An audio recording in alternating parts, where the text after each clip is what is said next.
All right, and we're live. We're live. Net7 is here. Welcome to the program, Net7. We'll be joined very shortly as well by Dr. Nukes. That's Nightmare Fuel, and we might have some other people joining us. But how are you this evening?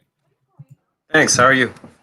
Oh, man. Well, just to explain to those that are just tuning in, just joining us right now, I was originally going to go live in about 3 minutes just to give people more time to come in, but then you hopped in right away, and I'm like, well, I'm not going to keep Net7 waiting, so we're going to go now. So I have some thoughts, and we'll go over the thoughts and everything once more people arrive here. But all in all, I got to keep it real with you guys. I said this before when I did the debate against Liz in mid-July. I was like, I said to Reese, I'm like, here's the thing, man. Maybe this is weird or whatever. I didn't feel the slightest bit of nervousness. I was just like, okay, whatever. Let's just get this over with. Even though there were hundreds of people watching and all that kind of stuff. Tonight, though, we had a similar viewership. But I got to admit with you all, I was actually kind of nervous going into this. Not because I'm unsure of my positions or anything, but Dylan Burns, he's a pretty high caliber debater. That's what I thought. He's a pretty talented guy and everything.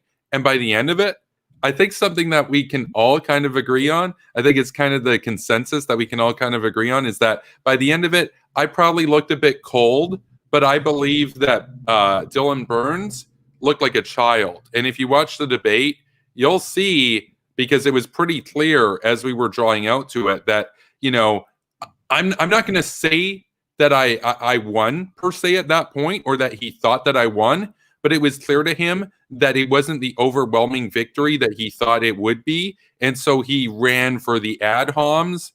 And it's at that point, like, look, if he didn't do the ad homs, I'm going to keep it real with you all. I think most people would have agreed that it was probably a draw, with me looking cold and him looking naive. Whereas now, I look cold and he looks like a total child. He literally did the Liz meme. So anyway, we have the gang here rolling in right now. We got Reese. We have we'll put it back on this level here. We've got Jaeger as well. I'm just going to bring up the names so everybody can see who's on right now. Welcome to the program, everybody. And of course, welcome to the audience who's joining us currently. We went live a little bit early. We got 8 people here right now. Not as much as Dylan had, but Dylan also has, 8,000 followers or whatever. So that's cool. But how's everybody doing? I already asked Net7. We'll start with Dr. Nukes. How are you? I feel good, man. It was an interesting hour for sure. Almost 2 hours. It was supposed to be now. 2. Yeah, Bastiat said to just keep it going because apparently he thought there was enough material, which there was, but that might have been its first, because then it became derailed. Yeah, dude. Oh my God. So, Wyatt's in the chat. I'm not sure if I had the time to give Wyatt the invite yet. Obviously, Wyatt's welcome. Let's see. Of course, everybody, big ups to Wyatt. He's a big supporter of the channel and everything. Big ups to all the patrons and everybody, and of course Net7 and everybody that's here right now. You guys are awesome, and it's cool, because I'm supposed to be like this disgusting scumbag that, like, he's got the nuke pill. Who would ever hang around that dude or whatever? But like, here we are tonight. We got a cozy community of bots, so it's pretty based. It's pretty good. You know what? Okay, here's the thing. It wasn't by any margin what it was against Liz, but especially the timing of everything and the recency effect and all that kind of stuff. I think to most people, putting their politics aside and stuff, I think I won the debate. So what do you guys think? They certainly, like, I saw some people in the chat, they were like, even though they agreed with Burns, they were a little disappointed in his performance. They were saying, like, because Bastiat said in the chat, like, oh, who do you think's winning? And a lot of them were like, well, Dylan should be winning, but he's not pulling his weight. No. I was telling people before you came in, Reese, I was telling people, look, against Liz, and I told you this, Reese, I was like, look, this might be weird. I know we had hundreds of people. It was the biggest debate I ever did at that point.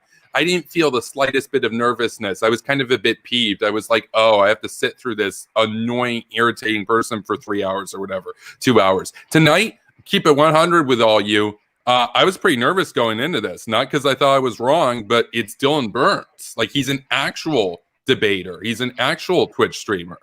I was expecting better, a lot better. I did a lot of research actually in the run up to this, and you know what? One of my regrets is that I didn't really get the time to list off enough of my sources and stuff. But he didn't really have any either. I thought he was also. I heard from people, oh yeah, he's got a big sheet and everything, and combining. It didn't look like it. It looked like he just kept going back to John Bolton. That was kind of weak, bro. So yeah, I'm not really sure what his sources would have been to begin with. It was a lot of vague, like, oh, let's talk about Soul, let's talk about this, and yeah, no, I thought you gave more, specific, I guess, specifications of military hardware and things like that than he did. Yeah, well, American Madhouse says, I don't know if you won, but Dylan definitely lost. Fair enough. Like, again, I'm not. It wasn't like Liz. After Liz, that thing, everybody's like, man, you nailed it. I don't think anybody's gonna be like that tonight, but yeah, you're right. I think Henry's right there because if anybody shouldn't have been acting like a child, you'd think it's the guy who. Basically, I mean, he's almost at partner status. This is like kind of his job. It's kind of weak to see, I was expecting better. I was literally expecting better. I said that in the debate too. I was like, come on, man. I was expecting better from you. What is this, Liz again? Like, it was honestly kind of disappointing that he's just going to go to this irrelevant stuff as opposed to partake in the subject matter at hand. Because it's a really serious issue. It was inevitable, though. Like, if you were going to have the debate centered around this one topic, all I could think was when I first heard that announced, oh, that's not going to work. He's going to get off track, and he's going to bring up all of Kevin's hot takes that he, that he perceives them to be, and grill you over them. I guess his justification was, well, I'll never get the chance to talk to Kevin again because he charges $100 for. Even though you didn't charge Liz and you didn't charge him, but I didn't charge. The need to bring that up. No. I want to be clear about how that went. That they both basically challenged me around the same time and everything, and there was all that kind of stuff, and I wasn't as sure or as confident or anything. And I did charge them both $100, but I wound up waiving it. And I said, I'm changing my policy around that and everything, and I don't do that anymore. I'm at a point now, and I said this before the debate and everything, where I was like, this might be the last debate for a little while because I'm going to be pretty busy. And, I had to put some time into research into this, right? I didn't just come into this willy-nilly or whatever, read a lot of stuff, looked at a bunch of sources. Like right now, even just now, just in the run-up to this, I think I've had like 8 tabs open from like arms control and shit like that and everything. Anyway, apparently didn't need to do that much research even against Dylan Burns. So I guess debates aren't that hard, but whatever. It's interesting. So that's always a time sacrifice with this kind of thing. And well, I was expecting a higher caliber yielded from it. I was expecting a higher caliber from him. I thought it was going to be way tougher. I thought like, man, I read over a couple hundred pages, but this guy, he's had 5 months. He's probably looked into this a lot and everything. No, he just read something from John Bolton last year. Okay, whatever, bro. Fucking wow. Anyway, Henry's here. How's it going? Hey, man. Yeah, I watched the debate. I was watching it on both of Bash Yachts and Dylan's channels. But the thing that got me, like probably the biggest thing that I tried to get them to acknowledge was there was that one point that he didn't seem to get. It went over his head. I don't know, where you were saying, essentially, if we did this first strike, they're going to be confused, and that's going to be a debilitating for them. It's going to be a disadvantage. And then I kept trying to bring up, is he actually saying, he was actually trying to make the argument that if the North Korean nukes miss their targets, that might be worse. Maybe they're aiming for a city, but it could hit an orphanage, which is a dumb thing to say. But it's like, I get it. He's like, it could hit a military target, but maybe it hits a city. It's like, that's the dumbest shit. The odds of that, like, yeah, maybe, I guess, but it could also fall in the ocean. It could hit a desert. It could not go off at all, which is the point Kevin was making. Like, he didn't seem to get that. Where you were talking about nuclear war. The confusion that would be taking place, particularly in North Korea. Like, even if you're talking about a first strike against the U.S., they would be far less confused. We have a far better chain of command and procedures in place. We're a much larger nation, for another thing. And what he was talking about, your point on that, I think you landed it great. I don't think you got quite the chance to stick it because Bastiat was way too active as a moderator. But he like, that's an interesting point. As a moderator, No. We can talk about that, but that's an interesting point. I want to let you finish, Henry, but I don't want to forget it. And audience, don't let us forget. We should talk about that because Henry's style of moderation is really unorthodox. Henry's style of moderation is he just sits back and lets everybody kind of go at it. You don't like you do keep order, but you're a very. I'm not going to say.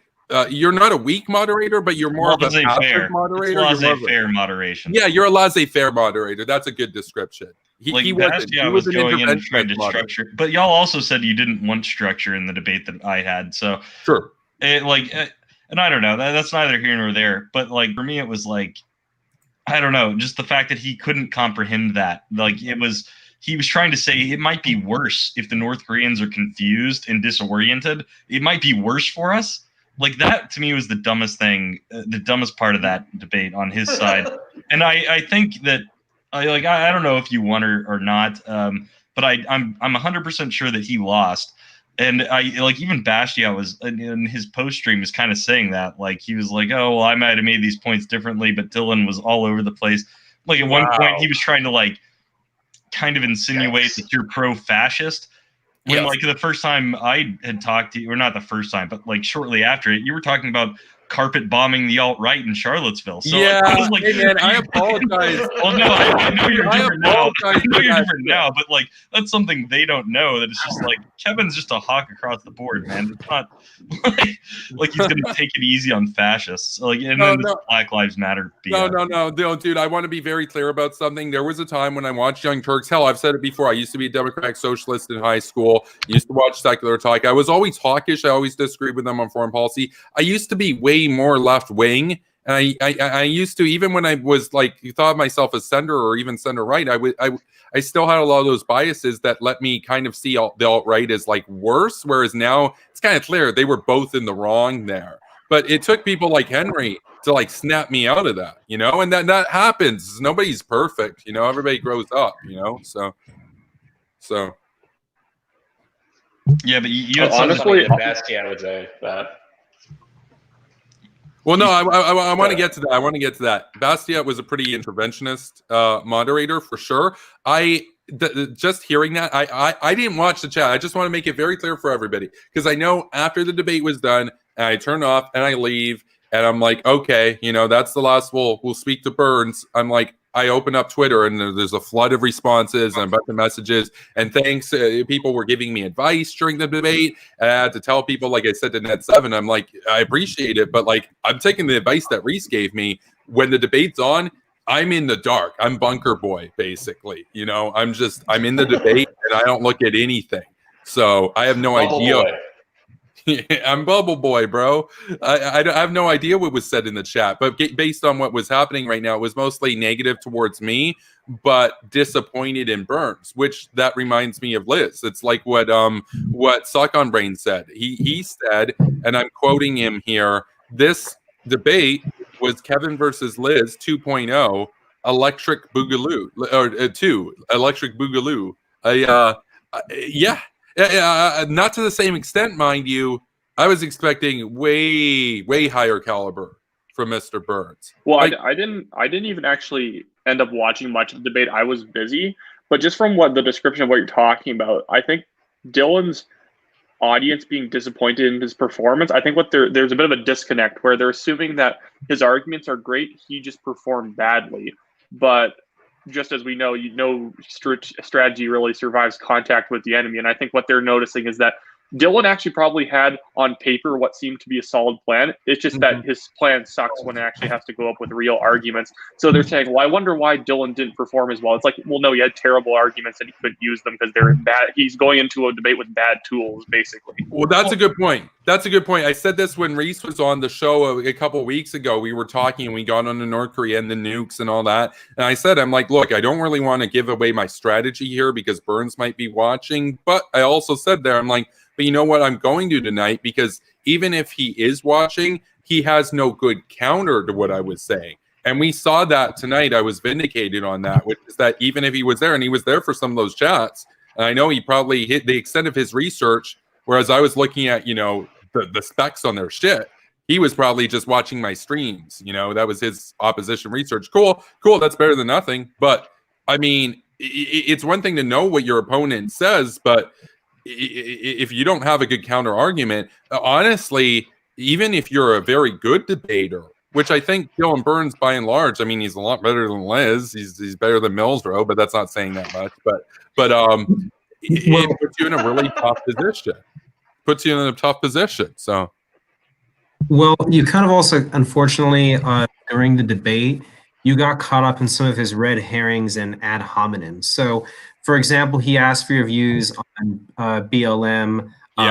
Lives Matter, and then he tried to give you the suck you into the South Korean dictatorship, Chilean dictatorship, Pinochet stuff, etc. We have to be really careful about that because I was reading a message on Twitter, and Arthur Hazar said it. Dylan knew he was losing, and as he was starting to lose, he had to kind of throw out these red herrings and ad hominems to try to drag you away from the arm of the fact that you were winning the debate and sort of drag you into these areas in which he could try to score points with the audience. And so we got to be really careful about our responses to those questions in those kind of debates and just kind of say, look, it's irrelevant to the discussion we're having. That we're talking about, North Korea, their expansion of their nuclear arsenal, and whether a nuclear strike should be considered. Whenever we get pulled into those sort of questions, we just kind of need to say, look, that's not relevant to this discussion. You want to have a debate on that another time, by all means, but this isn't what we're doing.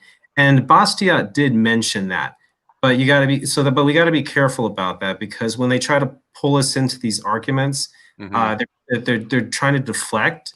But the problem is because of how their mindsets work, anything that might appear, even if it isn't direct, even if it might appear to support, certain governments that were not, democratic, like, the South Korean government before it democratized, or Chile before it democratized, goes over really bad.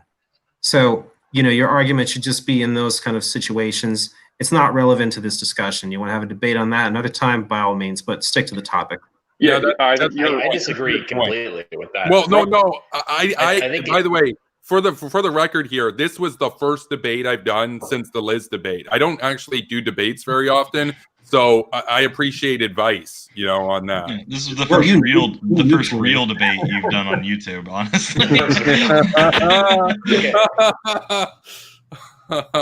Who's Liz? Where did she go? She got nuked. No, we'll let Reese go. If he was going to throw out his red herrings, I think that he was inevitably going to do that. I always thought he was going to do that. So it was for the best that you gave a little bit of your side, a little bit of context. Obviously, you want to get the conversation back on track. And Bastiat was a good moderator for that. And he was even calling out Burns for that. Like, okay, come on, let's talk about what we came here to talk about. But it is for the best. If it is going to be out there for you to give a little bit more of how you're feeling about it, even if it isn't relevant, because I still think it made Burns look bad. And despite him, I guess, effectively doing that because he thought he was losing, he just started yelling at you for like no reason. And he just kind of looked unhinged and crazy. Yeah, no, I yelled a few points back in there. Yeah, we kind of had a bit of a tough back and forth. Bastiat was pretty interventionist on the moderating side. I want to go to a point that Kamaljeet Ram said in the chat, which is so true. I think that at this point, ad homs aside and everything, just on the actual rhetoric, my dream come true. When it came to the part where Dylan Burns said diplomacy did not work in the past, but with North Korea, he wants to keep trying. He literally has that attitude. It's like one thing you might tell your kid, like, okay, you got 40% on the test, but you keep studying and maybe you'll do well in the midterm. Don't give up. Don't give up. That's good. That's good advice. With North Korea, we're literally running out of time. It's a different set of rules. You don't get brownie points for keeping on trying on a failing course that we know is going nowhere. It kind of reminds me of, one time I was watching Dave Ramsey and somebody calls in and they were like, oh, I'm in big debt and everything, but I'm thinking about borrowing more money, but I feel like a failure. And Dave Ramsey's like, well, if you already feel stupid, why are you going to do more stupid? Why not just do something different? And it was an interesting conversation. And then because they hadn't really considered an alternative. Likewise here, I know in all these debates, he's not going to change my mind. I'm not going to change his mind. But I almost feel like he tripped up on something that he hadn't really considered, that I might make that argument that, well, it hasn't been working. So what's the alternative? Because I said before, we could have a really interesting debate over a conventional first strike or a nuclear first strike. He doesn't want to do either. He wants to keep talking. That's crazy. So well, the thing is, that's something that I was telling you in preparation. Oh, go ahead, what? I was gonna say, whenever you are preparing arguments, every once in a while you can maybe throw in a deflection. If you like, I don't have a strong point on that issue, so I'm just going to deflect to this. That just sounds like Dylan's main argument. Some of them were just flat out deflections, where it's like, it doesn't matter that Kevin's pointing out that all this negotiation stuff is completely worthless. I'm going to deflect off of that and pretend like we can continue. Like that, his entire argument is a deflection from what Kevin said. Is like, well, it doesn't really matter that negotiations haven't worked. Thus, we should keep doing negotiations. Like, that's literally a completely, like, I'm pretty sure I can find the logical fallacy for that. No, you're right. You're right, because he said there, he's like, but at least I'm not the guy who wants to do a nuclear first strike. As if that's somehow more crazy than what I'm suggesting his position is, where we let them get hundreds and thousands of nukes. He was talking about there at another point, another gap in his argument was that, look, it could be between 50 and 60. That's an error of 10. And I pointed out on several occasions, I was like, okay, but when they have 1,200, it could be 1,200 or 1,650. Do you really want to magnify that error? Yeah, I don't think that washes. I don't think you can do, I might be completely wrong, but like, it doesn't matter. If you've admitted that you're just completely wrong, you can't amend that and make it right. I will take a look at the chat. We haven't really heard from Jaeger much tonight and Henry much tonight, so I'll go to Jaeger first, and then we'll go to Henry. What's going on? Thanks for coming on, man.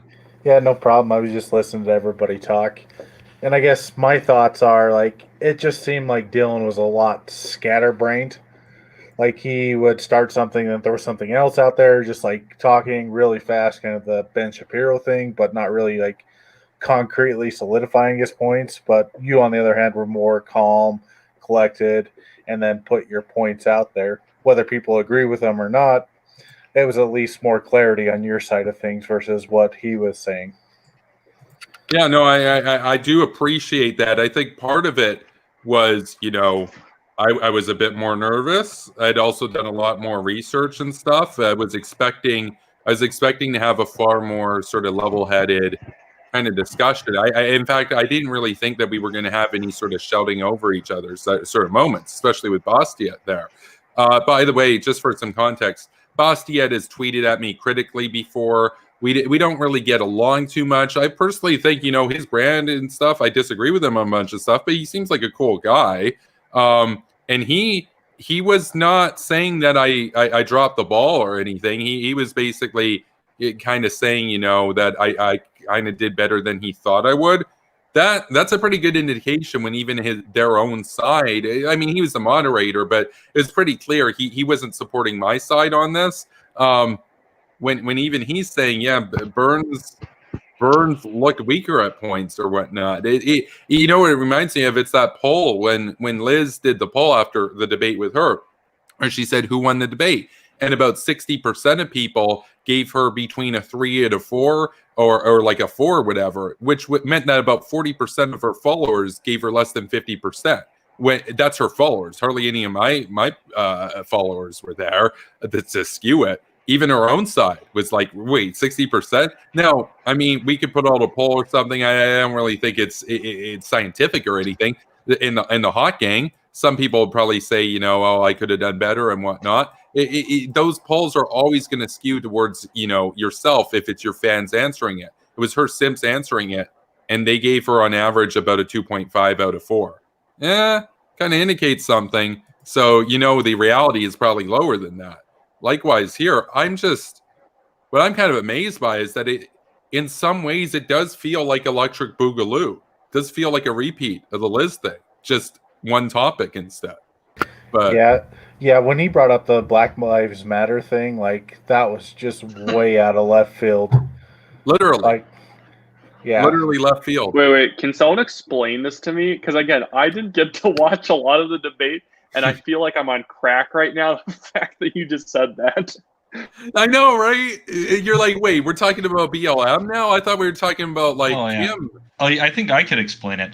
I think it was that they brought up something about fascism, and Kevin was talking about opposing fascism or something, and then Dylan's like, "What? You say you oppose fascism? What do you think about BLM?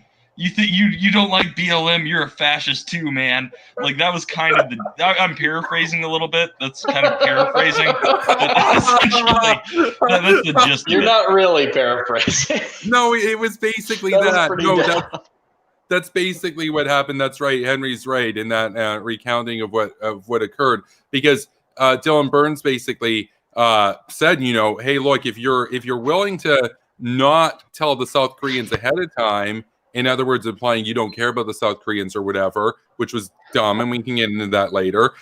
You claim to be against fascists. He's like, are you really against Russia, fascist Russia taking over the world? What do you think of Antifa and BLM? And I know from a friend, in other words, like a little birdie told me that, and by the way, in case you're wondering in the chat, like the species and whatnot, it wasn't a hawk, it was a pigeon. That's a little birdie that told him. It wasn't a hawk.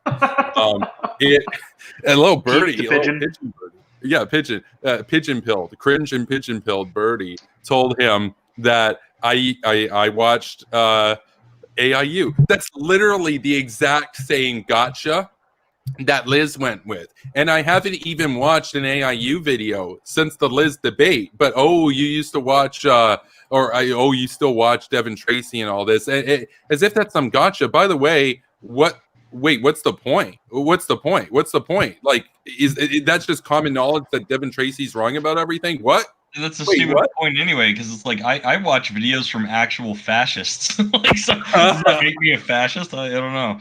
By the way, I don't agree with Devin on a bunch of stuff. Obviously, Dylan has watched AIU videos too, or he wouldn't have brought it up. He watched it with a scowl, though. It's different. He had his nose upturned the whole time. Wow. I've got a message from Gamaljeet in the chat. Says Kevin just gained 4 subs. Is that on YouTube? That's usually like how many I gain in a week. God damn. Did we really get? Yeah, Bastia did share your link. They might be hate followers though. Yeah, no, that's true. No, we're at 379. We went down to 375 before. No, I'm seeing the notifications right now. Actual new followers, and they're not just like Russian bot made in China 0246. Can we be friends? At the very least, Dylan fans, if they saw Dylan underperform, they at least are going to be curious to see why they underperformed against you. And part of their research is going to have to be watching your show to seeing how you make an argument on a day-to-day basis. There you go. If you sound pretty reasonable on your normal show, they're like, wait, maybe this whole like nuking North Korea thing isn't actually that like dumb. if this guy can make a pretty reasonable argument for it casually, and he doesn't have to do he doesn't just make good arguments because he show up to a debate. He just makes good arguments just naturally for it. That's the pill. That's how you drop the pills. I want to be clear about something. The hawk pill, kind of a tough pill to swallow for a lot of people. Know what's a bit more jagged? The nuke pill. And at that point, do I still have the graphic with me? I do.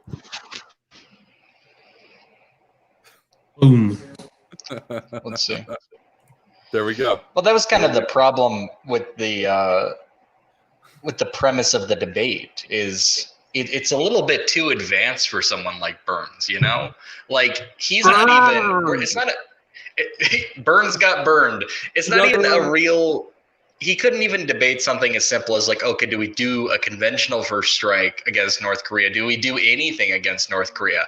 He is against kind of the capitulation that we saw under the Trump administration. but he failed to offer really any alternative. He said he was just saying we've been failing consistently, so let's just, definition of insanity, keep failing. It's Right, yeah, really, like, how about you present what you want to do about the situation? People in the chat were amazing too, because there was this dude, he was like, what's Kevin's proof that the situation will get worse? And I responded to this guy. Wait. So it's they're expanding their arsenal. Do you agree that that's like worse? Do you agree that is a worse situation to be in? Wait. Does this brainlet actually 100% unironically believe that they've got 60 nukes now? That's it. They're not building anymore. That's it. That doesn't even statistically make sense. They were stopping at like 60. It doesn't even like statistically make sense. You would just naturally, things are not like the least likely thing the least likely thing in the future is for things to stay the same. Yeah. And North Korea, it's not like they've been decreasing in size over time. That's dumb. So the trend is it's going to get worse. They're literally assuming that the 1 in a million chance that Kim Jong-un dies and everyone just like leaves North Korea. Like, that's not how it works. Okay, wow. I want, again, just for those that are joining right now, we got a lot more people here tonight than when I said last. I have a policy now. It's a bit of advice that Reese gave me, and for you Hawks out there, if you're going to be doing debates, I would pass this along to you. I didn't watch the chat. I didn't check Twitter, didn't check Facebook, didn't check anything. I was bunker boy for this whole debate. Didn't see anything, so I'm going to go off of their information right here. You know what? I just focused on the debate. And you know what? I want to go to a point by Dr. Zayas. That's Zaus in the chat right here. Bastia said, yeah, no, he's Zayas, but y'all know him as Zaus. So he's here. He's a classic superpower broadcasting, hawk. He says here, Bastiat said afterwards, he wished you would have got more into why South Korea is doomed either way. I think he tried to push the conversation that way a couple times, but it got sidetracked. I want to be clear about something. Dylan Burns sidetracked that discussion. I was talking about it. You can watch the debate. I literally explained why, but Well, I think what he's getting at, Zayas, is that there was several times, and I watched some of the after stream with Bastiat, and he was basically saying that, Kevin rhetorically beat him, even though Bastiat agrees more with Dylan. He was saying rhetorically, you did better, up to the point where he said, once you got onto this thing about acceptable numbers of casualties, like what's the acceptable number of people that could die, which is something that Dylan never brought up. That was just Bastiat. Bastiat was trying to get Kevin on that, asking like, well, what's the number? What's the number of acceptable losses? Like, draw a line here or there. And he was trying to get that out of you. That was obviously something that he wanted to know or was concerned about. I never heard Dylan bring up that point, honestly. So I feel like it was Bastiat seeing him losing, and Bastiat, who obviously agrees with him, and I'm on that side too. I'm not nuke pilled. Yeah. So, but I think what it was Bastiat not seeing the conversation going the way he thought, and then saying, well, what about all the civilian casualties and these numbers of people that died? This is the point that should be made. Whereas Dylan wasn't making that point. Dylan was doing crazy, stupid bullshit. Like, say, what if one of their nukes hit an orphanage if they miss a city? Like, it's like dumb shit like that. That was amazing. That was truly amazing stuff. I just want to say on that, well, actually, I just do want to pause quickly. This is pretty urgent. Net7 sent a PayPal donation. Net7's here right now. Thank you, Net7. I appreciate it. It didn't get any money specifically from Burns to do the debate. I don't have that policy anymore. But I appreciate it. I did put effort into this, and I think it was a win for the Hawks tonight. So I thank you for that. And Wyatt says, I will cry if people don't give Kevin Patreon money. I added $2 to my Patreon. Man, thanks, man. So guys, we're within $29. Come on, daily video. A cheapskate. Yeah, the daily videos of the daily. Just don't drink a coffee. That's right. daily pre-recorded videos that's a premiering video, and it's not just going to be haha blueberry pie for 20 seconds or whatever. It's going to be an actual like 10-15 minute long or longer video each day premiering to YouTube, in addition to daily live streams. So 14 videos a week on average instead of 7. That's once we hit $100 a month on Patreon. We're close. We got some base But talks what if here. I wanted the blueberry pie video though? You can go watch Amazing Atheist for that. Is that my Patreon request? I think you should. Yeah, he'll send you Maybe the OnlyFans. Patreon video. You and Jay can both have OnlyFans. No, well, Kevin Jay started actually an has OnlyFans. OnlyFans for Mills Kevin Road. should start an OnlyFans, and all he does is put on his normal content. No, imagine it's like, oh, I've got a juicy, spicy, lewd stream tonight, and it's like we just talk about nukes and like North Korea and stuff, and it's like, Yeah, what sucked about the ending of that debate was when Bastiat was kind of like attacking you with the position where was saying, oh well, Cassie says that South Korea is doomed, and he was like, that's it's kind of like attacking that position post the debate. I thought that was disappointing. I thought he was kind of taking the other guy's side when he was doing that. I mean, it would have been nice to. I mean, it was nice to hear his analysis, but I kind of think that he was kind of, trying to give him an extra point post debate, with the audience who were still tuning in. Well, yeah, in a debate, you can't dig into an argument that was never allowed to be made. What you guys were mentioning earlier about Bastiat bringing up the fact that, what's the number of acceptable casualties? Like that, it's a stupid question when it can be reversed so easily. Where it's like, how many generations of North Korean people have to be enslaved? yeah, That's as simple as it is. It's like, don't ask the question if it's just some silly hypothetical that can go both ways. It's just it's the moderator bringing up a red herring, which is sort of unacceptable. Yeah, That's right. I think that's the problem with being overactive as a moderator.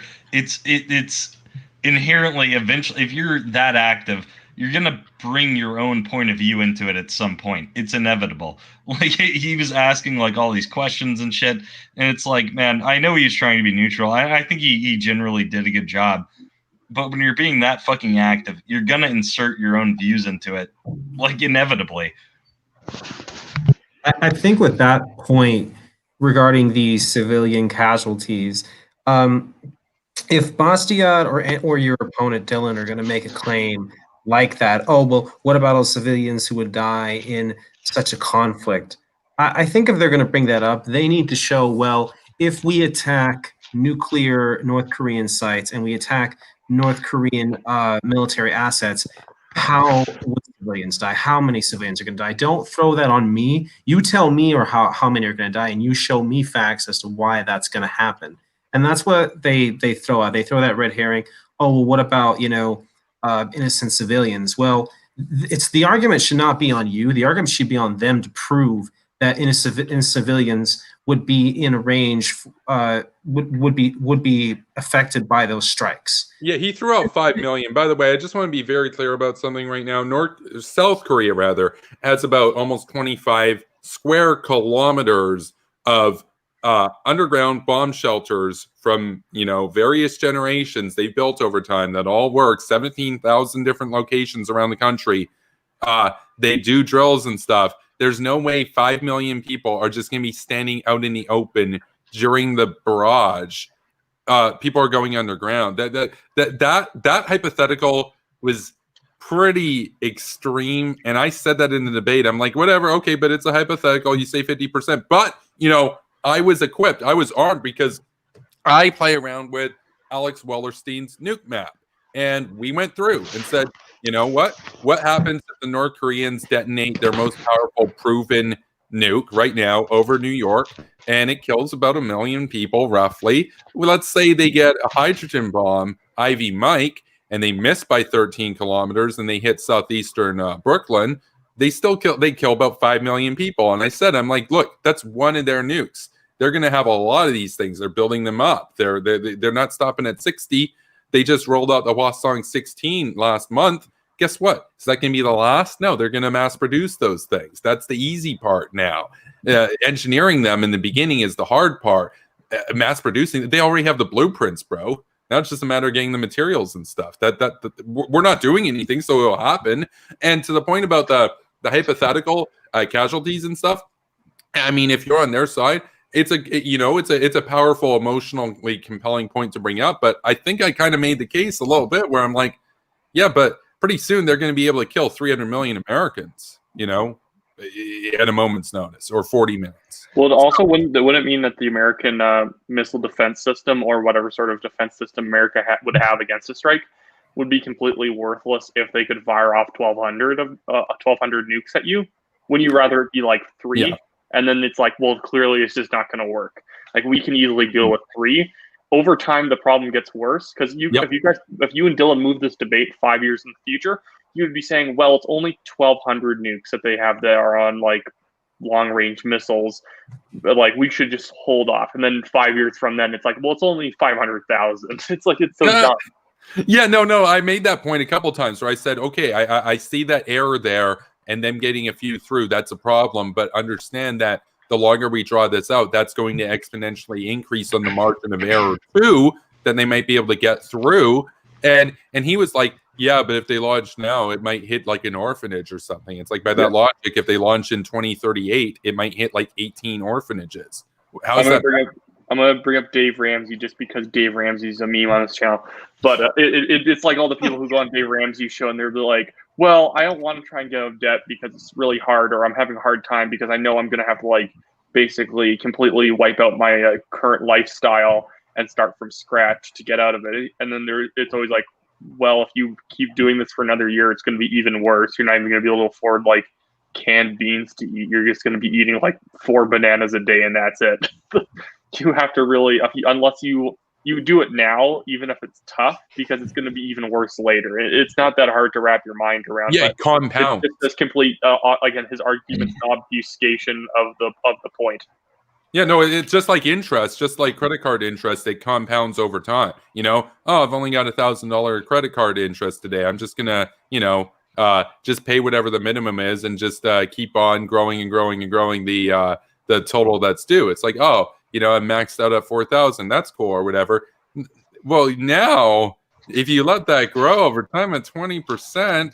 I got news, dude. Rule of 72 over 20, that ain't good math, bro. That thing doubles pretty quickly. Likewise, we can look at the actual graphs of Soviet and American nuclear capabilities and their arsenals over time. You think, hey, man, 1, 2, 5 nukes back in 1945. It's not like they're going to have 25,000 nukes at any point. Oh, wait, they do. Why? Because it basically goes exponential. I mean, same with the Soviets. Soviets went from 1 nuke in 1949 to 40,000 nuclear weapons in 1987. And you're like, wait, that's like 38 years, bro. They got on average 1,000 nukes a year. That doesn't mean in 1950 they had 1,000 nukes and then in 1952 they had 2,000 nukes. That's not how it works. It's slow to start and then it builds up as they up their production, their engineering, and they scale out their economies of scale.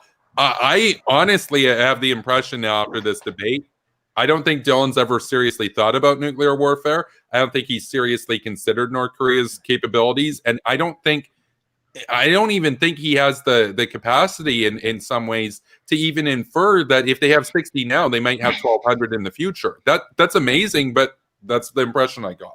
So. Well, wasn't he, something I thought was funny about it is he came off as like ridiculously like ill-equipped for this, but wasn't he like someone's foreign policy advisor? What was it, like some Green Party? Mike Gravel. It had to have been a Green Party candidate. No, it was Mike Gravel. He was the youngest foreign policy advisor to any candidate for president in U.S. history. For a president?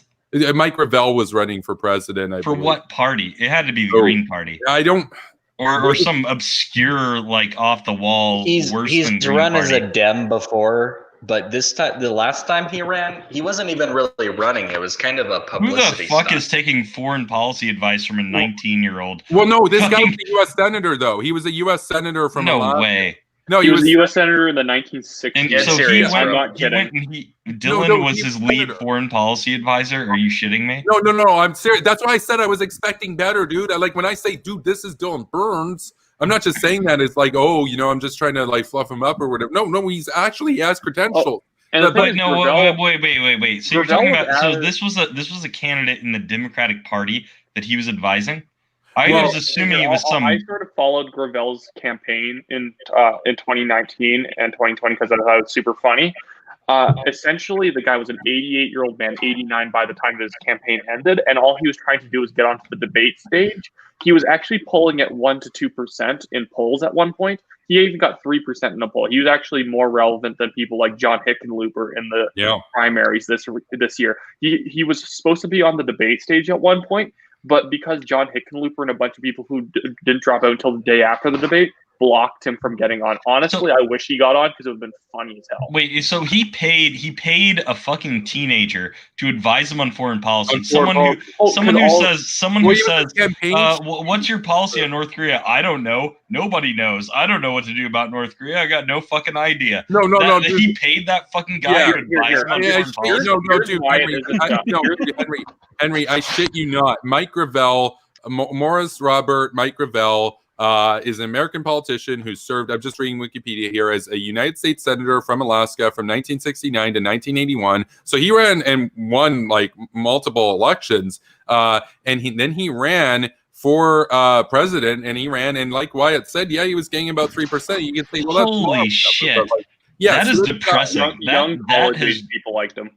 That is the most depressing shit I've. I know, but here's the thing. Was he one of several advisors, or was he like his lead foreign policy advisor? To my understanding, he said before that he was the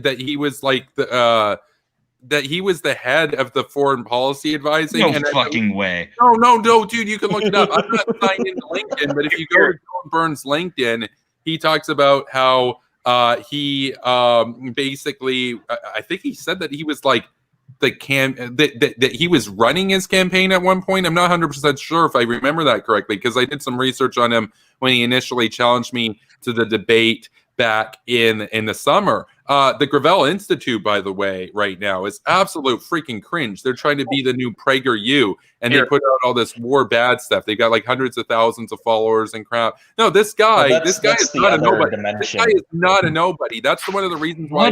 I assumed it was some fuckface like trying to win like a Green Party primary. I didn't think it was an actual. I'm going to argue that Mike Gravel was probably the third most. Probably the candidate that was third most benefited out of the Democratic primaries. Of course, Joe Biden won it, and then Kamala Harris became VP, and then Gravel at the age I've never even heard of this fucking guy. Yeah, Gravel at the age of 89, who stopped being a senator, and I think like 1969 or 1981. Yeah, 1981. Sorry, the guy who stopped being a relevant in 1981. Somehow was able to launch a PragerU equivalent and a bunch of random people's careers and became a political figure that people actually remembered again. What the fuck? The thing is, everyone else's stock after the primaries either went up slightly or just completely crashed. Who the fuck does that? Who the fuck is like, oh yeah, I'm gonna have some random internet teenager whose position on North Korea is, well, I don't fucking know what to do about it. Like he's gonna be his foreign policy advisor. Henry, I'm going to it's way worse. It's way worse than that. Okay, so the Gravel Institute Twitter account that used to be Mike Gravel's official Twitter account. He was letting the kids basically tweet as him. He was letting these activist kids impersonate him and talk shit about like Cory Booker and people like that. I'm not joking. That is what happened. That's fucking obscene. Yeah, Mike Gravel's a weird guy. Although I would actually say, if you're trying to run a campaign on a shoestring budget where all you have is a ham sandwich and $5, that's dirty. It was a good plan to hire a bunch of kids because they at least know social media. So by being a bunch of like unprofessional jerks on Twitter, they were able to get a lot of popularity where it's like, well, he's the guy tweeting at Cory Booker that America would be like a face being stamped on forever if it was run by him and honestly, whatever. Like if you were me, I would just save the money and not hire anyone. Honestly. Well, yeah, I wouldn't even run the campaign and just shoot myself if I was Mike Gravel. But because I'm not him, it was at least a smart plan. Wow. In Minecraft. Somebody might have to video game. Yeah. Somebody might have to add more detail to this, but as far as I understand, Mike Gravel also has a history of 9/11 denialism. That's 100%. Oh, I'm shocked. Yeah. He's also extremely. No, you don't say. He's pro prostitution. That's the guy who was running for president, man. He's not like Dylan Burns was his advisor. He's not like let's decriminalize prostitution. He's like let's make prostitution an industry sort of guy. Wow. Sounds like a real winner. I have some takes from Dylan Burns posted as of the last hour. If you guys would like to see, he's pretty confident with his performance. So we're going to take a look at this. What? You guys? No, I know. Kind of like how Liz was initially. My expectation is that just like with the whole Trump thing, there will probably be a concession within a week. Likewise, once he realizes that I wouldn't hold my breath for that concession. I saw his first tweets though. What I think was happening was if you're saying he's actually trying to say he did a really good job, his first tweets were like, well, that was a nice debate. It wasn't super aggro about the whole thing. So I wonder if he's talking himself into thinking he did a better job than he did. Well, this guy's saying that I only did one debate or whatever. No, I did a lot of debates in university, and I have 4 recorded debates now on this channel. If I can recall, we had the one against Milsrow, we had the one against Coach and K9, and the one against Liz. And we, I'm going to count it as a debate against Ian, even though he didn't show up for it, but I won that debate. That's the saga. And then we had the one against Burns. And I believe currently I'm 5 for 5, except there's the most contention around the 5th one there, the one against Burns. But let's take a look at Dylan Burns' takes, some interesting takes. I think, we'll take a look at this. So first one here. This is debate went well, said 80% of the points I wanted to. Wow. Then I guess he didn't have that much lined up.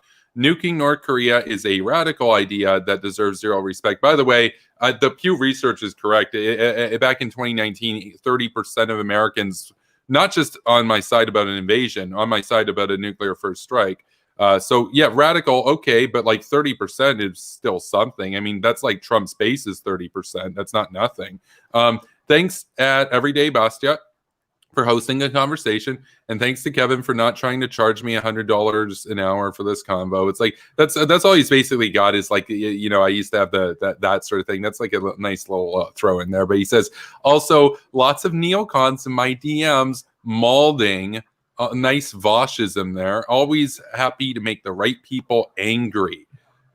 So that's it there basically. And he's just like, that's so weird because he started off the debate saying, there's been a lot of neocons in my DMs who agree with me, saying Kevin is bad and a psycho, and you need to take him down. He had one. Now he's saying that neocons are mad at him. He had one, Neocon Asuka. We don't really get along too well. That's the one. That person's kind of crazy.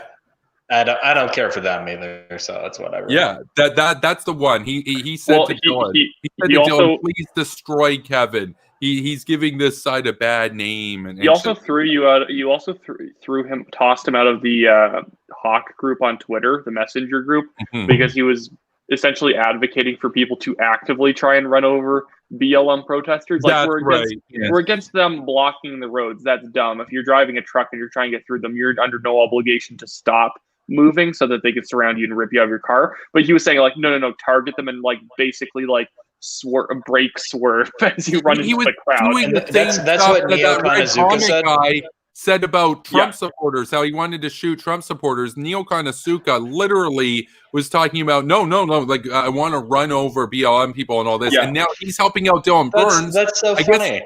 Even if they're rioting, even if it's legally rioting to block roads, you can't run people over actively. If Dylan Burns knew that Neocon Asuka was far more radical than I ever was in terms of being right wing and shit. So neocon Asuka, basically, he wants to run over people over here. I'm talking about taking out communists and stuff in North Korea before they nuke us. He just wants to like straight up run over left wing protesters. So Burns was giving you grief over the BLM point, but Yeah. this is the guy who is getting like go get Kevin for me, man. He's making the Hawks look bad, man. He's Kevin's not even a making the Hawks neocon. look bad.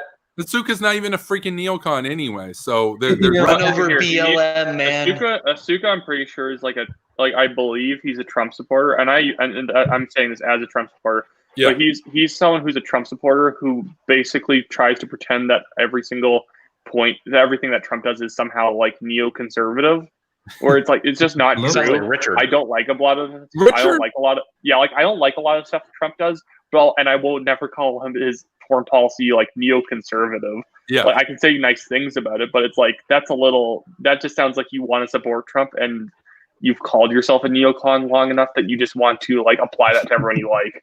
That's right. No, that's right. And that's such a good point too, because it's like, why you're somebody who's like, you were supporting Trump. And I've said before, like, here's something that, Trump can take a lot of pride in. In 4 years, he got 3 Supreme Court justice appointments through. That's pretty good. That's a pretty good average. He also got lots of judges appointed at circuit levels and everything. He did a lot in 4 years that he could be proud of. And there are a lot of things that you could say, if you support a more conservative sort of agenda, that he did deliver some wins on. But to say he's neoconservative in his foreign policy, that's kind of crazy. At best, he has neoconservative moments, but you would call him just a big mixed bag of just stuff. Like that's what all his policy is, just a big mixed bag of stuff. Well, the problem with Trump is when he had his neoconservative moments and he was going strong, like remember North Korea, either then bow to either democratic isolationist or paleoconservative Tucker Carlson isolationism, like in North Korea. He was talking strong. I was supporting him all the way, and then all of a sudden, out of nowhere, hey Kim, Chimichanga, let's go have a meeting over in Singapore. We'll have it at the local buffet there. The only thing I'll say about Trump, especially in the Middle East, where even though he's not a neoconservative, he had a couple of neoconservative moments that put on display why neoconservatism is far superior to neoliberalism, is that I feel like when he was being a neoconservative, it was when he was putting pressure on Iran and he was sort of helping to sort of polarize the Middle East against Iran. And that essentially that's a tactic that I bet, although John Bolton left because of the Afghanistan stuff, which I think is legitimate to leave over, at very least in the actual Middle East, that was Central Asia, by putting pressure on Iran and sort of polarizing the Middle East against them, he's doing something that's neoconservative that also did not cause a war. Like a war was not caused because it was sort of like a peace through strength move. He was essentially putting on the table that I am totally okay with war and I'll like put you into the floor. And that caused peace to happen, where neoliberals are always avoiding any language that even suggests war, and then it causes bigger wars in the future because they essentially let their enemy get ready. Well, speaking of neoliberalism and Iran, did Trump love dancing at the Copacabana with Chimichanga? I just had to read that. I want that to be a photo now. That's great. I wanted to give you a taste, Kevin, of some of the Burns supporters in the chat. I was watching on Bastiat's Twitch, so I'm sure Burns was doing it to his Twitch as well. I'm sure it was a cesspool over there. It was like half a cesspool for Bastiat. But one of the Burns supporters was saying something along the lines of, "I'm really glad Iran has trading partners in Russia and China. More trade is more good." Oh, they did the neoliberal, r/neoliberal thing. Like more trade makes stocks gooder, that kind of thing. Like the baby speak. That's pretty cringy. They almost could have been a troll. They almost could have been. No, they're unironic. They're unironic. I know they're unironic because a lot of people think like my takes are a troll. No, that person's for realsies, dude. Bastiat, by the way, 30,000 followers on Twitch. Like this is another thing. I'm not going to debate nobodies. I'm not going to involve myself with nobodies and stuff anymore. But like for Dylan Burns, just kind of say like, he's got like 8,000 followers or whatever. It was worth it. I'm just disappointed that he wasn't as high caliber as I thought it was going to be. So You know, He was so passive aggressive and just so salty. I honestly, at times, I thought he was more of a douche than Liz. Like, that's how bad it was. Like, Liz seemed more respectable at points. And I'm being dead serious. See, here's the thing. People might be wondering, well, this is from the summer. Wasn't this thing supposed to happen like a month ago or whatever? And yeah, it was in talks for a while, discussion, that kind of stuff. We worked out a date. We eventually settled on October 18th. And then, we had a breakup and we had to draw it out another 2 or 3 weeks or whatever. It's done. It's finally done. I feel pretty good with the result. It's just wow, for that much of just a period for research, for hype, for everything. It was, to say anticlimactic is anticlimactic. It was just, it doesn't do justice to how disappointing in many ways it turned out to be, unfortunately. But Jaeger's saying here that he's got to go. Thanks for coming on, Jaeger. Thanks for having me. It's bedtime, and Reese needs all the internet he can get. So I was about to make the joke. Thanks, man. I appreciate it. Wyoming interwebs. Problem. You guys have a good one. Oh man. Okay, Dr. Zayas says part 2. Zaus. No, here's the thing. This was part 2. This was part 2 of the Liz debate. So I'm still waiting on Dylan's ex-girlfriend to try and contact Kevin now. Oh no. Oh man. Yowzers. Oh man. In Minecraft, don't worry, Dylan. In Minecraft. Oh Let's man. hook up in Minecraft, bro. In Minecraft, bro. In a video game. Oh man. Yeah, don't worry, I'm just being facetious, Dylan, if you're watching this on review. Yeah, Kevin didn't really steal your girlfriend. No, I want to say just happened upon her. Not technically. I had a I was mentioning the ad homs and stuff from his side, the repeated ad homs that, you're affiliated with Devin Tracy. Ooh, spooky. That's the same stuff that Liz tried on me. All that kind of affiliated with? You've never even talked to him. You've watched a video here and there. I've watched probably 15 videos of him this year, and I watched videos of him from before 2016. That's the extent of my viewership. Get used to it. Because of course people know we used to talk a lot, and we obviously had a falling out, but people still give me shit like, are you still hanging out with AIU? It's like, dude, you're like 3 years out of sync. You need to catch up. He's not even on YouTube anymore, right? That's right. He's on like Censored TV or something. With Gavin McInnes, Censored.tv. That's where he went to. But and I'm sure Devin, come on. But here's the thing. I'm sure he's making a lot of money. Good for you. Whatever. I wanted to say though on the ad homs thing, the extent to which I went into the ad homs before he brought it up, I think. To which people might say, oh, well, you started or whatever. I did bring up the point where I'm like, hey, man, not to make a big deal here, but like I've been following North Korea almost as long as you've been alive, because he makes this whole thing like, oh, I'm the youngest foreign policy advisor to any presidential candidate. It's like, okay, cool. But you're also young, and I've been following this shit a lot longer than him. So, I don't think I think he made, he doesn't get the same benefit of the doubt as Liz, because Liz didn't know the hornet's nest she was stepping into. He did. And that's how prepared he came. Fucking weak, man. Should have done better. He was making a lot of the same points, and it was really sad. I think the saddest part of all, not even so much working for Gravel, because that's not prestigious at all, but so many people hyped him up like, okay, you beat Liz in this foreign policy debate, but here's our guy, Dylan Burns. He's like a foreign policy expert. That's and it's right. Like he hasn't considered the course of events that are going to unfold if we continue, doing the same kind of strategic patience, which he wants to do, and he acknowledges is a failure. He's like, yes, this is a failure. We've been failing for decades. Let's keep failing. He admitted it would be the same as if I said, "Oh yeah, no, nuking them wouldn't work." But like, here's why we should nuke them. That would be crazy. But he's like, "Oh yeah, no." Fucking No, Chamberlain. He was arguing. Oh, Fucking go ahead. Chamberlain fanboy was all I was gonna say. Dylan's Yeah. like, Oh yeah, no. I've That's the problem with this. Dylan Well, says, go I've ahead. tried nothing and I'm all out of ideas.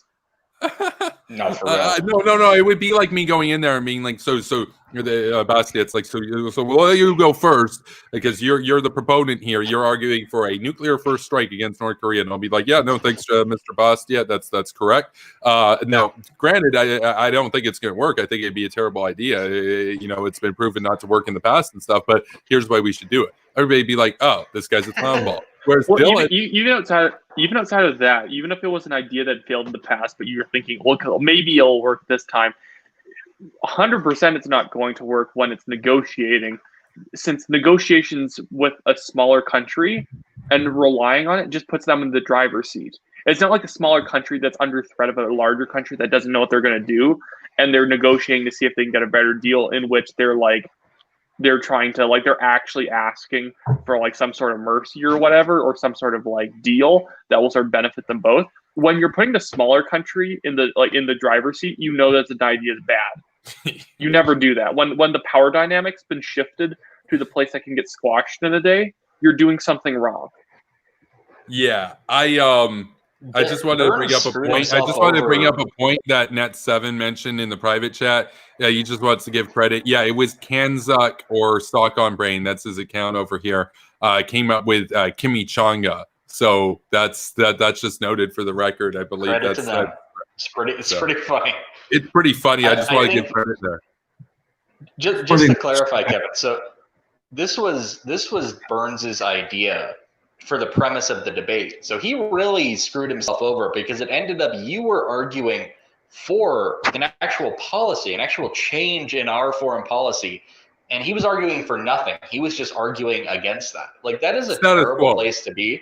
It should have been like, the debate is, what do we do for the future of the United States' foreign policy toward North Korea? You bring your position, he brings his position.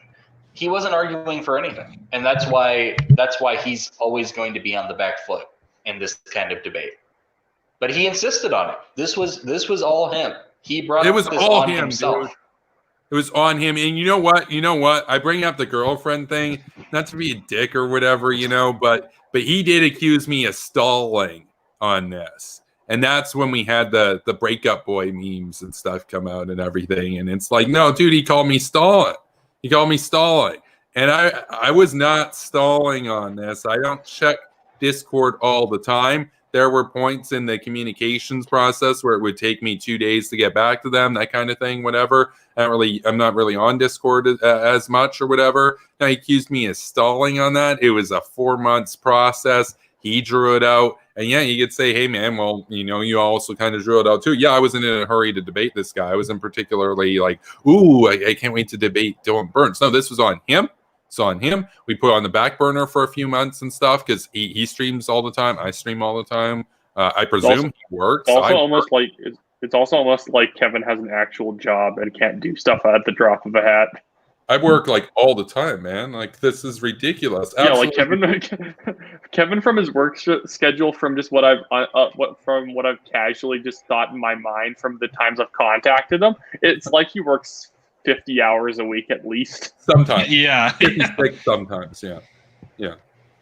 Dylan Burns, I guess, maybe he doesn't work or whatever. We can do this more. Anyway, he accused me of stalling, and that was the point when I was like, oh, man, ridiculous, dude.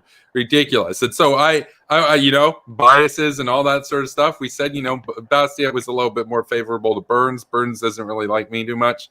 I didn't really have a favorable view of Burns, but I knew that he was going to be the toughest opponent I've had so far. I guess that's still true, but God damn, that was that's not saying much. Like, I thought that this was going to be a draw.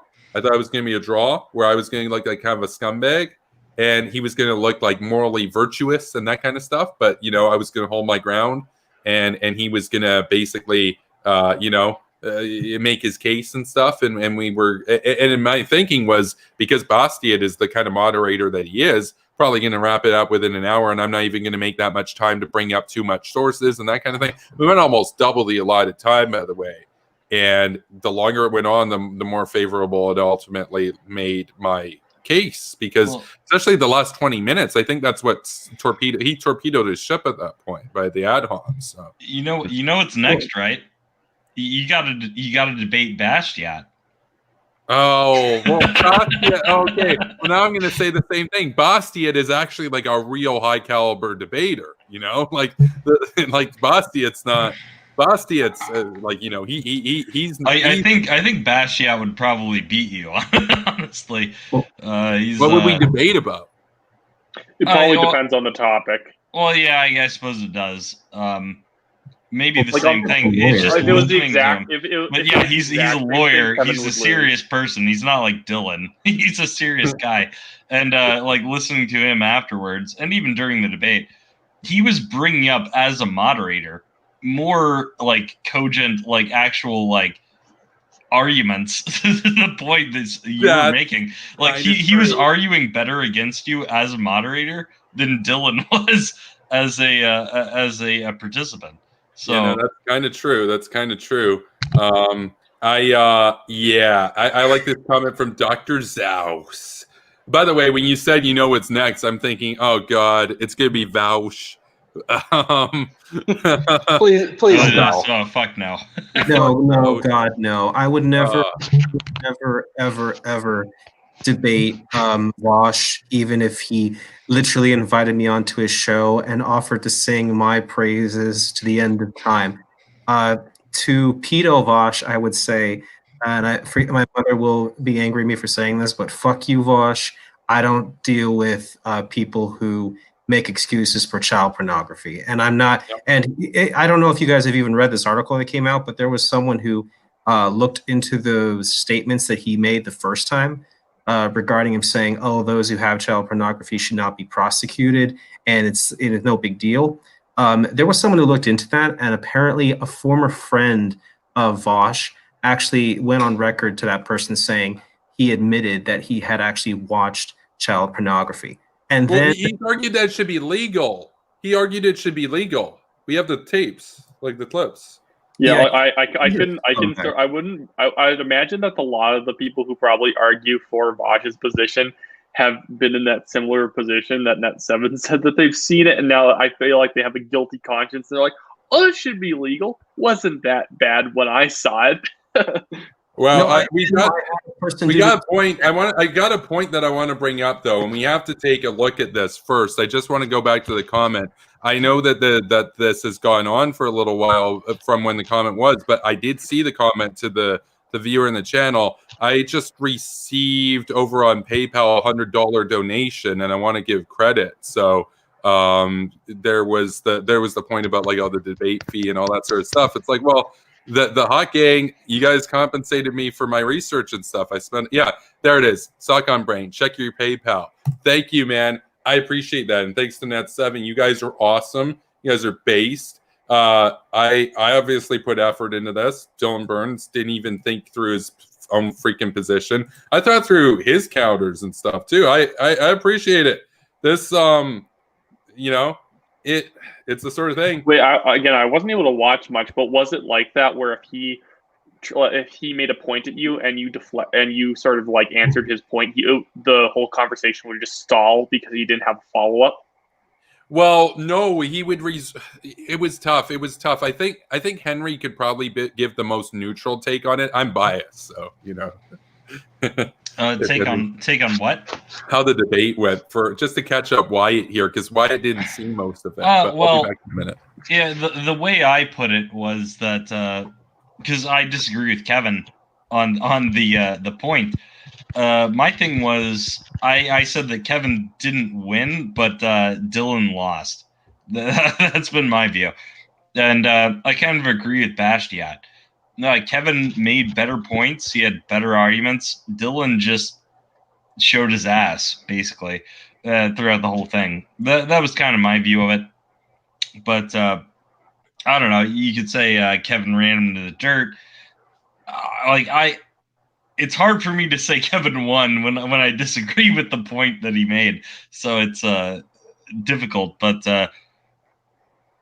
I would say that Dylan lost. I guess that's the way I would put it. That's a fair view. He just wasn't. I don't know.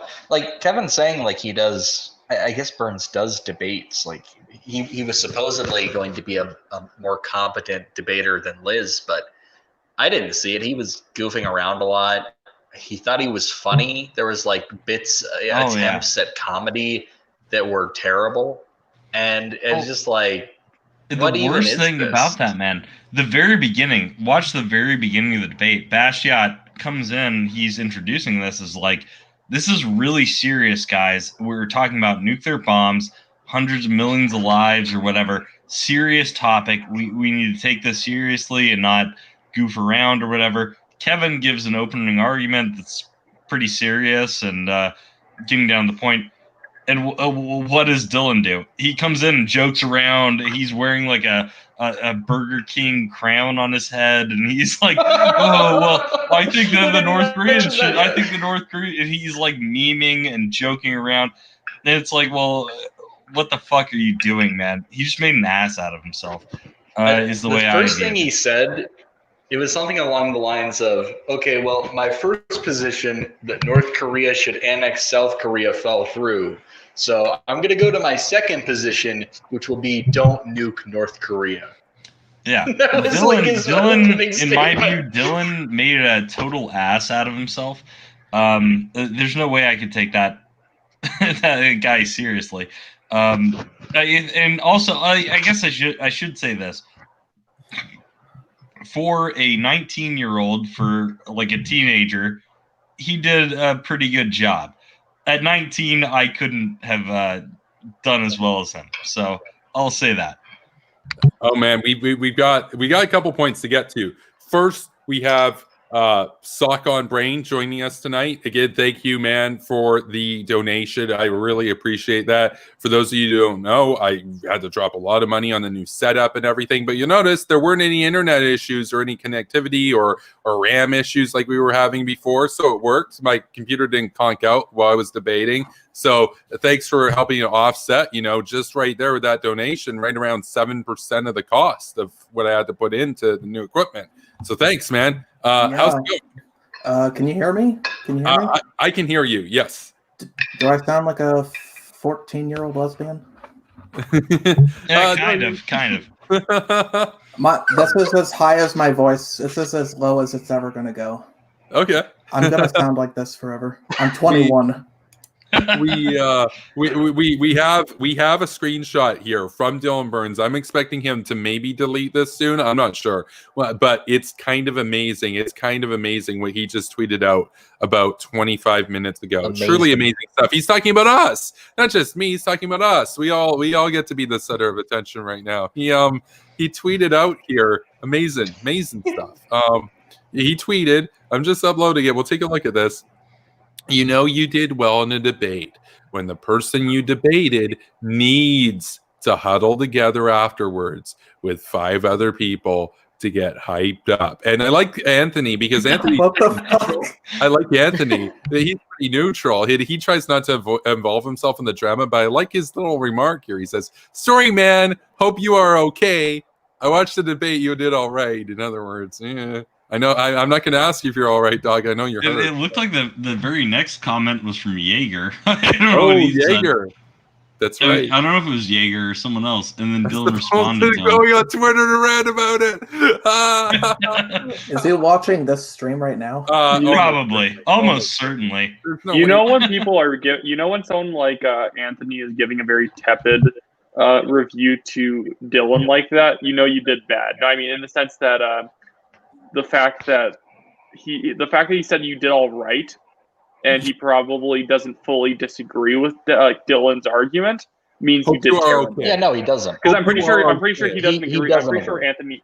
Yeah. Oh, yeah. So the fact that he doesn't fully agree with Kevin and he only thinks Dylan did all right is basically saying, no, Dylan, you did about a 2 out of 10. You weren't at a 0 out of 10. so I guess you did all right.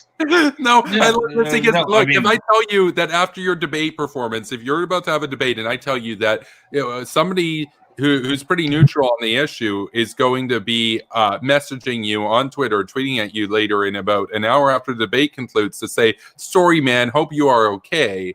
How do you think your debate performance is going to go? You'd say, oh, crap, am I going to drop the ball? Sorry, man, hope you are okay. I don't know, man. There's just something about the way you worded it that's pretty funny to me.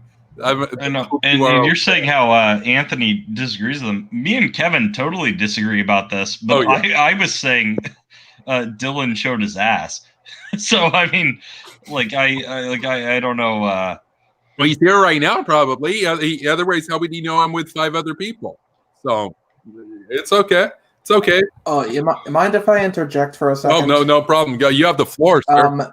No, this is not related to the topic, but my name and picture, like, that is not my name. Like, this is just a disposable, random Facebook account. Gotcha. So, like, you can go to that Facebook account. There's nothing on it. That's just making that clear. There's probably like 1,000 Michael Greens too, right? Yeah, it's a very generic name. Oh man, I mean that's the thing. I obviously choose to use my identity and my face and all this stuff here. No pressure on anybody to do the same, And we here, I hate doxing and stuff so much, right? I literally blocked a guy, Alex R, for threatening to dox my opponents. That's how much I hate doxing. So Yeah, I don't know why it shows the OBS logo. I don't know why it's doing that. Well, you can pick your logo. Yeah, I haven't touched the Facebook account at all. It's not even connected to my Twitter. Okay. Oh man. Yeah, no, I'm not really sure. I'm a boomer. I don't really know how I've only ever used it to join this stream. I shit you not. Well, I'm not sure how OBS works as far as changing it, but you know who does? Reese. You might know how to actually set like a profile picture on OBS, right? If you're there. I don't really understand. So, is he using it through OBS? Is he using? No, I'm using StreamYard. On StreamYards, you literally before you come into the studio, you can pick an icon. Oh, you can? Yeah, you don't have to use OBS to use those. I don't know why it's showing the OBS logo. I don't. Oh no! Look who's here tonight. Oh no, it's Milton.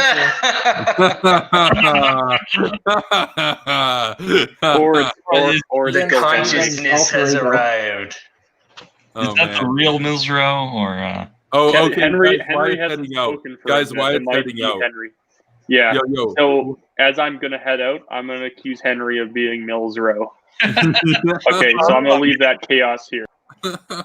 That's right. It could be in sock. Well, thanks for Wyatt for coming on not tonight. my sock. Because Milsro, he disguised himself as Henry and came on here once. Same profile and all that sort of stuff. I'm like, oh, it's Henry. Come on. And you're like, hey, Kevils. That might be the real one. In which case, I have to ask him, why is he not putting out videos anymore? Like, that's true. Those things are gold, man. Those are gold. Awesome. Show us your feet some more. Jesus Christ. Yeah, show us your burqa. You know, the only reason he gets views, he has a Reddit account. He posts to this sub called r/thebakery, and it's just for like small YouTubers to circle jerk their content. I'm not even joking. Like, look into it. It's pretty fucking. And he only cringe. gets like 8 views. That's Sub for sub, bro. That's how like for fucking like. bad it is. Follow for follow. It's like Charlie Kirk. Follow for follow.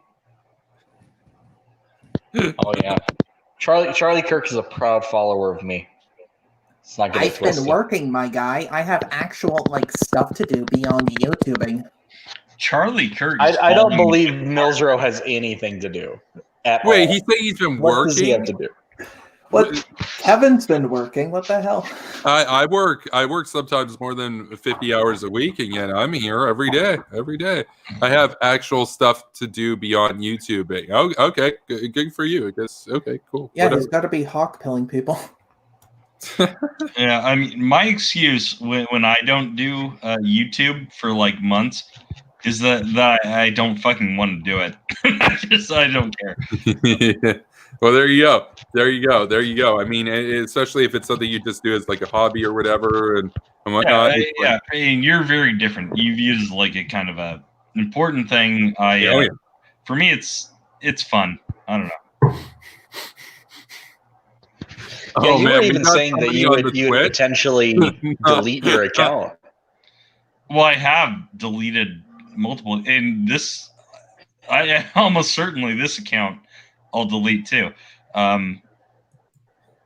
Or was it American Empire that was for the election? Oh yeah, well I had that one for a while, and then I deleted it, and then honestly, I only made this account because I had an argument with Millsrow. Honestly, because he wanted to debate you, and then I was like, "Well, I'll debate you," and then I was like, "Well, I have to get back onto YouTube," and then I did it. But I'm not like he should feel honored. You made an account just for him. Well, yeah, I mean, and I've had fun around on it, but now that the election is over and it's basically decided, and it doesn't look like anything's going super nuts. No, there's fraud. It's not over.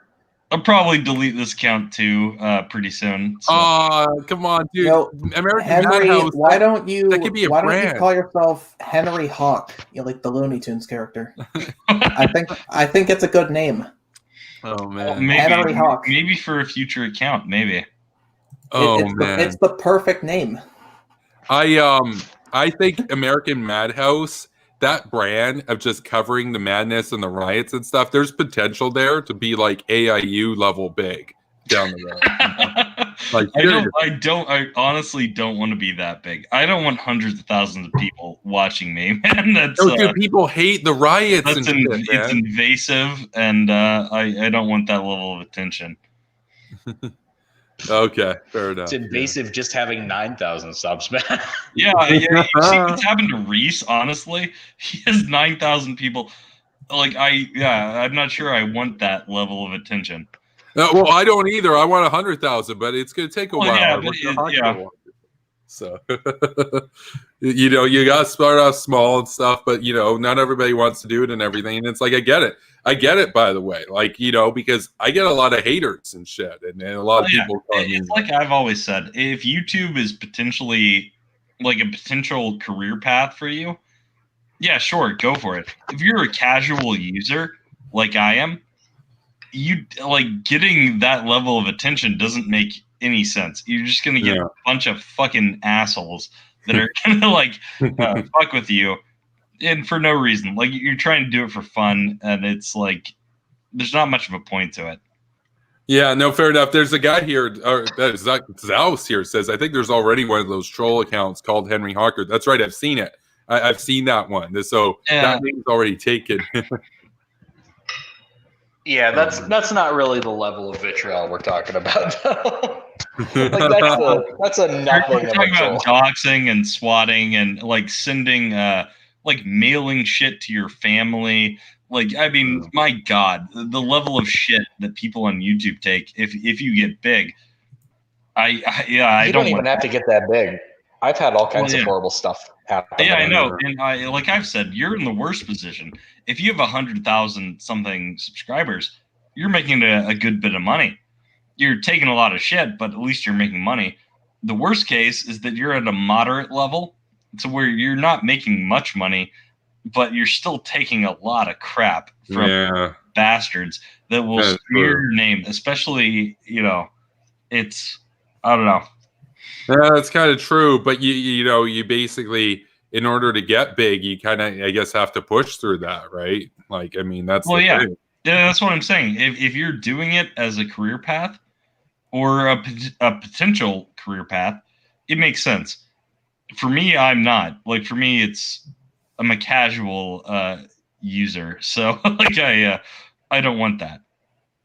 Yeah, no, fair enough. And to each their own, right? Like, it's a free country, that kind of stuff. But so that was the debate. That happened, and yeah, I guess Bastia might challenge me at some point in the future. We'll see what happens.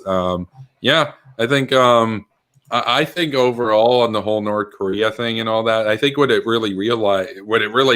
think one of the takeaways that people should realize from this is that if somebody who's such a champion of the continuing the diplomacy route and is so fervent in it that he would continually challenge somebody and organize a debate over the course of about 4 months and all that sort of stuff and everything and be so hyped to do it, if he admits that actually has failed, then it should raise some eyebrows and get you to think, look, I might not agree with what Kevin has to say, but we need to go with an alternative method here. Maybe a conventional strike, maybe just a full ground invasion, something like that. I don't know. But what we've been doing hasn't been working, at least. But Dylan Burns never had that awareness. He never had that flip, and it was almost there. It was almost there at that point where it's like, oh yeah, it has failed. So for 30 years, there was the agreed framework, failed.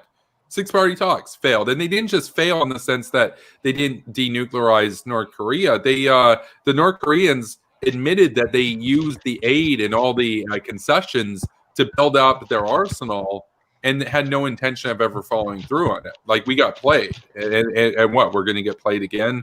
Trump got played, Obama got played, and yeah, Bush got played, and Clinton got played, Albright got played. They all got played. So, I don't think Bush was played. I mean, they pulled out of the Non-Proliferation Treaty in 2003, and this was around when the Iraq War was. Wait, did it happen before or after the Iraq War? I don't like. I have the timeline right here. I can actually. They both happened in 2003. Yeah. I feel like they may have been passing the buck or something. I don't know. Yeah. Yeah, they're too focused on Iraq. January. Now's our chance. No, you're right. It was before. It was January 10th, 2003. The U.S. went into Iraq in March of 2003. So you're right. It was a couple months prior. So I'm just wondering, like, if the Iraq War had any, like, real effect on North Korea choosing to nuclearize at that time. Well, they were gearing up for getting nukes for way before they withdrew from the treaty. They were breaking about getting nukes. I'm aware of that, but like them being preoccupied with Iraq gave them the opportunity. True. To do so. No, you're right. The U.S. couldn't like just invade North Korea at the same time as the Iraq War and stuff like that. That's a good point. But when I say Bush got played, I mean the six-party talks were a joke, and of course the Bush administration was party to that, right? So that's what I meant by that. But he pulled out of the agreed framework at least. Yeah. No, that's true. That's true. But like, then we just try a new thing and a new thing and a new thing, and at some point, I mean, Dylan almost talked about it as, they've got nukes, so you can't do anything now. It's like, yeah, they've got some crude atomic bombs right now. Pretty soon they're going to have thermonuclear bombs that are more advanced and more efficient. I mean, Hiroshima, for example, was about approximately 3, like in terms of the material that went into it and everything, is approximately 3,000 times less as efficient as a current U.S. thermonuclear bomb, for example. So you might think, they're both nukes. Yeah, there's a bit of a difference. One can do the same yield in 2 kilograms that the other one would take 6,000 kilograms to produce the yield. But bit of a difference, right? So the North Koreans, they're just getting started. They're just getting warmed up. The Soviets did the same thing. America did the same thing. France did the same thing. UK did the same thing. Pakistan did the same thing. India did the same thing. Israel did the same thing.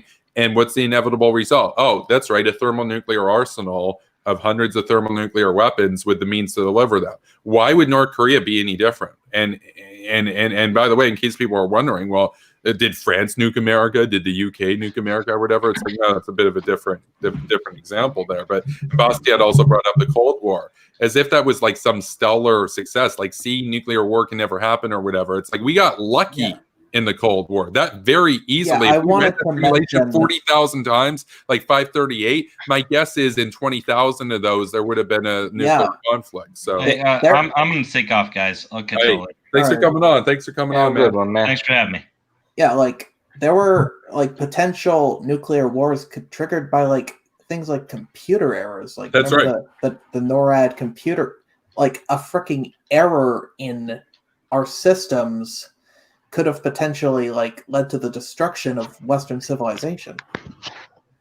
Yeah, oh yeah, no doubt. That's the other thing here. I mentioned in the course of our debate, I mentioned two possibilities. Either they use the nukes to blackmail America, but they have no plan of actually using them against America, or one day Kim or whoever it is that's in charge just acts rash and fires the nukes. Here's another possibility. Miscalculation and error triggers them to fire nukes in America. I didn't even bring that up, but you're right. Yeah. And Dylan would say, oh, see, you're admitting that like nuclear war has errors in it, man, so you can't nuke North Korea. Whereas that's an argument in favor of not letting them build up nukes. Like, in other words, you can't say to me, hey, man, Pakistan has nukes, therefore we should let North Korea get nukes. My argument is Pakistan shouldn't have nukes and neither should North Korea. That's my argument. So Yeah, about the Cold War thing, like I was bringing this up in the chat. I was on the stream, but I arrived 50 minutes late. I got home late from work. oh yeah. So I was like, people were comparing North Korea to the USSR, and I was trying to point out, like, I couldn't do it effectively because it was a Twitch chat. Yeah. That, like, a state like North Korea, despite it being a threat, it is nowhere near on the same level as the Soviet Union or Russia in its current form. Like, they're not even comparable. We're not facing a rival superpower. Like, we're facing a tiny rogue state.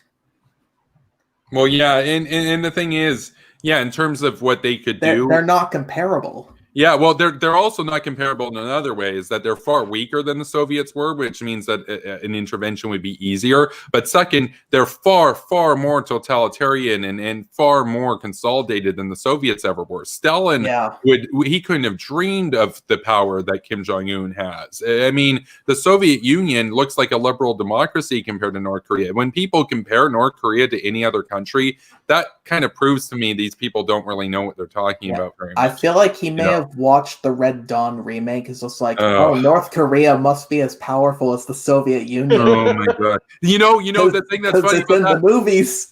That was supposed to be communist China. It was originally an I know all about the communist China, but they didn't even fucking get it in either way. So they had nothing to show for it. It was but that's the thing. Communist China forced them to, at the last minute, cancel all the scripts and all that and remake it to be the North Koreans. But even in that script, it was supposed to be the Chinese invading. No, North Korea. I want to be very clear about something. We would be very remiss. We would be very, very dangerous to presume that because they're kind of weak and they're kind of a meme that they aren't that big of a threat. No, one of their Hwasong 16 missiles detonates, even if it misses by 13 kilometers over New York. We literally went through the simulation. It kills just under 5 million people, and that's where they missed by a lot. I mean, modern ICBMs are accurate to within a few hundred meters. Theirs, not so much. Say 13,000 meters. So it goes off, what's that, like 8 miles or whatever away, so they overshoot. You're still losing all of Manhattan, right? So and that's with a primitive thermonuclear device. That was America's first thermonuclear device, IV Mike. That's the beginning. They'll just go up from there, right? That was the whole chat's worth of like Burns supporters. This is why like this would have been a better premise for a debate with Burns is like, do you even believe North Korea is capable of being a threat? So many people in the chat were like, oh, they're not a threat. Oh, it's no big deal. And it's like, okay, this is a pointless. It's a point. They were yeah, against like American hegemony. Let's it's stay a out of other pointless debate people's in that conflicts. sense. I want to see. This is the debate I want to see, Kevin. I want to see you debate the nuclear first strike against someone who believes in a conventional first, like a John Bolton. Like that would be an interesting debate. This, no, there's far too many hoops we have to jump through in educating these people about the realities of the world. That's such a good point. John Bolton, by the way, I'll say this right They off the kept bat. bringing up Even John Bolton too. That was the other thing. Well, no, I'll say this. Even if I'm right, and I think I am right, I think John Bolton would probably win that. He's just he's got decades of professional experience and rhetoric and policy and everything, and he's privy to information that I don't have, and he knows the margins of error better than I have the access to find. So he might be able to change my mind on that. But right now, based on everything I've seen, and I thought about this for a long time, but again, I'm not at the CIA, and hell, even if I was, I wouldn't be able to tell you. But there's a chance those guys couldn't like, even if they weren't bound by confidentiality, they might not even know. Like, we might genuinely not even know if it's 57 or if it's 60 or whatever. Like, there are errors in every, like, there were errors at D-Day, there are errors everywhere of asymmetrical information. That's what happens when your country's military infrastructure is underground, like North Korea's is. That's part of why I believe in the nuke pill, because how are your conventional ordinances, even the mother of all bombs, how is that supposed to penetrate as deep as their assets are? That has not been explained to me yet. Whereas if you're talking about a several hundred kiloton yield, a direct hit on it, you are going to take out hardened underground what what happens to the rock? It's literally vaporized. Nothing escapes the fireball, right? Like that's the difference of a nuclear versus a conventional blast. A conventional blast is nothing in comparison to mother of all bombs. Is powerful, but the heat that's generated in a nuclear blast is such that the mother of all bombs rearranges chemical molecules. The thermonuclear blast in a B-61 blast vaporizes and converts them directly into energy. There's a huge difference there. And when you're trying to hit their hardened, secure underground facilities, John Bolton would be somebody to debate that on. He can make a good argument. And you know what? There's a chance he might be nuke pilled too, but he's an offensive realist and he's not going to telegraph that to the world because he has actual power and he might be in charge one day and he doesn't want his enemies to know what's up. And in which case I'd say, you know what? I made the same argument. I'm like, look, if I'm coming in, I would keep it on the low. I'd say, oh, we're going to go to the negotiating table. And then when I'm inaugurated, it's mushroom clouds over North Korea, basically. But that way they're on minimum alert. But what did you think? In the debate, what did you think about Burns constantly bringing up Bolton, though? Like, he's like, yeah, famous John Bolton who agrees with me on this issue. Like, he mentioned John Bolton like 5 times. Yeah, I wanted to bring that up too. Like, I know exactly why he was doing it. Like, he was doing it just so he can be like, yeah, this guy you look up to, he agrees with me. Fuck you. Like, he was doing it in bad faith. It was so fucking obvious. That might work. It felt like that might work with a Trump supporter. I'll say this: that might work with like a very non-principled Trump supporter who just loves Trump. And if Trump gets tough on North Korea, they love him. And if he gets soft on North Korea, they love him. And you might be like, "Hey, look, Donald Trump said this," and you're like, "Oh man, Donald Trump said that." Ooh. Whereas for me, I've said it many times before, man. Look, I like George W. Bush. He screwed up on North Korea. I like John Bolton. He in his public rhetoric is wrong on this, but I've been following Bolton Pack for a long time. I've seen his memes that he's put out there, his Bolton Pack memes and everything. He's literally advocated for a military first strike against North Korea. I know, and he knows, but he doesn't want to telegraph this to him. When we talk about first strike against them, and he says all options are on the table, it's John Bolton. My guess is strange because I don't think Burns. So when Burns is saying like, yeah, John Bolton agrees with me. Yeah, potentially about the not nuking North Korea part, but they don't agree. Burns does not support a conventional first strike. Oh, no. He only brought up Bolton, not to bolster her case or anything like that. He only brought up Bolton as like an appeal to authority against me, which is freaking weak because I'm not a sycophant. I'm not going to just wash Bolton's feet or whatever. Like it reminded me a lot of like, religious debates I'd get in back in the day. And people would be like, oh, well, Christopher Hitchens said this thing, whatever, that I disagree with. And it's like, well, I don't care. I like Hitchens, but he's not my messiah. I like Bolton. He's capable of being wrong. Bolton and I disagree on abortion, for example. To my knowledge, John Bolton is pro-life. I'm pro-choice. So we disagree there. But that's the thing. I'm sorry to interrupt, Kevin. That's good. Yeah. So not only is it an appeal to authority, but as you mentioned, I feel like I'm just going to critique here. I feel like you should have probably gone a bit harder on this. Like you said, he's a realist, so he's not going to telegraph like what he actually wants to do. Like I personally would have said, no, he's a realist. Like, how the fuck do you know what is actually going on in his head? Well, he's got the quote for me, and the thing is, like, I referenced the Bolton Pack stuff from 2016, 2017, which you can look it up. It's true. But the quote that Dylan gave to me is more recent, and it's true and whatever. But here's the thing. Maybe, here's the thing. Maybe Bolton, if he comes into power, maybe he's not going to give that exact counsel because he doesn't want the enemy to be on high alert. Now, we didn't really get the time to go into that. Another thing, I didn't have 100% perfect performance. You're on the fly. You got to react to shit and everything. Dylan threw out a lot of stuff. I only was able to address about a third of it that came up because they kept moving the subject and everything. Yeah, Dylan was being like, he was being a piece of shit. Oh, Dylan. Yeah, no, Dylan, especially near the end of it. Dylan, I think Dylan, he got unhinged. It was so fucking funny. No, I knew because when I went in there right away and I was like, and I was cordial and everything, and I'm like, oh, yeah, thanks for having me on, and thanks for Bastiat for moderating this. I was genuine about that, but I knew going through Dylan's head, he's like, oh, I hate this guy.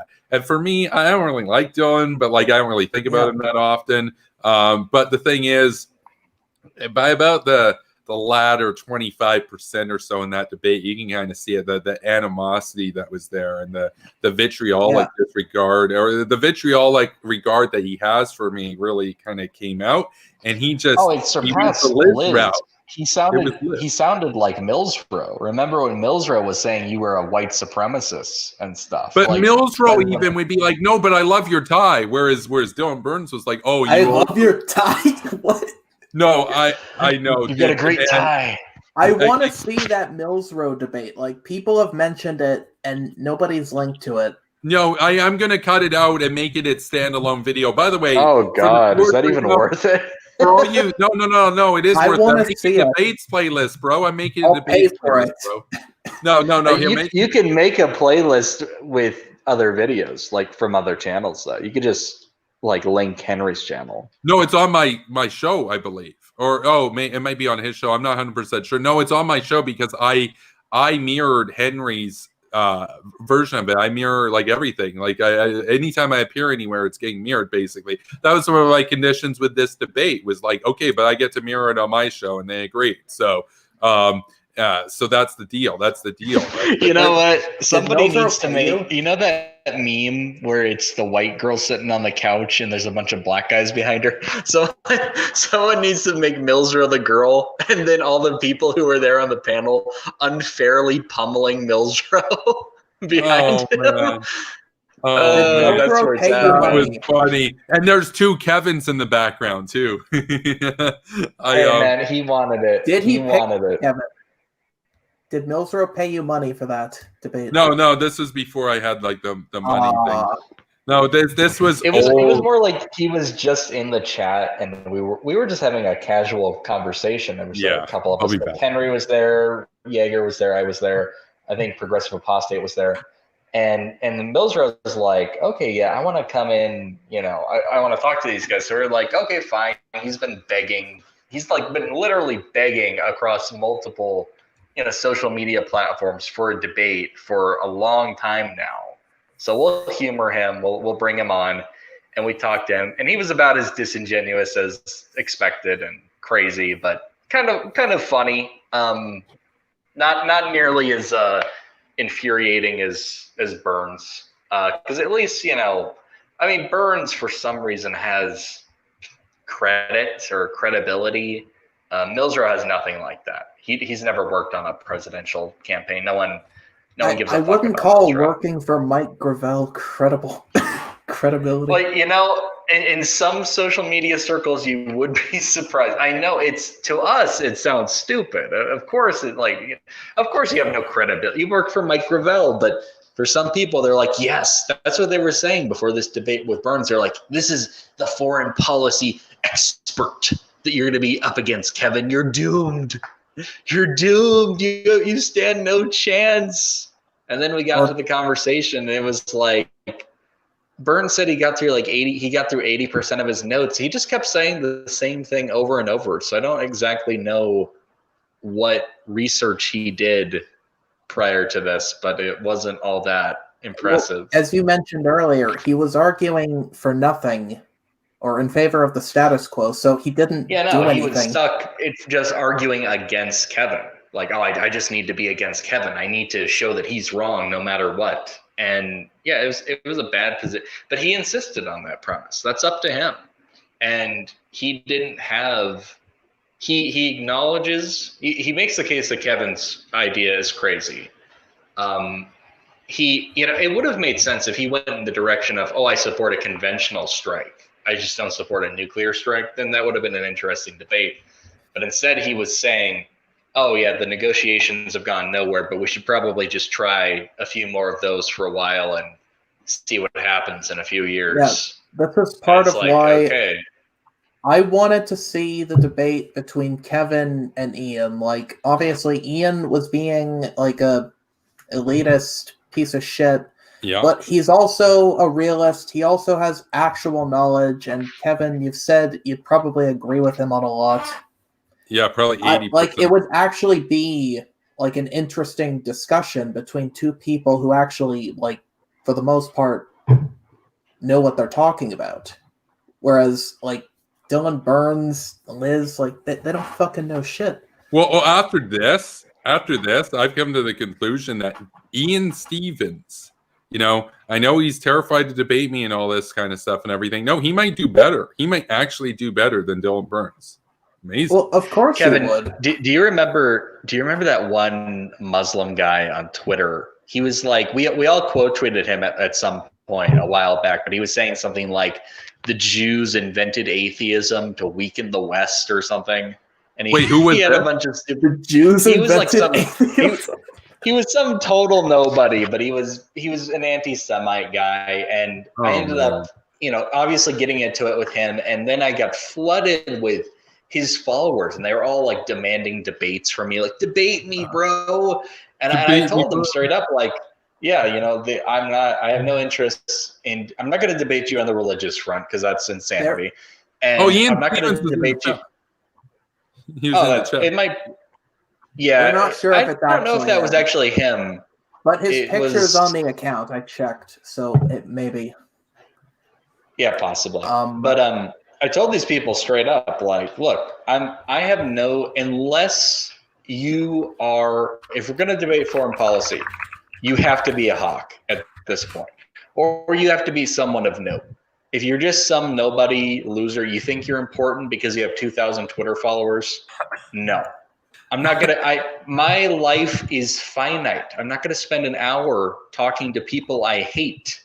Yeah. No, like what is the point? See, you've done pretty well. You've debated people who, not all of them are all that well known. And this was definitely the most high profile debate, but you're avoiding some of the mistakes I made, because I debated a lot of people early on YouTube, and it got me nowhere. It is pointless. It is frustrating. And yeah, it can be a little funny sometimes, but really, you don't want to be known as the debate guy, because then everybody comes to you and it's like, oh yeah, let me get you over here. Let's get you on the blood sports. And it's like Destiny. Yeah, you don't be Destiny. Imagine being Destiny. Oh yeah, imagine unironically being Destiny. Oh, like, man. You're just like really fucking autistic. I don't know if this is against Twitch terms of service to use autistic in a negative tone. Everything's against their Twitch. I think he genuinely is. Like, when he's actually losing, he gets really unhinged as well. I've never actually really watched much of Destiny, I've got to say. Destiny, I think I've seen more Burns than Destiny. He gets easily unhinged. I mean, yeah. He actually got departnered from, he's still on Twitch, but he got departnered because he basically said what Neocon Asuka said, like the people should run over protesters. Oh, right. His words were like something along the lines of, if it takes like white supremacist Nazis to like run these people over to stop the rioting, then they have my fucking blessing. Yeah, he did say that. That's right. We covered Like, it on the I'm show. not even kidding. He Apparently, said, that's not the guy who makes the community look bad. Well, that's the thing, though. It's the hypocrisy of these democratic socialists is that they can make these utterly disgusting comments and yet still have a platform. Because even if Destiny gets departnered, or Vosh, for example, Destiny's not a Democrat. He's like a neoliberal type. Like he's open. He likes capitalism. Like he's not a socialist. He's debated plenty of. He's like neolib, I guess. Well, Vosh can say what he wants, but we all know what's behind the curtain. And he can say all these foul and disgusting comments in Destiny or whatever. But the thing is, one, their fans will be apologists for it. They will deny it and they will excuse it. Two, they unlike if a conservative did that, like remember Milo Yiannopoulos when he got completely cut off, deplatformed, shut down for his CP comments. Yeah. But his CP comments on record twice. You mean like when he said when he said like pedophilia is good? Like, yeah, like remember when Milo got shut down for that? Yeah, I remember that. And rightly, and guess what? Look, guess what? He got called out for it, and he got shut down, and rightly so. But the left can do that. Like for example, Vosh, and yet he still not only has his Patreon where he makes over $2,000 a month. He has thousands of followers who still simp for him. It's so sick that he can get away with this. Yeah, committing a literal Holocaust against Jewish people to pwn the fascists. Yeah, well, they called me a fascist tonight, by the way. Just you know what's funny? Like he said in his nuking Israel comments that all the countries around them like have good reason to like hate them. But now all these countries are like starting to normalize relations, especially Sudan, where like the 3 no's like originated. So like Vosh must be seething. Oh no, the anti-war people, I'll tell you this. The anti-war people watching this peace process go successfully, they are fuming and dooming. They hate it. Have you seen Reddit's r/politics or news? Like don't actually go on it, but have you seen it? No, I hardly have ever spent any time on Reddit, man. That's good. Good. Don't go on Reddit. So I've seen a lot of the comments. Like I looked for articles on the UAE Israel peace deals and the other peace deals too. And so many of the comments were like, "Oh, this is bad because imperialism." And some comments went as far as saying the bad guys won the Cold War. And these were like upvoted. These were at the top. These weren't like at the bottom. These were at the top. Reddit is full of socialists, dude. Yeah, the socialist subreddits have the most, like, way more than neoliberal or conservative or whatever other subreddits there are. Yeah, I just want to bring up something in the chat because Dylan Burns brought up John Bolton a lot, and I just want to show you all here that I wasn't just pulling crap out of my ass or whatever. Here's John Bolton and his super PAC right now calling people like Dylan Burns wrong. Here we go. Preemption. This is John Bolton's super PAC. Preemption opponents argue that action is not justified because Pyongyang does not constitute an imminent threat. They are wrong. Ambassador John Bolton. That's from 2017. So did John Bolton become stupid in 3 years? Yeah, no. That's the problem with citing realists when making foreign policy arguments because they're realists. They're like ideological. It's considered theory, not philosophy. Yeah, I'm not a realist, by the way. Like John Bolton's an offensive realist. I in the debate, I identified as a liberal neoconservative with offensive realist characteristics. I'm not an offensive realist, though. I have an allegiance to the democratic order. John Bolton has said on numerous occasions he's not a neoconservative.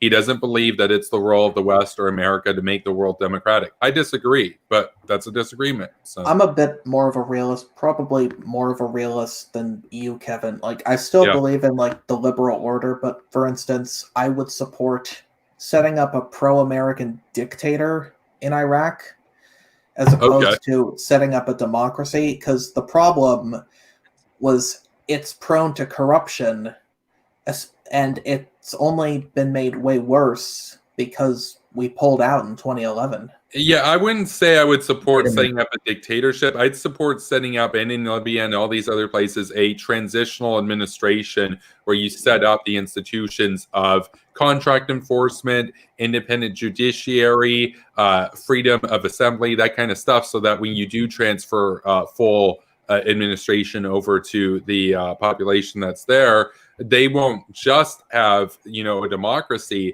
They'll have a democracy with a tradition of, the courts being independent, no bribery, proper contract enforcement so business can go on, that kind of stuff. That's how, like, you'll notice that a lot of the times where poverty happens and things go wrong in Africa, for example, it's because they don't have good, solid foundations of law and contract enforcement. So it's just a free-for-all, essentially. There were also really high ethno-sectarian tensions, which were never really resolved. Right. And there was the Iranian interference. I've had people try to tell me all the Iraq war. Yeah, that's actually the other thing. It's like the same principle with the Kirkpatrick doctrine. Like, we support dictators that are pro-West. Oh, I agree. If you support a democracy, it's going to fall to like communist influence. Well, no, you can support both. Like, come on for a second. You can. Come on. Let's let Net7 chime in. He hasn't spoken. Okay. Well, let me push back a little bit on this. No, I do not support setting up dictators just for the sake of having pro-West allies. What I support was what Mr. Cassie said, is that we set up temporary governments that transition the way towards democracy. So initially, you have to maybe like set up a government that's not democratically elected in order to get the infrastructure going, in order to get the system up and running, in order to prepare the way for democracy. But no, the idea of simply trading one dictatorship for the other, for example, trading communism and Marxist-Leninism for another despot that's just more right-wing is antithetical to the cause of liberty and neoconservatism. I mean, we're supposed to be about getting people democracy and the republic, not trading one tyrant for another. Well, that's why I support the Kirkpatrick doctrine. It suggests that like authoritarian regimes are easier to convert into thriving democracies, and I think that the proof is in the pudding. Well, no, the Kirkpatrick was a little bit different. The Kirkpatrick doctrine was obviously informed by the Cold War. The idea being that you work with right-wing or pro-Western agents out there, so already mostly for the most part existing forces, Saudi Arabia being one, Pinochet being another, though in that case there was more of an interventionary approach to set up Pinochet.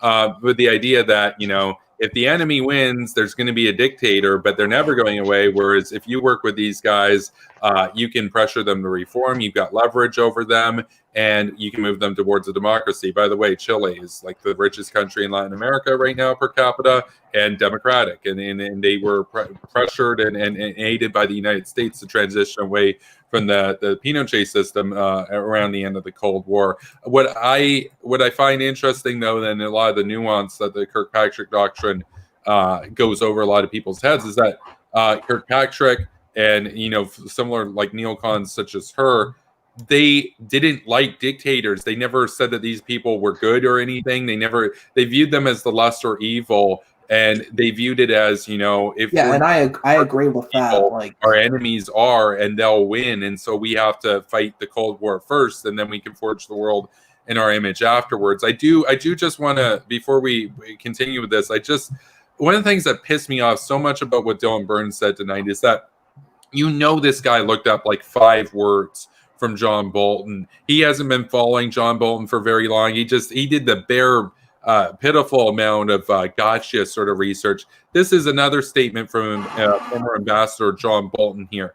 He says, and this is from back in, I think, 2018, he says, the unanswerable reality is that economic sanctions have never stopped a relentless regime from getting the bomb. Here's another line from John Bolton. He says, are we, and this is kind of what I was getting at here, are we prepared to live forever? Because it's not 10 or 15 years or 82 years. It's till the end of time because that regime's going nowhere. They consolidate further. They invest in their security apparatus. Are we prepared to live forever with North Korea having nuclear weapons? Will Americans be under that threat for as far as the eye can see? I find that unacceptable, and I agree with that. And for anybody like Bastiat that would bring up the Soviet Union, yeah, the Soviet Union, there were protests and there were uprisings that occurred in the fractures of that society. There are and never will be any fractures in North Korean society. They've Yeah. out And this is what China is trying to do. Like, it's not going to work. ethnic divisions, like, definitely. They're 100% ethnically Korean. There's no ethnic divisions there. No, I'm talking about the Soviet Union. Okay. Ethnic divisions, like, played a role in it eventually falling apart. Like, I agree. And China, like, this is what they're trying to do too with the extermination of the Uyghur people, as well as they're other trying to groups. consolidate the Han Chinese as the ultimate sort of supremacist racial category. Han Chinese communism. And I just want to reaffirm something. Like, I am aware of the Kirkpatrick doctrine, like, being pro-liberal democracy. Like, I don't support just leaving dictators in forever. I want them to become liberal democracies when there is no greater persistent threat.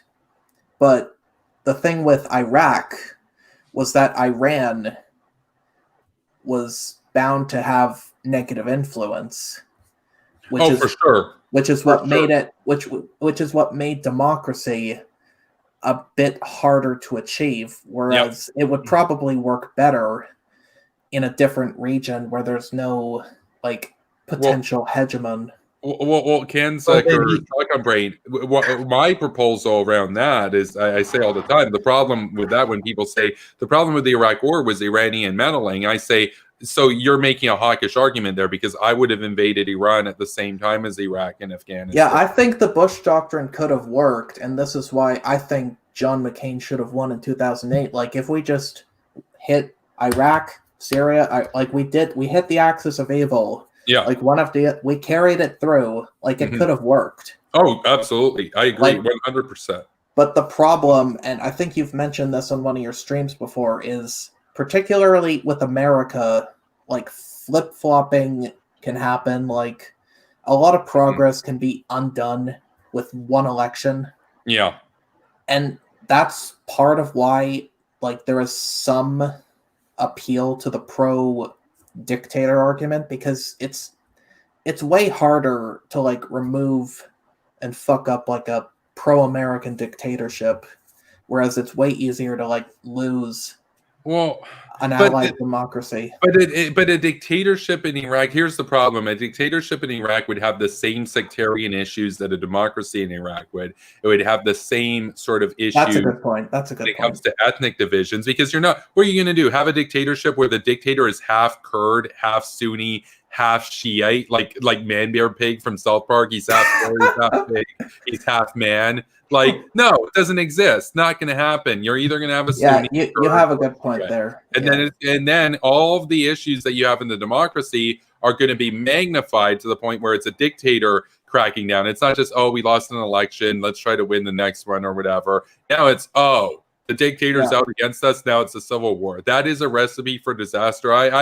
I'm more on the side of Net 7 here, but I think it varies by context, because, for example, I think American cooperation with South Korean dictators back against North Korea back in the day, Dylan Burns was trying to get me on that and stuff. No, I think that made a lot of sense. I think it depends on the context.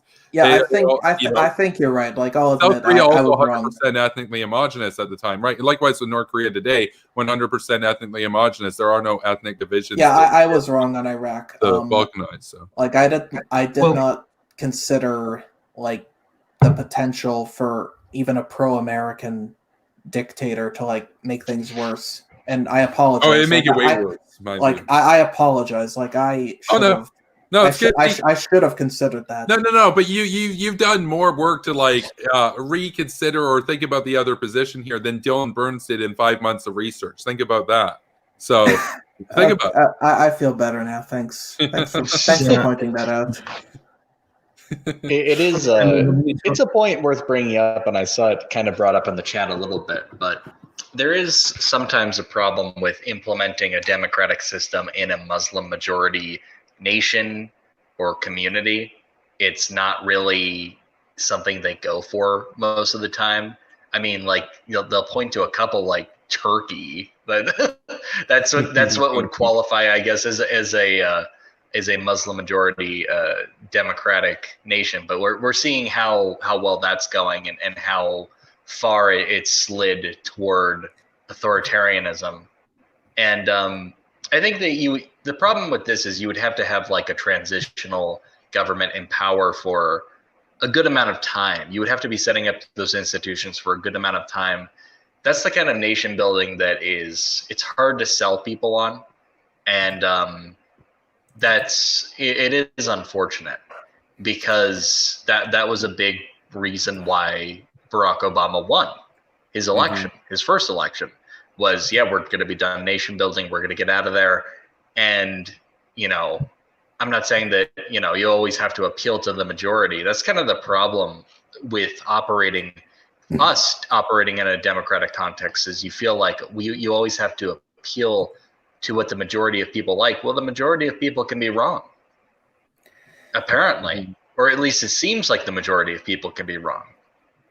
Like, if the majority of people believe that the Iraqi people didn't deserve freedom, do you appeal to that? Do you like shred all your values and integrity because you'll win an election that way? It's a really hard place to be in. This is exactly why direct democracy is like a terrible idea.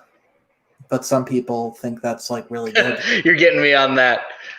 I still support that. I still am very anti EC. Even though it helped us win.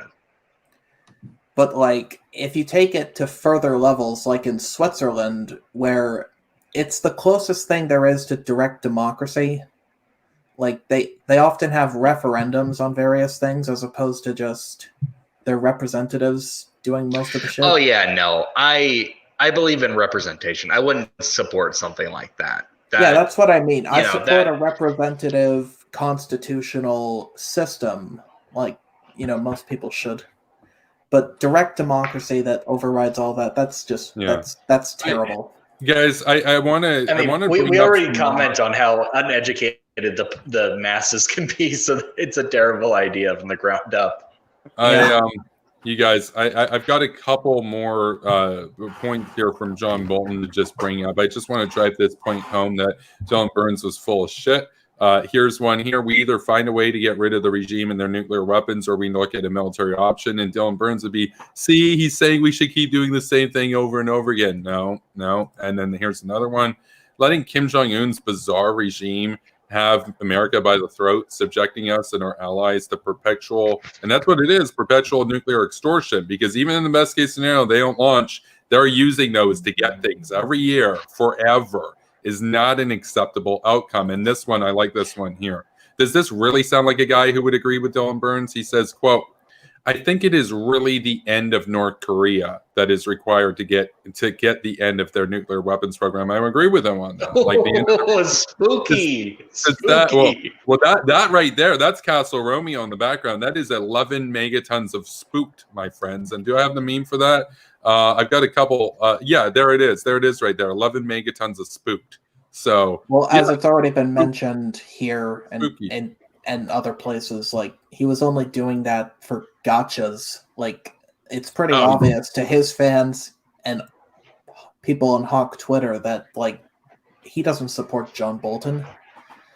The only reason why he's looking like he's ahead and he's getting all these likes and stuff right now is that he has a little over 8,000 followers on Twitch. I have 49 on Twitch. He has a bigger profile. That doesn't mean he's right. It just means that, He has more brainlets. We don't really have Look, any the brainlets. more people agree with this. You know, it was funny actually in the chat on the extortion line. In the chat, people were like, "What's this Kevin guy's talking about blackmail? Define blackmail, man." Wait, Like, do you not? Wait. No, I'm being Define dead serious. They were blackmail. like, they were saying, Bastia, tell this neocon dude to define blackmail.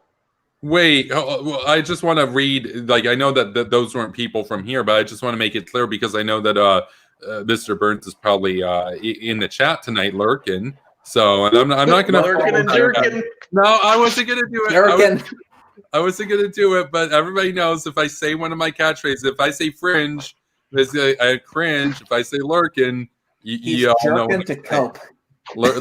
Lurking and jerking. But anyway, this point here, not that one. That one's a good graphics. I like that. It makes it clear. That's what a thermonuclear bomb looks like when it goes off, and that could be over New York. And even if it missed by 13 kilometers, it still would kill 5 million people. This one right here, subjecting us and our allies to perpetual, like he hits everything. He hit every point in my debate performance over the course of an hour and 45 minutes in one meme here. John Bolton Super PAC. Letting Kim Jong-un's bizarre regime, that's right, it's bizarre, it's not comparable to the Soviets or the Chinese, it's out of this world. At one point, Dylan Burns said it like that planet or whatever, and then he corrected himself. No, Christopher Hitchens described it as a small moon. It might as well be its own planet, the Hermit Kingdom.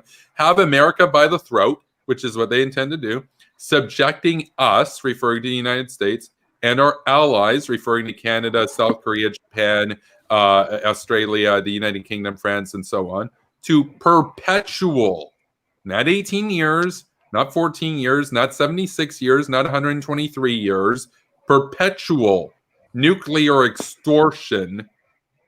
What does that mean? That means, oh, we're going to do this thing now. And if you don't like it, oh, do you really want to lose all your cities? Because in any micro example of a move that they make, it's never going to make sense to lose all your cities to stand up for yourself. In other words, even if John Bolton's president, even if Curtis LeMay is president, and they're at that point that I described, once they hit that threshold, 1,500 to 1,800 H-bombs, where they can thoroughly, even if America shoots down 50%, where they can thoroughly take out America. No American president, no matter how hawkish, no matter how hawk-pilled, is going to say, oh, we're going to do that to defend South Korea. They know what they're doing. And he says is not an acceptable outcome. That right there in the red, that emboldened text in the red right there, that point, Dylan Burns would look at that and say, why isn't it acceptable? That is murder. What is extortion, bro?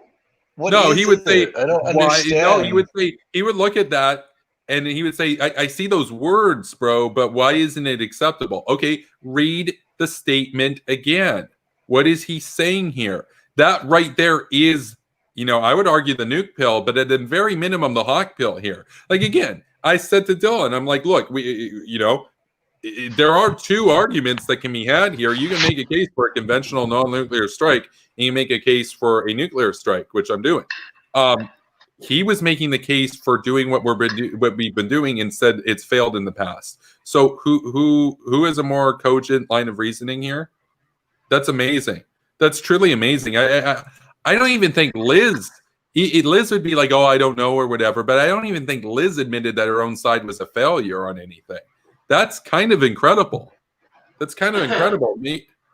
Maybe somebody can find the clip where Liz admits that she was wrong or that because it's not even admitting, oh, you know what, I changed my mind or whatever. No, he was still advocating for it after that point when he let the cat out of the bag. That was a truly incredible moment. And that's when, I believe when he admitted that, and that was before the ad homs. At that point, the debate moved in my direction definitively. And then the decisive moment at which, you could argue either I won or Dylan lost, either way, was the ad homs, the invocation of Devin Tracy, the invocation of regarding the Black Lives Matter movement. You're a fascist. You're a fascist, bro. That was truly incredible debate, stuff.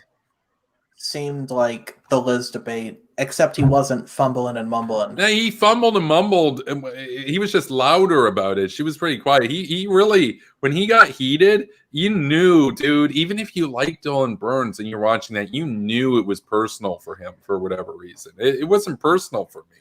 To me, he's just Why would it be personal for him? Yeah, I don't even understand that.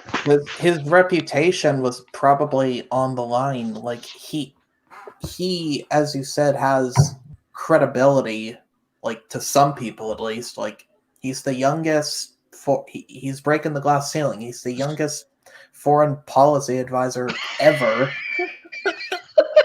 and he sees this as like breaking the glass ceiling, man. No, this is gonna be its own separate clip.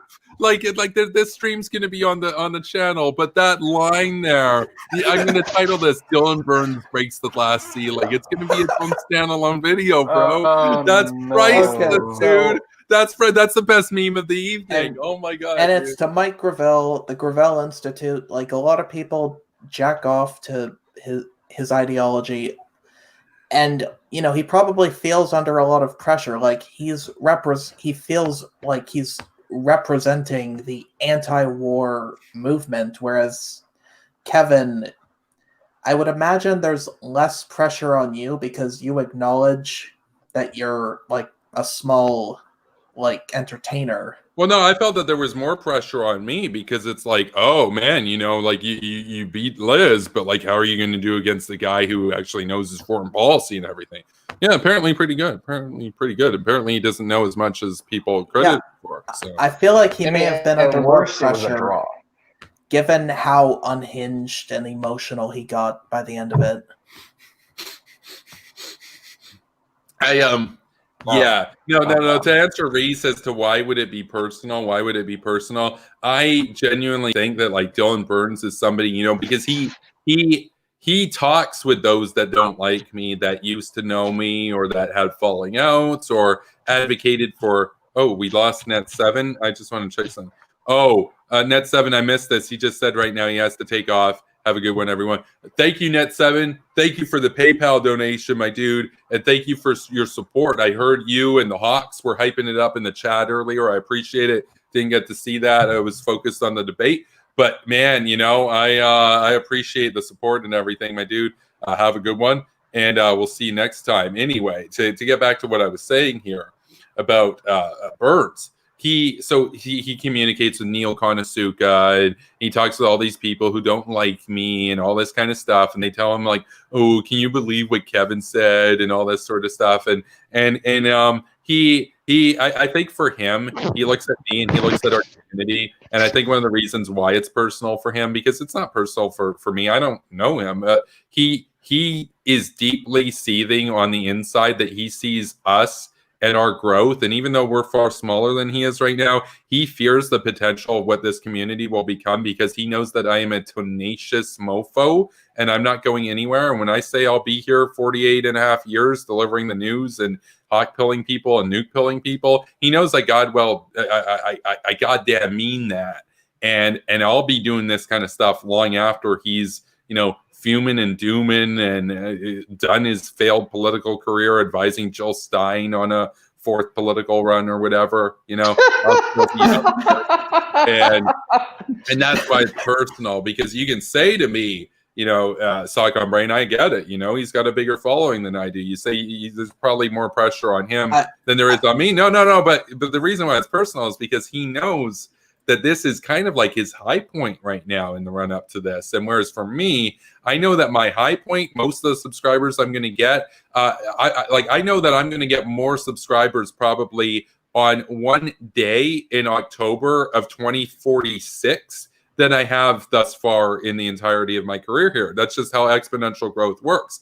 I'm not going anywhere. We are raising a generation of young neocons and liberal hawks and hawk-pilled dudes who are sick and tired, not only of being blackmailed by our enemies and losing on the world stage, but we're sick and tired of people like him and his associates and his acolytes telling us that this is better than what the neocons have to offer for you. In other words, you know, the hawk pill is gaining ground. And as Reese said, Reese told me shortly before we were supposed to originally air the debate, it was supposed to happen October 18th of this year. And it didn't, right? For extenuating circumstances on Dylan Burns' side. He told me, he said, the nuke pill will spread far and wide. That's why it was personal for Dylan Burns, because he knows it's true. Well, you know what? We now know for a fact he is lurking and jerking because, you know, his girlfriend left him. Oh, that's low, bro. Ouch. I'm sorry. He said some dumb shit on Twitter. Like, I'm gonna assault him. He seems to have found a replacement, so I think he's fine. I just want to like explain something. I used to be like an isolationist pigeon, and believe it or not, I found your channel, and I was hate watching you like 3 years ago. I'm going to admit this. I'm going to admit my shameful isolationist past. Do it. I was part of the anarcho-capitalist community. Reese, where'd he go? That happens sometimes. It's the Wyoming internet. It basically means that Jaeger was trying to get online to like check his emails or something, and it kicked Reese out because there's not enough internet in Wyoming to have two people on at the same time. So he'll be back. There he is. It's just pesky Wyoming internet. I don't know anything about Wyoming. Sorry. Is it like a rural area? Do you live in rural area or like what? Oh, absolutely. I live in the middle of fucking nowhere, bro. You know what? Joe Biden, he's got that rural broadband plan, so, you know, he might bring you better internet. See? That's the best reason to vote for him right there. You get a better internet connection from me. Oh, man. You were saying you were an anarcho-capitalist is the last thing I heard. Anarcho-capitalist, you know, associating with people like, I know this might be a bit personal. Do you know a guy named Mr. Dapperton? Yeah. Reese? Yeah. He said some things about you. I don't want to get into it because you probably don't want to talk about it. Yeah, no, not really.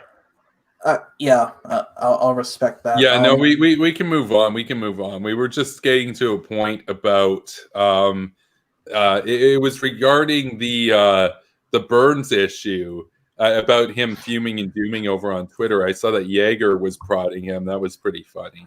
I saw that Nuke Pooter called him a spurg earlier, and I like this. Dylan Burns made fun of him for misspelling the slur because he spelled it S-P-U-R-G. For those who don't know, Nuke Pooter on Twitter, that's what he does all the time. He misspells everything. He's making fun of people.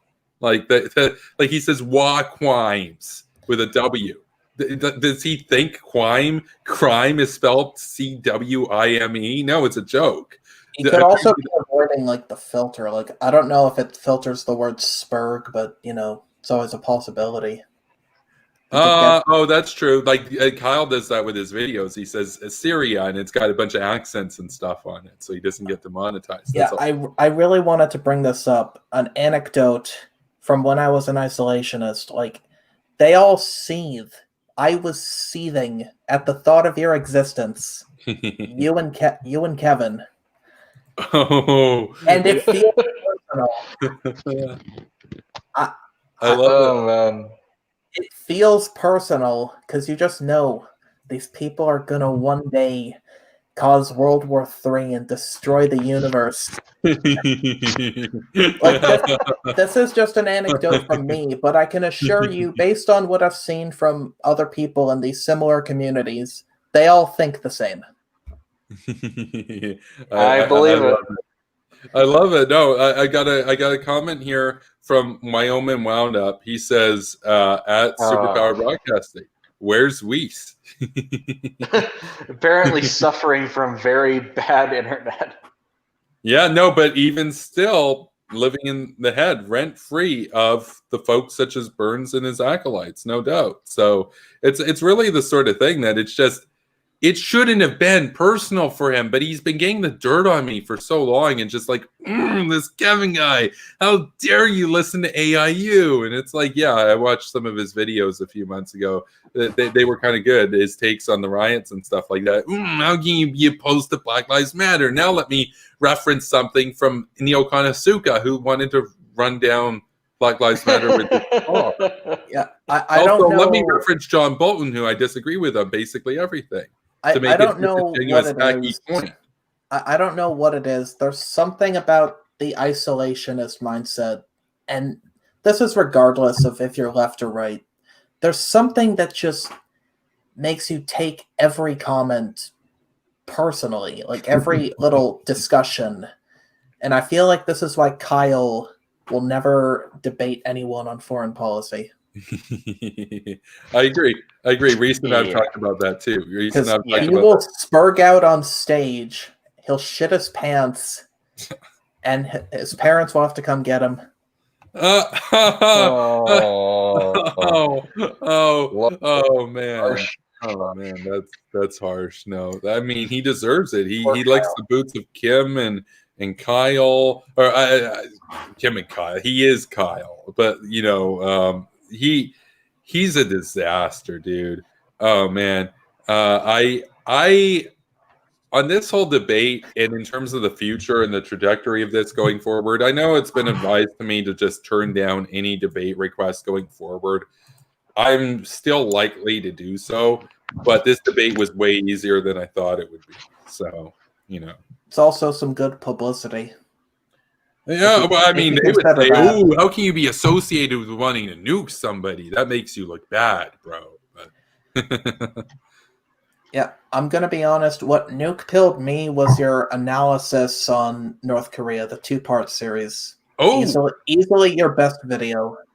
Oh, well, thank you, because I know that we had a special little brainlet over there that wrote how my channel was going nowhere and how I should just give it up and how these videos are disgusting and stuff like that. Well, no, it's good that nuke pilled you. I think the thing that nuke pilled Reese, because Reese announced it publicly he took the nuke pill. He's Dr. Nukies or Spooky Nukies now. He took the nuke pill back in the summer. After me going over their capabilities when it came to the tells that they have, they're not in known silos and stuff. They're mobile. They're on the move. I guess Reese, you could speak to that better than I could. Yeah, no, I mean, because otherwise people were, I thought, making pretty compelling cases for some kind of conventional strike. But when you made the case of their mobile arsenal, I realized that you'd have to cover a lot more ground than in a shorter period of time than I had in mind. And I realized I was kind of just whinging and, not accepting the situation as is. Yeah, no, it's a bad situation, by the way. I want to be very clear about something right here. Saddam, he tried to get nukes and stuff. He had Scuds that had a range of a few hundred kilometers. Libya, Gaddafi, he tried to get nukes. He later gave it up and, of course, wound up regretting it. But he didn't even really have very many Scuds. This, they couldn't even really, or I shouldn't say they, I think Bastia kind of got what I was getting at, but it didn't seem that Burns really understood that what you're seeing on the screen right here, they didn't invest in that, the largest ICBM in the world, to hit South Korea. He kept on bringing up them nuking South Korea. I'm like, no, dude, they have these. They have this to nuke you, dude. You're in Maryland. That's to hit Maryland. That's not to hit Seoul. They have other things to hit Seoul with, right? Wait, is that actually the biggest? It's the biggest currently in service rolled mobile ICBM. The Russians have bigger ones that are silo based. This is the biggest that's rolled mobile. That's an 11 axle tail right there. Yeah. Oh yeah, they have that to hit Japan, bro. It's got a 16,000 kilometer range. They're going to use it to hit a country 1,000. They've been able to hit Japan. Retarded, dude. They just if 2018 was any indicator, remember that. What's that? Like I said, 2018 being any indicator, they've been able to hit Japan for a while. Oh, they fired a missile Japan in the 60s. They get hit Japan a long time ago.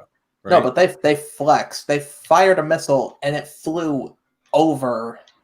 And I think that may have constituted Like, is that a war crime? Flying No, a it's missile? okay. It's not a war crime. What it is they flew it over the narrow strait between Hokkaido and Honshu, the two, like basically the northern island, the northern main island of Japan, and mainland Japan that we think of with Tokyo and all of that. They flew it over that narrow gap there. Now it was still technically Japanese economic zone, still technically Japanese waters, technically Japanese airspace. They flew it over to make a very stark point. What they did was they flew it on the most safe trajectory where they wouldn't technically be going over any land or anything. In other words, they were very careful. And by the way, for those who argue that their precision isn't that great, well, it's good enough that they were able to thread that pretty thin needle with this thing. Anyway, they succeeded with that. They flew it into the middle of the Pacific Ocean. But if you draw a circular arc from the point that it hit the water in the Pacific directly outward, an intersecting point is the United States Air Force Base at Guam. They were trying to send a message without actually shooting something at Guam, saying, "Look, we can hit your ship, dude." And they were precise enough with it that they were able to thread that needle in the straits between Hokkaido and Honshu. Now, I want to be very clear about something. I'm not saying that they have the same capacity as Russia or anything right here. But I'm sick and tired of us underestimating the North Koreans just because Kim is a meme and he likes Katy Perry. They know what the hell they're doing, man, and it's only a matter of time before they they've already done it. By the way, people can say, well, they haven't tested reaching America yet. But yes, they a little while ago, they tested a missile on a lofted trajectory. They flew it straight up and let it come back down, so they weren't like aiming at any countries or anything. It went almost 5,000 kilometers into the air, vertically into space.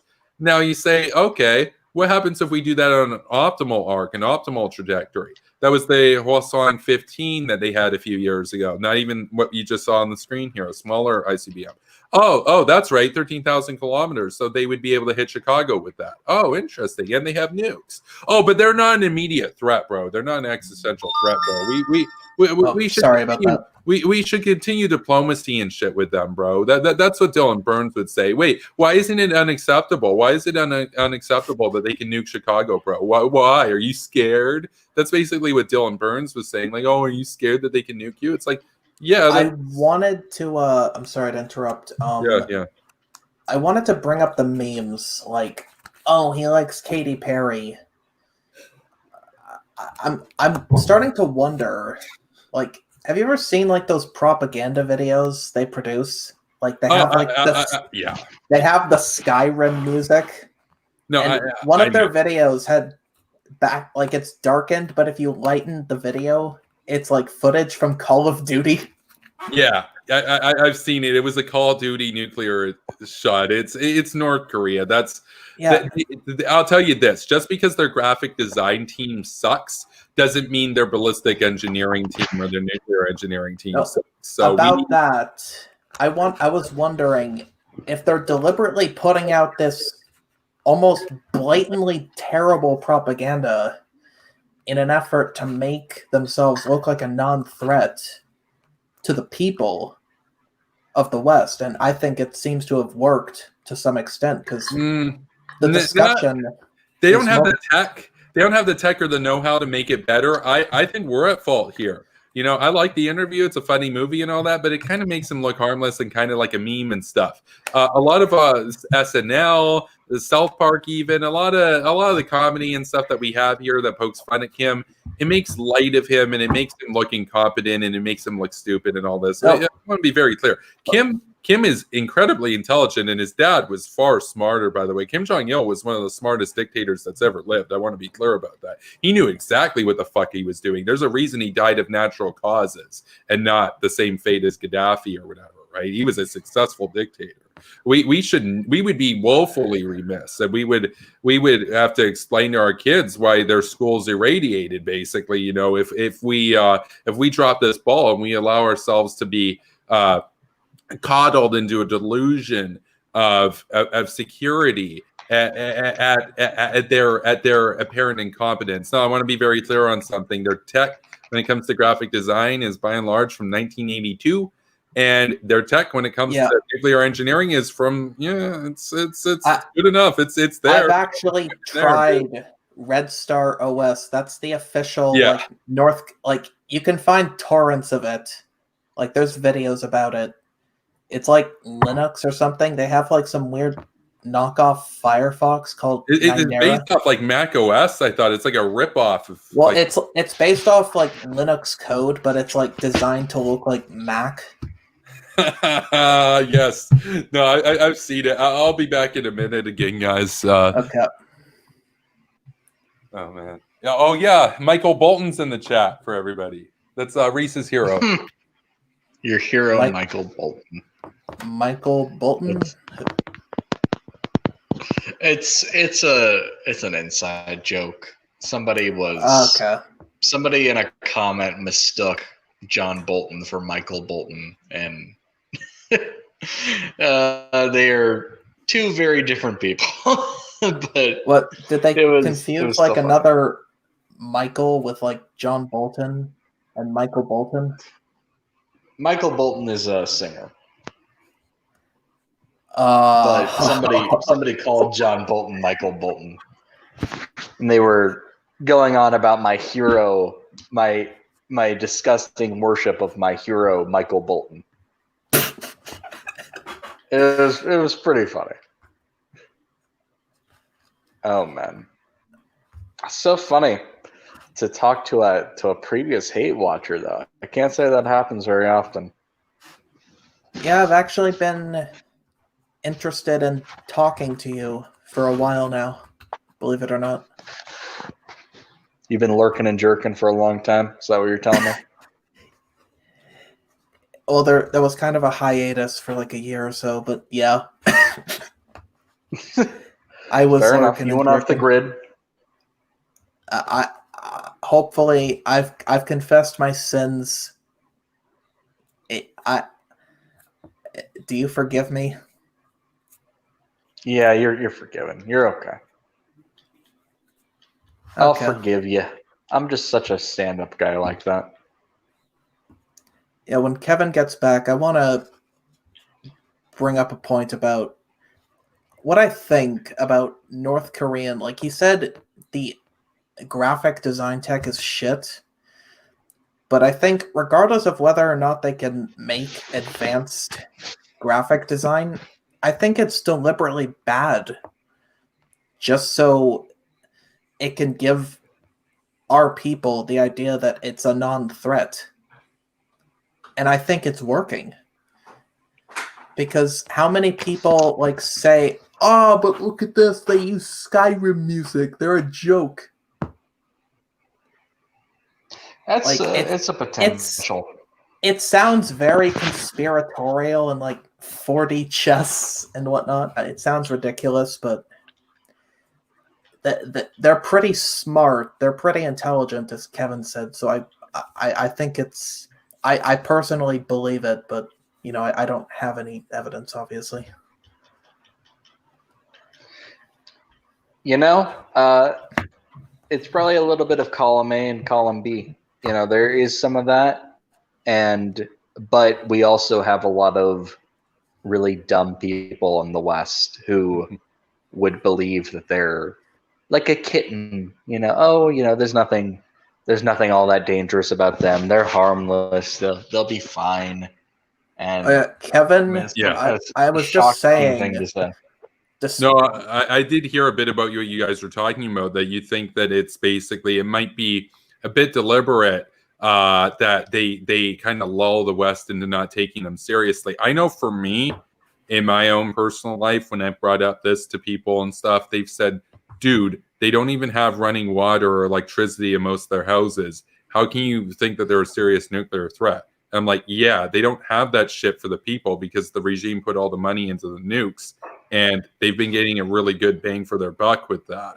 So, like we can understand that a country can suck at providing plumbing and infrastructure to their people, and at the same time have a really good nuclear program. Isn't that the argument that like the Bernie Bros always make, where they're like, "Oh, America puts all the money into the military, but nothing into anything else"? It's like, then shouldn't that mean you take their military seriously?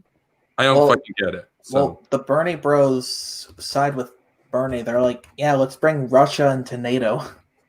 That says enough about them. yeah, yeah, wow. I did want to say, just on the point about like the personalness and stuff of it, there was another point there that I'm not sure if anybody else got this impression over the last few months, but I kind of got the impression going into this that Dylan Burns kind of thought like, oh man, you know, Liz should have done a lot better to call Kevin out, and Kevin's been getting away with saying a bunch of stuff. Spooky Nukies will be back shortly. That you know, Kevin's been getting away unchallenged with saying a bunch of crazy stuff and all this sort of thing. And I'll tell you about that. You know, he missed his opportunity. If he was going to call me out on stuff, what is it, man? What is it? Because I know he disagrees with me on basically everything. But, you know, obviously we're talking about North Korea and everything here. This was your opportunity to Dylan. This was your opportunity to show how the nuke pill was crazy, and all you had was flailing. You even admitted that your own side had failed. So I don't get it. I don't get it. Yeah, that's not going to reflect well on the Gravel Institute. I'm not sure if he's still affiliated with them. Even if he's not, he was associated with Gravel himself. Yeah, you know, like it's going to have an effect, even if only minor. Yeah, former foreign policy advisor to as well, Michaela Wilkes. She was running for Congress, and yeah,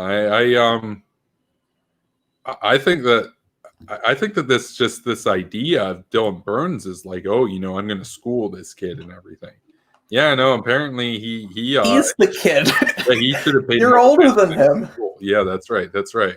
Well, he is the kid. He's like 19. He's still a teenager. So, and you know, people he's not even allowed to drink. Well, and people say this to me, like I got this blowback with the Liz thing too, where people say, "Dude, she was just a kid, man," and all this kind of shit. And it's like both of them begged for this. I didn't beg for a debate with Liz. I didn't beg for a debate with Burns. Yeah, he was the one who desperately wanted this. She was the one who desperately wanted it. Now, what are we going to see? Are we going to see Ian Stevens come out and say, I'm not going to embarrass myself, and then back out again? Like, is that what's going to happen? I'm done with the brainlet brigades. These people are so full of it. They think, oh, you know, I'm holier than thou, and I've got the high ground, and let me make fun of this hawk here. He's such a scumbag. Or consider for the fact that I do care about people, and I'm actually willing to straight up say, you know, I love the Western Order so much, and I love you know, everything that I know and hold dear enough that I'm willing to do something very serious in order to defend it and secure its existence into the future. Dylan Burns admitted straight up there he doesn't take the preservation of liberal democracy seriously because he's willing to risk it being extinguished in 40 minutes by North Korean thermonuclear fire. And his response to me is, they have 60 nukes, dude, and we don't know if they have 55 or 60.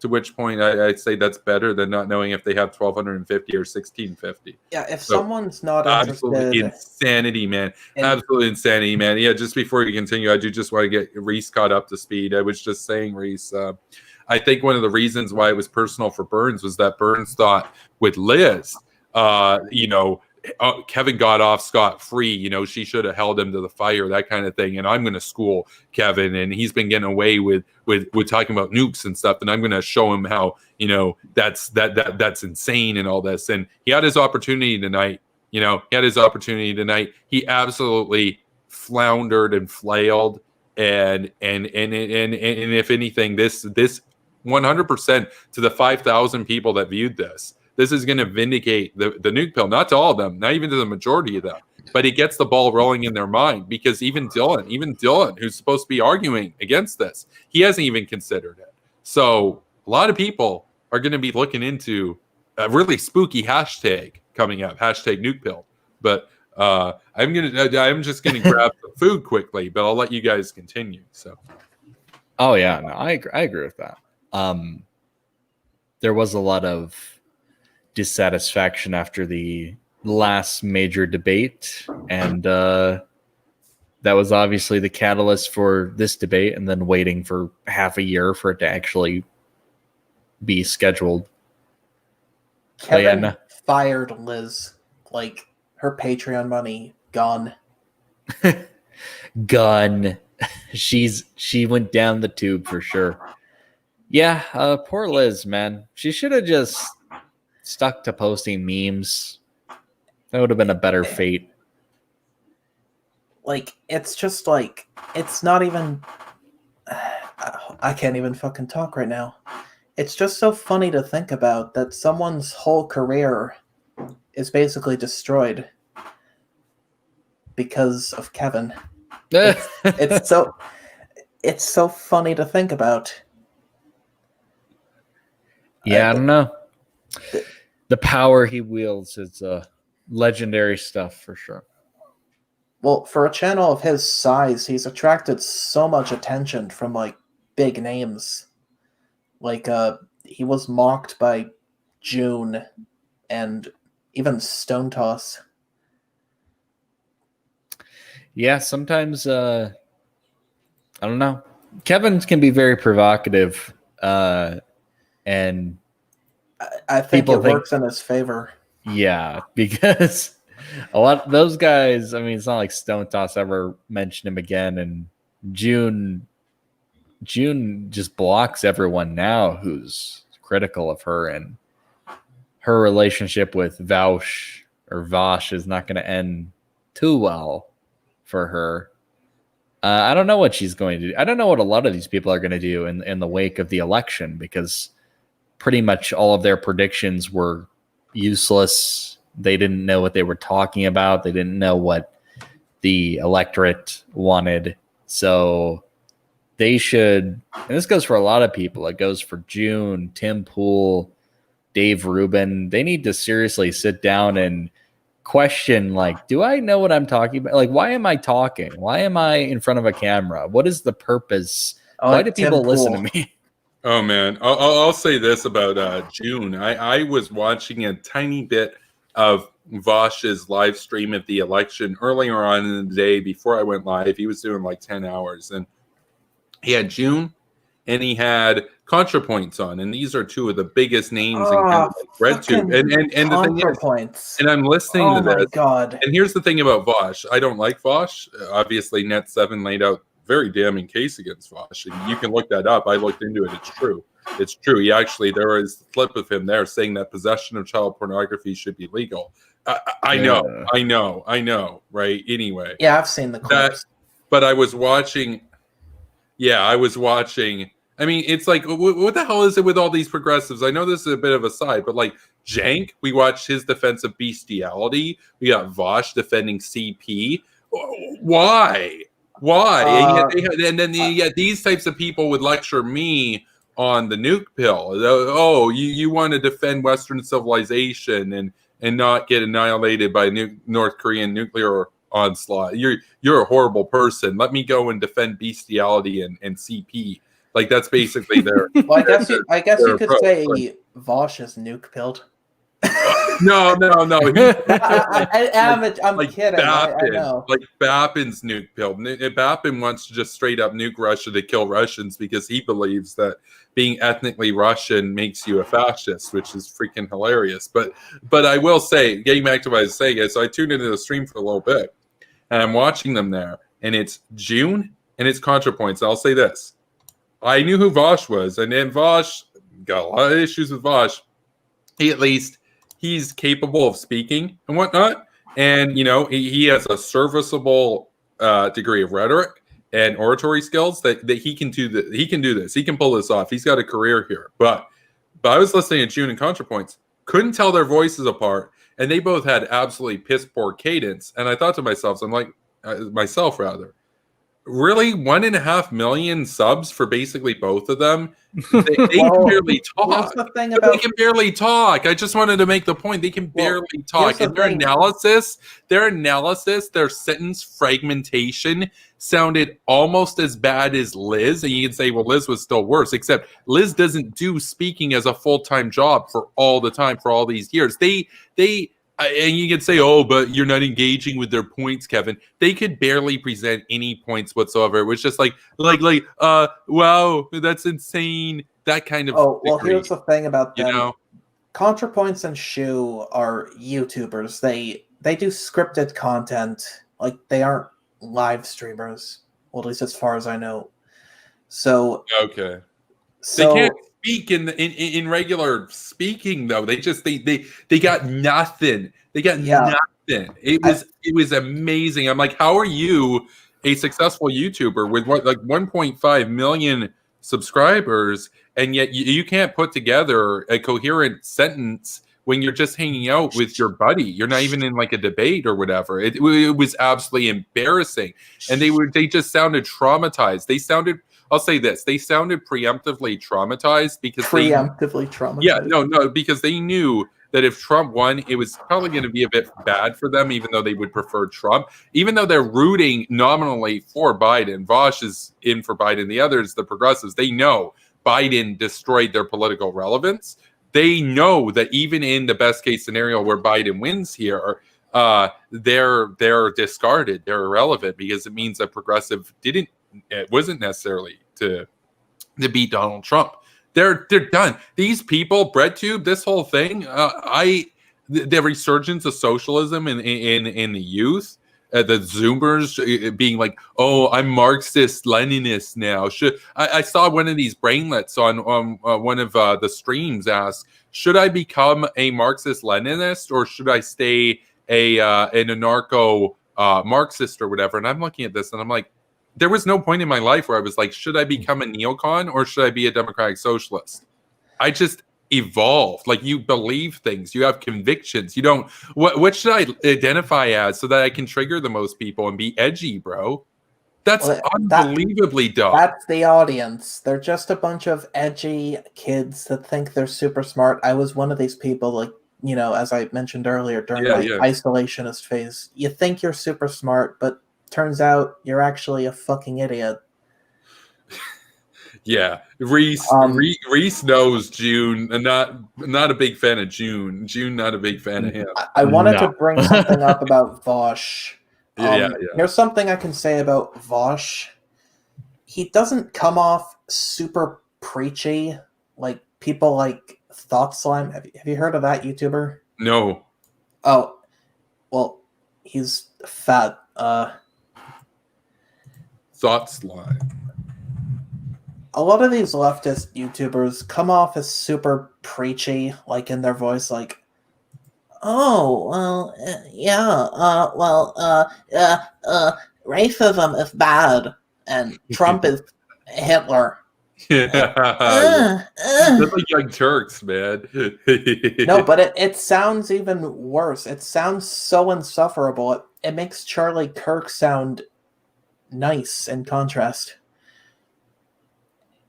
Oh, yeah, well, Charlie's a different look. Okay, Charlie and the MAGA bros, they're a different batch of crazy from the Bernie bros. They're two different animals. I mean, you could say the Charlie tapes, they're not as sensitive and they're not as triggered and stuff when it comes to like pronouns or whatever. Yeah. But you insult Trump, you say Biden won the election. Oh man, they're gonna have screeching. Yeah. I want to say this about Vosh. He's not a woke scold.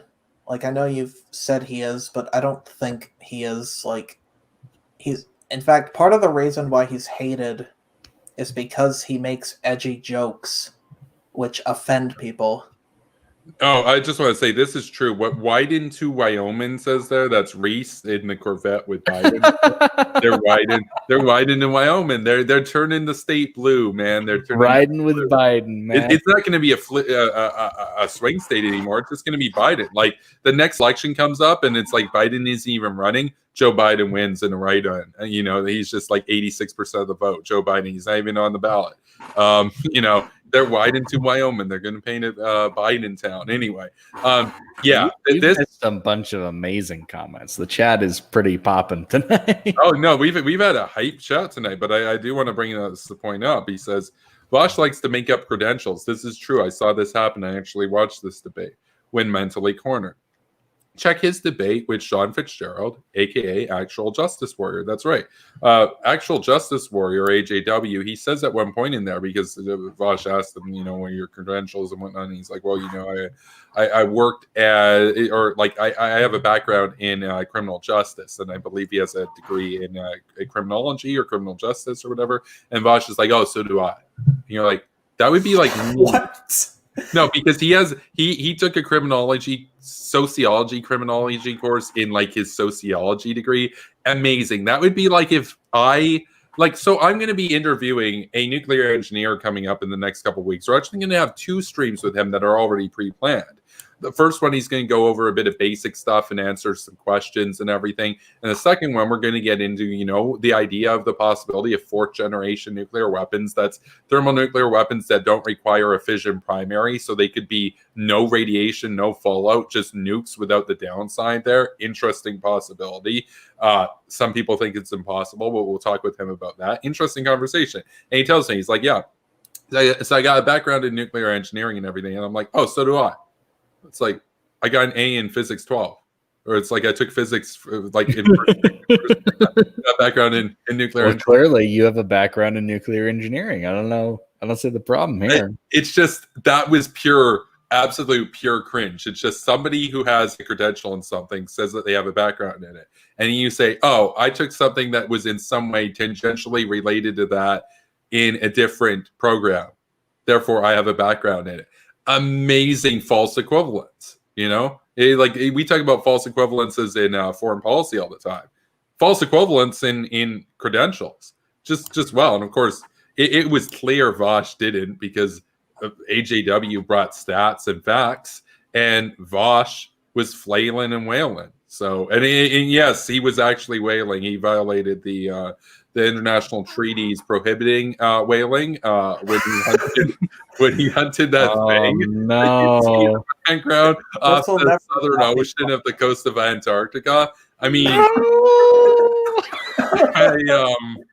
I know that the Japanese and the Norwegians have faced numerous rebuke by the international community over that. I'm still waiting for the United Nations to grill Vosh over that, because that was a blatant for harpooning the whale over and over. For engaging in whaling. There's a reason. Look, okay, you all can look at that picture that made the rounds on 4chan.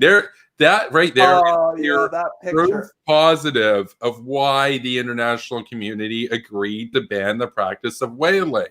Indisputable, irrefutable, dudes. I'll be back. So it's a point of ethical contention, clearly. Absolutely fucking savage. Yikes. We could respond to some of the comments, I suppose. Some of them were in reference to yours truly. At Spooky Nukies, that drunk rant you went on a few streams back was legendary. I was not drunk. Okay. You went on a drunk rant? I don't really drink, so I probably sounded drunk. Okay, it says the one right before the election, bitching about all the retard YouTube scammers like Shoes, Sargon, Tim Pool, etc. I don't even remember what I said, but right before the election, maybe I was drunk. I don't know. Which one? Zeus, all his rants are legendary. I suppose. I try. I remember I had some rant on the election stream I was a part of, but that was a few days after the actual election night. I couldn't actually join the election night stream. My internet was that shit.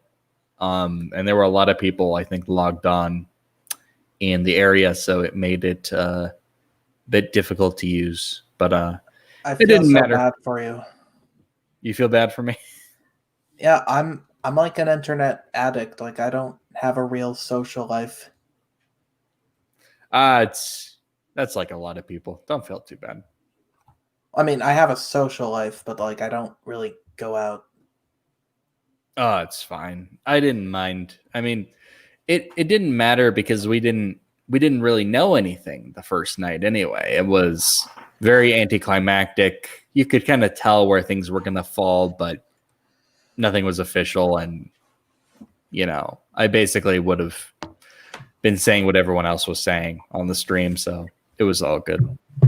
Okay, so I'm back now. I think going forward here, I think that Dylan Burns is going to keep on doing what he's doing. I don't think he's going to have necessarily the same stagnance that Liz did. I think one of the reasons why Liz stagnated after that was that even though she had a big Twitter following, she didn't really have that much of a streaming presence per se. And she made all of her, like, half of her Twitter content was about you. Yeah, so when she lost that, it's like diversification of risk. Like, Dylan Burns engages with so many people that, like, even if I crush him, it's not the end of the world for him, right? But, you know, hopefully it means that my ideas get out there more and that kind of stuff. But he'll be all right. He'll keep doing his thing.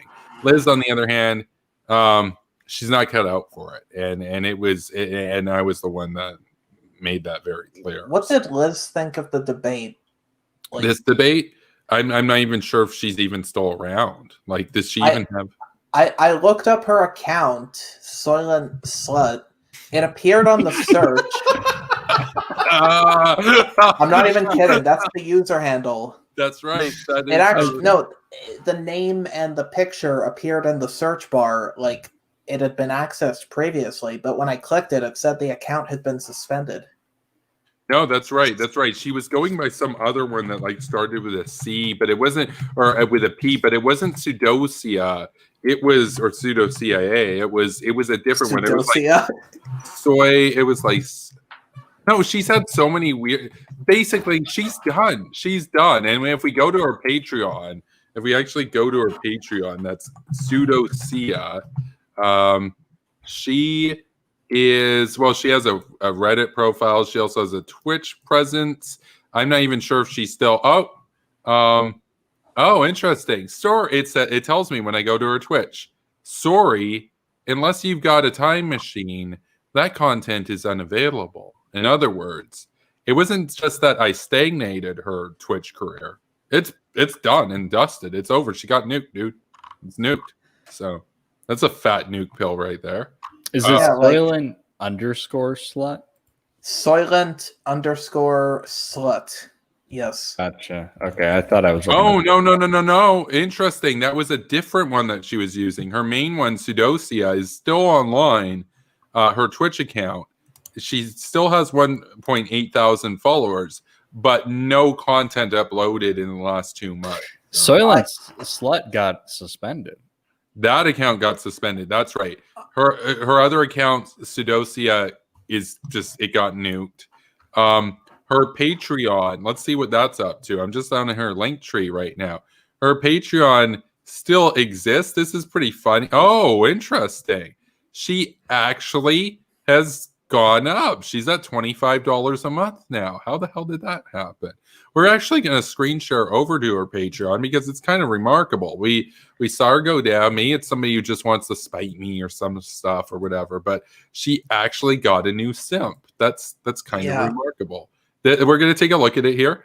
I believe we're looking at it right now. The stream should have been titled Content Cop, not so Liz. Yeah, this is it right here. So you can select a membership level. So you can, for $1.50 a month, you can become a pathetic simp, and that's Bernie calling you a simp right there. You're pathetically only barely pay your fair share. You can be a respectable simp plus unblock, except she doesn't have a Twitter anymore. Still pathetic, but less than pathetic than before. You get to see an exclusive picture. Oh, there's 4 levels. There's tell you the contents of new now. Wait, she didn't even finish the sentence. Just it will not tell you the contents of. Okay, new now includes unblock insurance, so she won't block you except she doesn't have a Twitter anymore.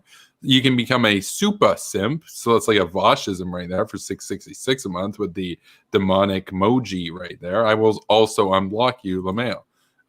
You can be I love you with simp bucks for $15 a month. Okay. And yeah, $25 a month. Let's see if there's a recent post from her. November 9th, 2020 at 1:58 p.m. That's today. That was 10 hours ago. LaMail, you're all giving money to an account that doesn't exist. Oh my god, she's fucking admitting it. No. She was always straight up admitting. Oh, Like these people are so fucking like they're beyond saving. yeah. No, I just I had to close that one out because I didn't realize I was actually signed into my Patreon, and I don't want to reveal any sort of personal stuff there. So, but we can take a look at it. Her sock account was Coping MAGA. Because I see these getting included together in the suspension tweets, but that was like a big account for a while. Coping MAGA, that was her sock. It says somebody in the chat is saying it was. I don't. That's Coping _MAGA. Is that it's right? Gone now. But wait, it got 1,500 followers, I think. Like, yeah, it was making the rounds for sure. But somebody in one of those threads said that maybe she was using the accounts to promote each other and that you're not allowed to do that. Oh. I don't know if that's an actual rule though. It seems kind of stupid. Yeah, no, I don't think that she's ever going to be like a big Twitch streamer or whatever. I think it's dead in the water. She still has the same followers as the debate, no new content since the debate. Nothing. I mean, and that debate was weak, but you know, it's the sort of thing that I mean, we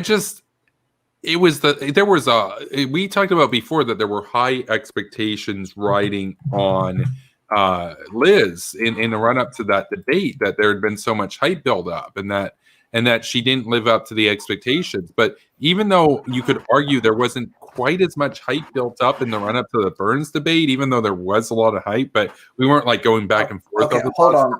I think what's that? I'm sorry. Hype?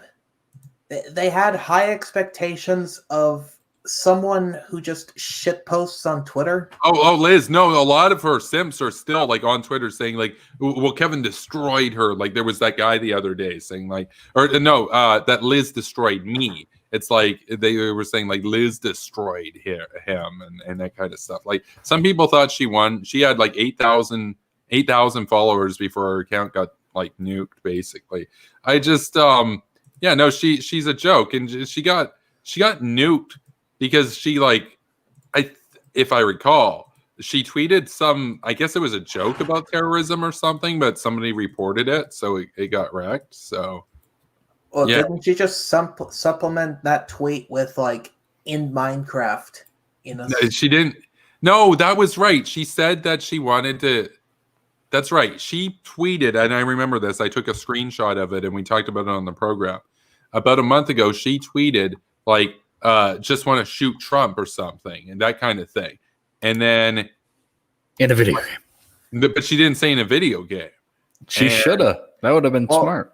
I know, but she got reported and she got shut down. I believe that's why the account doesn't exist. So it would have been funny if she just like, I don't know, built like some, I don't know, got one of her simps to get a Donald Trump skin in Minecraft and then just shoot him with a bow. No, but she doesn't have have simps anymore. All the simps dried up after I destroyed her because they're like, wait, I was simping for this? Simps go bye-bye. Well, Dylan Burns said something in the debate like, oh, you know, you can simp for me, but I don't simp for people or whatever. It's like, I'm pretty sure he copied that from me. I know he watches my streams like that because I said that a long time ago, you know? I mean, isn't him challenging you to debate by default him simping for Liz? Like, I'm going to be her white knight. I'm coming to her rescue. That was what that meme implied, was that he would be her champion. And I thought Dylan Burns was a girl before I tuned into the debate. Like, wait, why is this a man's voice? Gender assumer. Well, you know, a lot of people said the same thing when they tuned into the Liz debate. So, you know, Wait, too what, spicy, man. Is that too spicy? Is that too thought Liz spicy? was Dial a man? back the spiciness. Yeah, Oh, okay. that was a bit too spicy. Watch your spiciness. Yeah, you know, there's only so many kilograms of spice allotted to each stream, and I think we used up a bunch of it right there. That was definitely some spice. But You can't make the Kessel run with that much spice, man. I'm just saying. I was watching Dylan Burns just as some opposition research and prep for the debate, and he was interviewing I think it was a transsexual, bisexual, Marxist-Leninist who's got a huge flag of the Korean Workers' Party in the background. It's by her own admission a simp for the DPRK and the PRC, and they were debating.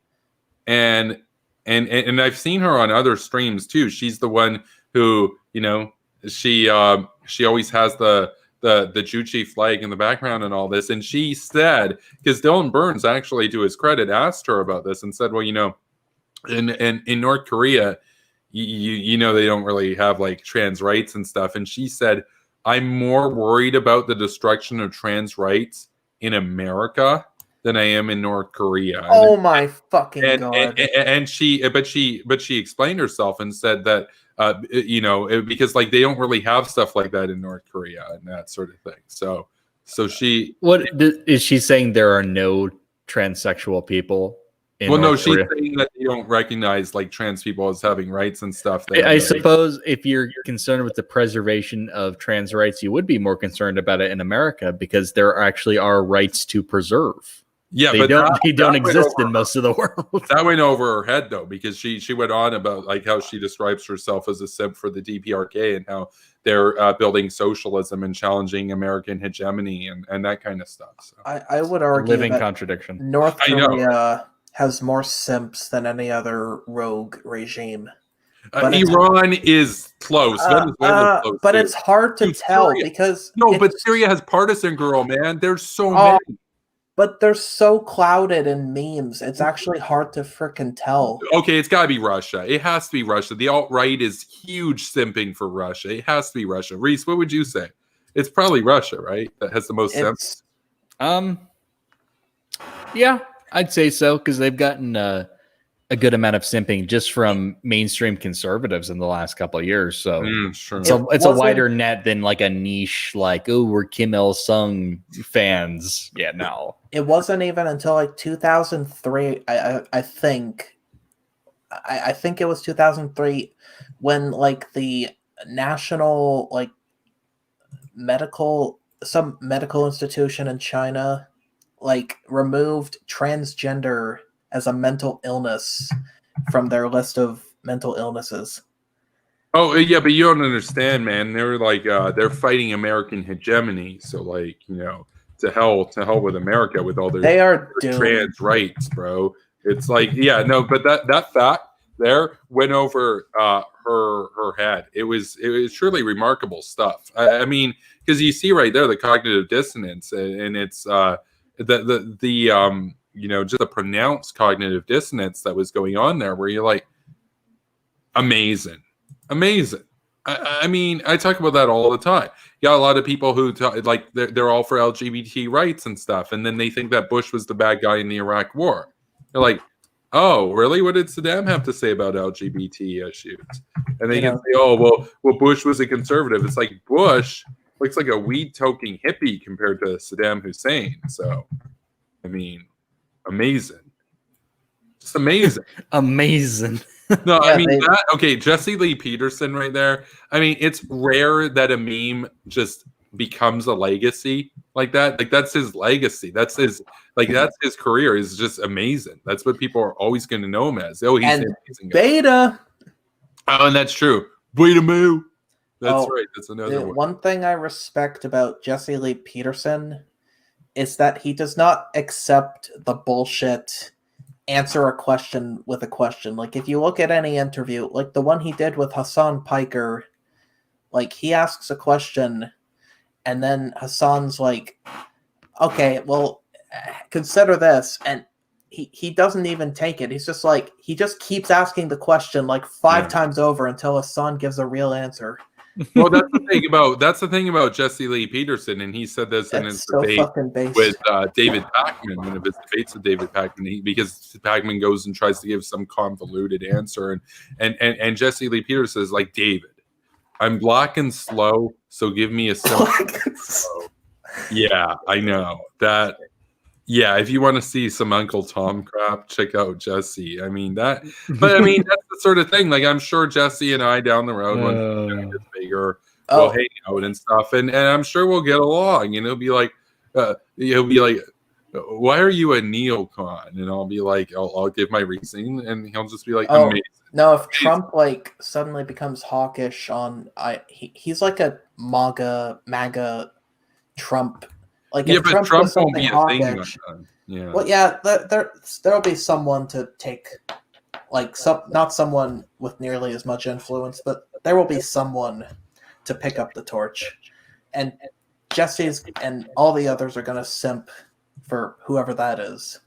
Well, yeah, let's hope it's somebody more hawkish like Nikki Haley that'll actually get tough on North Korea, because we're really running out of time. And I noticed how Dylan Burns said, because I tuned into a few minutes of his post analysis, and he's like, thank God that guy is never going to have any, sort of influence and all this sort of stuff and everything. And it's like, BS. He doesn't believe that. If he believed that, he wouldn't have taken this that seriously. Like I guess he's implying like I'm not going to be national security advisor. I've made it very clear here on the show. Like people have said to me, they're like, why don't you join the military, or why don't you go into politics or whatever? And I'm like, one politician or one pilot cannot hawk pill a civilization the way that somebody in the media might be able to. In other words, this is what I have to do right now until we take our civilization back. So, may I'll go into politics after that, but I mean, we can easily prove that it's just like a cop-out or whatever. Like they're not actually going to respect your opinion, regardless of whether or not you were in the military. Like, for sure, they treated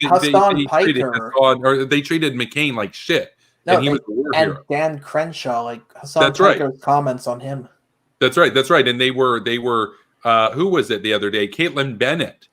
She's like conservative gun girl. She called Dan Crenshaw a traitor because he was critical of Donald Trump recently, and accused him of not going door to door enough and not supporting Donald Trump enough and all this stuff. She's actually that shit insane. Yeah. As I said earlier in the stream, I used to be like ANCAP libertarian. Like even they don't like her. Even they think she's like crazy.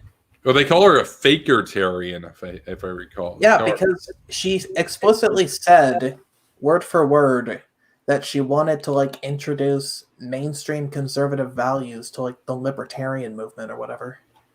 Okay, right. Yeah, no, she's a joke. Yeah, she shit her pants. But I'll say this: Dylan Burns, though, on the other hand, if anybody is looking into hiring a foreign policy advisor, I'm not saying you get somebody who's nuke pilled like me or whatever. I'm pretty busy, but you should probably think twice before you get the guy who says, I don't know. I mean, it failed, but maybe we should keep trying it. I just realized that Dylan Burns follows me. Like I didn't even know that. Like that's how irrelevant he is to me, that I was like, oh, I didn't know. Like I could have private messaged him at any point, and I was like, I didn't even think to do it. Yeah, well, actually, he has his DMs open. I can message him as well. He's got his DMs open. He's got his. Why does he follow me? Yeah, that's an interesting. He's following. Well, he hates you. He's following almost 1,000 people. He definitely follows you. Because I already explained the mentality. Like they just. Yeah. They thrive off of hatred.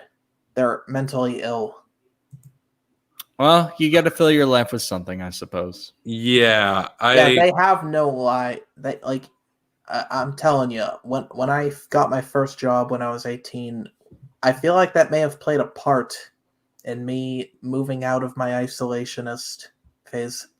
Oh, for sure. A lot of the isolationists, the alt-righters, a lot of the socialists. In fact, there was even a study done. This was something that I remember hearing about on one of Devin Tracy's streams, actually, that he referenced, that there was a study that done in Germany that found that there was a a vastly overwhelming overlap between people who were unemployed, people who were basically like single or involuntarily celibate, I think was their specific criteria. And people, incels, and people who identified as socialists or left wing or whatever. And in that particular case, it wasn't talking about intervention per se, but it really goes to that. And my guess is if you were to do that with the alt-right or like that sort of brand on the right wing, there's likely a very similar overlap there. I mean, it's really, I mean, the unemployment is a big part of it for sure. I mean, it means that people have more free time to be unproductive and to get into these wacky ideologies. And I've had people tell me that, like, oh, you have a fringe ideology and everything and all that. And it's like, oh, really? I mean, it's not really fringe. Even Reese said before, like, Reese is not really a neocon or anything. But I remember Reese, you said, like, if you were going to do a video on the neocons, you'd say, hey, like them or hate them, they basically are the reason the Cold War, as we knew it, ended. Like, the Soviet Union isn't a thing because of U.S. neoconservatism. And the ideas that you've presented, like Burns was trying to suggest it was like this radical thing. It's not a radical thing. It's something that has been suggested at the mainstream level for decades at this point. This idea has been floated around. Neoconservatism is a mainstream political ideology.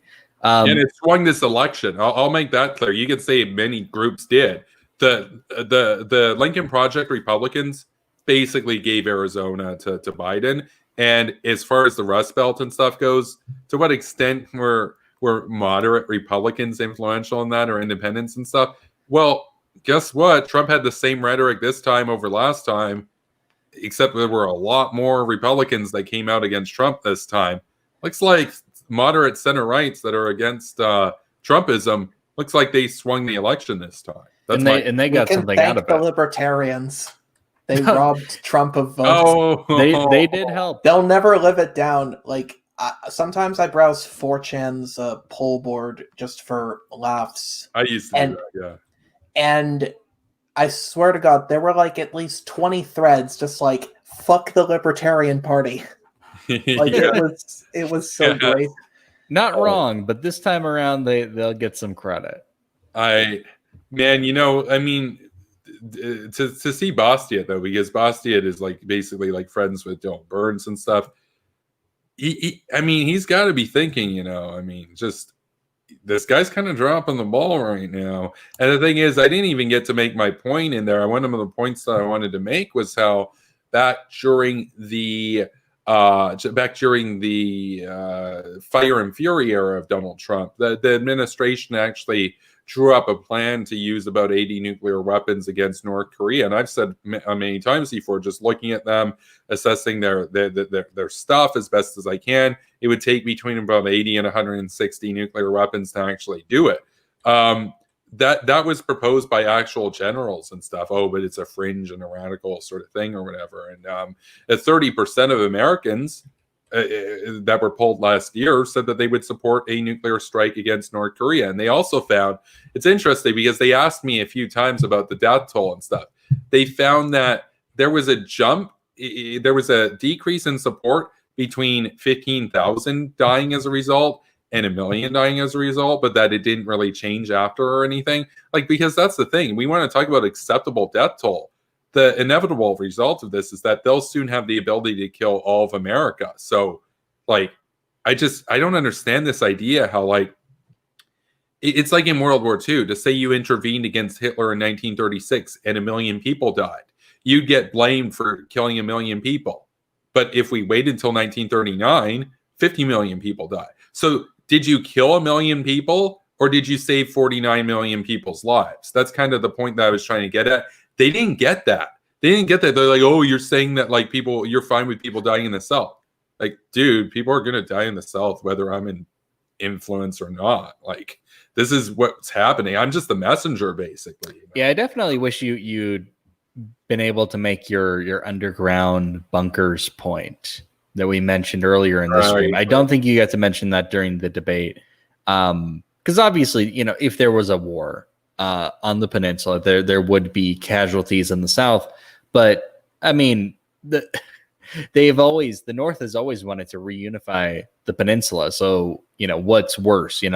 Some South Koreans die in the war for their freedom, for their liberation, or they get silently taken over and enslaved for the 10 million year regime. Well, that's the thing. That's the thing. We didn't even get a chance to discuss how horrible life would be for the survivors under a North Korean system. I did bring it up that if we play this out, hundreds of millions of people will die over the course of the millennia under Kim. They killed 8 million people since 1948, just under the regime. That's just an effect of the regime.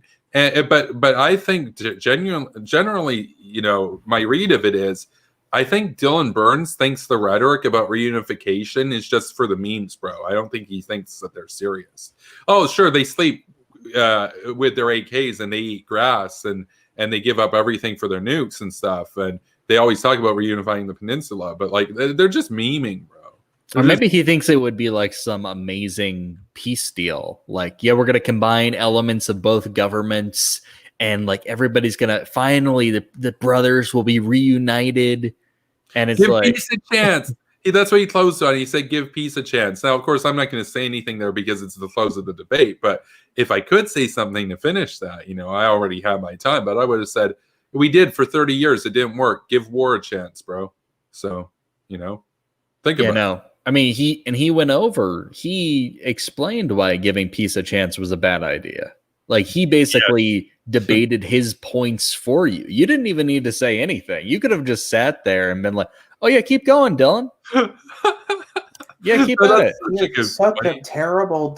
How the fuck do you end up debating against yourself? He didn't think it through. He didn't. He didn't think at all. It's amazing to me that because I heard from people, a few people, friends, close friends and stuff, that said, dude, he's got a doc sheet. He's done a lot of research. You better have your sources ready.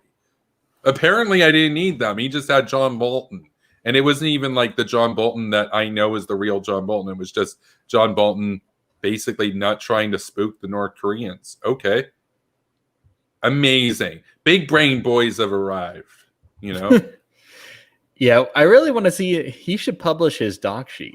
I'm curious, the kind of links and talking points he's got on there. Come on, Dylan, release the doc sheet, man. Yeah, he released the documents, man. No, I'm just imagining the doc sheet right now. It's it reminds me of that meme that I posted in one of the groups where it was it wasn't mine. I said it was mine. That was just a meme. It was just a spicy meme. It was this schoolwork from grade 2, and it's when I grow up, and it's when I grow up, I want to be, and then it's in poor kids drawing Pinochet. And it's what my dream job will look like. And it's just a poorly drawn kid's helicopter, a stick figure. He's throwing stick figures out the window and says, "Die, communist swine." And then in the top right, it says that it's the teacher's annotation. It says, "F, please see me after class." That's the equivalent of what I'm imagining his doc sheet looks like right now.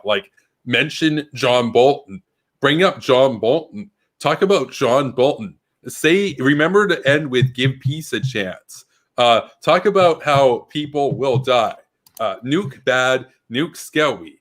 All of the accounts that and all the socks who give grief to Ian Stevens, that's all well and good. I want you guys to kind of shift your meme attention just for maybe a few days to Burns. We need to have a Burns doc meme where you have him looking at what would be on his notes. It's just him there, just Dylan Burns doing research, or Dylan Burns debate prep sheet, and it's all in chalkboard text, and it's different kids' colors, the letters alternate between bright green and yellow and pink and stuff. So it's grade school, and it's just and it's poorly drawn in crayon kind of thing, and it's just tell Kevin nuke bad, nuke scary, people might die, give peace a chance. Talk about John Bolton. Don't forget John Bolton. Bring up John Bolton. Also, John Bolton. Remember John Bolton. He should have brought up Michael Bolton, man. That would have been the clincher right there. He had a new album out and some stuff. And, it's give peace a chance. I think give peace a chance. No. My point there is we've literally given peace a chance for 30 freaking years. What do we get from it? They went from having no nukes and only being able to basically reach Japan to having, by his own admission, 60 nukes, 50 to 60 nukes. We both agreed on that.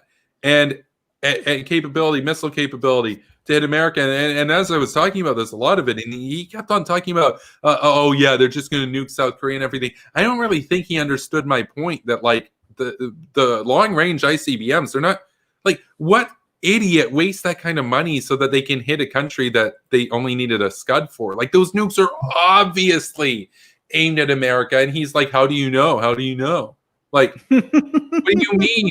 What they just made the 60,000? Like they just go into McDonald's and it's like, hey, okay, here's your nuke, bro. We can cook it up. Would you like a 100-kilometer range for $1.99, or would you like a $16,000 range for an extra $1? No, those things are fucking expensive. They spent a lot of time and energy onto that. That's not for the South. That's for you, dude. Burns even said, like, yeah, I know that they're pointed at us. You know what it is? This is where it comes from. So they equate. There's a lot of like false equivalence between the West and our adversaries from these people. And they think, okay, well, we have nukes pointed at countries, but if I was in charge, I wouldn't use nukes against these countries. Ugh. So obviously, but the thing is, any country that we have a nuke pointed at, we need to have people in charge who would use those nukes. And they think that the leaders of these other nations, like the Kim family, are just like Western leaders. Oh yeah, of course they wouldn't nuke us. And it's like, and then you're Warren. He's uncomfortable with nukes, man. Yeah, no, Kim's not uncomfortable. I wanted to. You're in a very awkward situation where you have to like explain, like, yeah, this is not a good guy, and he's not like a Western leader. He would use these in a heartbeat. He brags about being the foreign policy advisor to a presidential candidate. How do we have to explain this shit to him? Like, I wanted to bring up a point about the paradox of tolerance, and we all know what that is, right?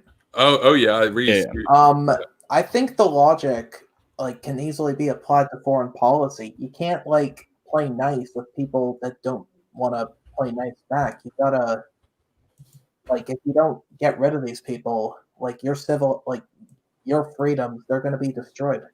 Oh yeah, and at best, here's the thing: best case scenario, by the way, best case scenario, you're taking your chances. I never argued that like the second they get 1,200 H-bombs, they're going to nuke America. Like I said, I don't think it's their pre-planned thing to just nuke America out of the blue. But do we want to take the chance? Reese talks about that. Do we really want to take the chance? Well, why would we trust them? Why the fuck should we trust them with this shit? And he was basically saying like, oh, well, it's too late now or whatever. No, it's not. No, it's not. No, it's not. They have some crude atomic bombs right now. What, are we supposed to wait until they have advanced H bombs? Oh, because that's going to be so much better. I really think he hasn't seriously thought about this. And the amazing thing is, he didn't challenge me yesterday. Challenged me to this in the following wake of the Liz debate. He had his freaking time, man. He had a lot of time to think about this and prepare. He didn't do the modicum of maybe he did some research and stuff. He didn't game this out in his head. What's my opponent gonna say? Which is amazing because it's like he's been talking with all these people that don't really like me that used to know me. You would think that he might have asked like, well, what's Kevin gonna go with? What's his strategy and stuff? Like you would think. I don't know, man. I don't know. I mean, I know he does a lot of streams. I can tell you, like, these people, they have this inherent sense of, like, superiority, and it's actually detrimental to them because they think they're smarter than they really are. They don't take any debate prep, like, at all, and they end up performing like Dylan Burns and Liz. Yeah, kind of amazing stuff. They see basic Kyle Kalinske level rhetoric. It's like, oh yeah, Iraq war bad because, it didn't go out perfectly. That's right. There was a guy commenting. I did take a look at just scrolling through a bit of the chat recently.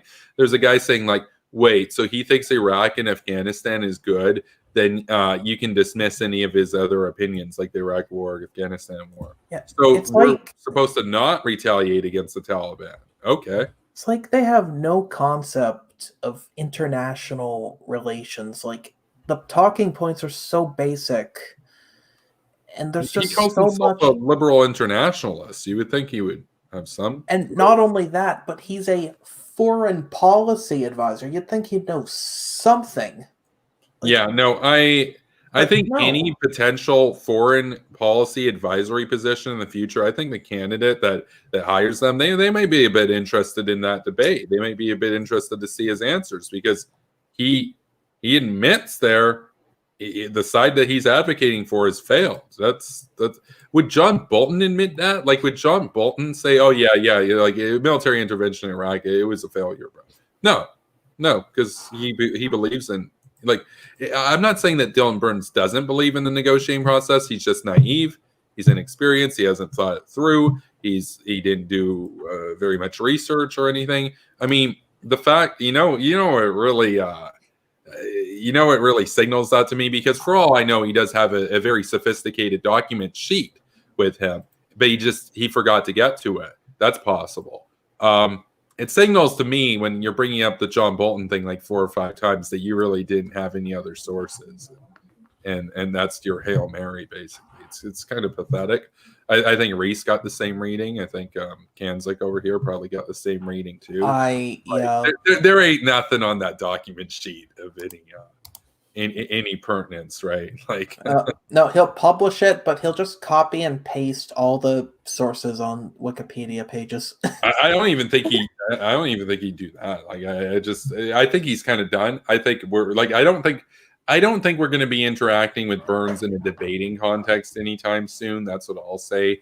I mean, well, ironically, that's his fault, because he was like, "Oh, I'll never get the chance to talk to Kevin Castley again, so I'm just going to throw out all my spurious accusations now." Yes. If he had been like if he had any integrity, mm-hmm. he might have actually had a chance to talk to you again in a debate context. For sure. No, if he didn't do the ad hom stuff and everything, I'll say this: we probably could have had a debate on Iran and what to do about Iran. Right, that would have been an interesting follow-up. But do I want to talk with that guy who's just going to throw out ad homs and bring up irrelevant points about AIU and stuff like that as a gotcha? No, it was obvious disingenuous hackery, and I'm not really interested in it. So, if he challenges me to a debate, whether is Sim's going to say, "Oh, you get coward Castley" or whatever? It's like, no, I debated him. He proved I've paid my dues. He'll start a GoFundMe to pay the $100 an hour fee. No, it's the sort of thing. I'll say this, and I said that even back when I had that $100 thing. Like, that doesn't entitle you to a debate either. That doesn't mean that it's going to happen. Like, if Millsrow wants to give me $100 to debate, dude called me a white supremacist. I'm done with him. Like, it's not happening. Likewise with this. No, Dylan Burns, he's got some growing up to do, dude. Yeah, right, he's not even out of his teens yet. Like, what the hell? Yeah, but I mean, one of the reasons why it was worthwhile to debate him is that he actually is acting in a foreign policy advisory position. Yeah, so I get that. It was worth it to get that kind of gaffe there where he admits that he's wrong. That's important. I think that's not going away. I think the thing about this is that he might at some point grow up and whatnot, but right now, pretty immature, pretty petty, pretty Liz-like, not really the sort of thing that I would consider to be a worthwhile sort of interaction going forward. I think, he kind of ruined it there. People like Burns. Right. No, Reese is right. If he hadn't said all that sort of stuff and everything, I would have said, and he challenged me to a debate down the road, obviously not right away, but like, hey, if you're interested, we could talk about like the Iran deal and that kind of stuff and what you think about going forward, how to deal with Iran. I would have agreed to that. I'll tell you that. I mean, he has an audience and stuff, but with his petulant, little petty, passive aggressive remarks and stuff, why would I give him the time of day? I'm not interested in that. He's not ready. He's not grown up enough for my time anymore. People like Burns are why I support increasing the voting age to like 21. You're a fascist. When your prefrontal cortex is considerably more developed, yeah, I'm using like literal genetic basis to justify my view on this. Like, I'm not even joking. There is a major difference. Yeah, And 18's pretty young. Yeah. They're pretty fucking stupid. They're gonna vote for stupid shit. That's why Bernie wants to lower it to 16, I believe. That's why Are you fucking serious? No, a lot of the progressive simps and stuff, they want to lower the age to 16 so that they can like get like blue majorities. Okay, this might sound a bit far-fetched. This might sound a bit controversial, but I would call that predatory. Well, yeah, I don't think kids should be voting. Like, I don't. No, like going after kids, like getting them indoctrinated young when they're very, like. Yeah, you want to have your childhood. Like that's predatory. That's actually like disgusting. Yeah, you want to go to parties and stuff and all that. It's like save the politics. You can stress out about politics when you're older. It's actually disgusting. Like it's beyond abhorrent. Them wanting to do that. I personally, like, I mean, as far as the prefrontal cortex goes, I mean, your full sort of cognitive reasoning and stuff is developed by about the time you're 26 years old. There's an argument, like, there's a reason why you have to be like 25 to rent a car, that kind of thing. I think, 25, 26 is a pretty good age. Obviously, it's not going to get moved up, but to move it down, brainlet move. I know what they're doing. It's basically their version of gerrymandering, even though Democrats do gerrymandering too. But their idea is like, oh, maybe if the young are like, they stay as, uneducated as they are right now, they'll just be like, ooh, racism bad. I'm going to vote Democrat without really thinking through any of the issues and stuff. And it's like, now a lot of them are going to be stupid Zoomers that love Donald Trump and vote red. So most of them are just going to be voting, if they vote, for dumb reasons. And like a lot of adults do that too. That's also a problem. That doesn't mean you lower it. It means you focus on getting a more higher caliber electorate by focusing on education. Voting is not the answer. Education is the answer. So, it's clearly a problem in Canada as well. Oh, it's a big problem in Canada. We voted Trudeau. We hear that all the time. Lower the voting age to 16. And it's like, I've seen the results whenever they do those provincial elections with 16. The NDP always wins huge. The NDP are Castro apologists. The NDP, yeah, they actually won recently. Yeah, in BC. No, I know they won here. We got the NDP won again. We still have socialist government over here, and it's like, man, I mean, like talking with Henry and stuff like that, man, I envy him. He gets to live in Texas, It's like, compared to what we got over here, like the NDP, I mean, we can talk about the Democratic Party. The NDP is far to the left of the Democrats. Like, it's not even close. Well, they're the new Democratic Party. Yeah, that's like, oh, we're the new socialists, basically. I think, the voting age is never going to be raised or anything. The other thing that Dylan said there was like, oh, I'm thankful that nobody's ever going to do this or whatever about the nuke pill in North Korea. The Pentagon doesn't just draft up ideas that they're never going to do and they know they're never going to do, and never, like, people take it seriously when they have an operation plan. I think it was 5025 to attack Korean leadership and assets with nuclear weapons. You don't draw up an operation plan if you're like, oh, it's just for the memes, bro. There are all sorts of operation plans throughout history. No, I know. It's just, they had a War Plan Red to fight the British Empire in Canada, I believe, right? I think. Yeah, like in the late 18th century. I think. Yeah. No, late 19th. Yeah, no, Dylan Burns, though, I mean, he's one of those guys. They're like, they ultimately function as cheerleaders of procrastination. And I called Obama the procrastinator in chief because strategic patience. Yeah, he just passed the buck along for 8 years to Donald Trump. Like, imagine what you could have done in 8 years. I mean, and I've said this before. Imagine a Castley presidency. Imagine how much we could get done in the first 45 minutes. They'd go from having 60 nukes to maybe 3 or 4. And some of those would get shot down. I mean, 45 minutes versus 8 years, like, because I said on day one, it's mushroom clouds over North Korea. So, take out their strategic assets, take out their leadership capacity. He was actually making the point, and this was brought up earlier. He was actually making the point that when I mentioned, look, you don't want to be on the receiving end of a nuclear strike because it moves very quickly and there's chaos and everything.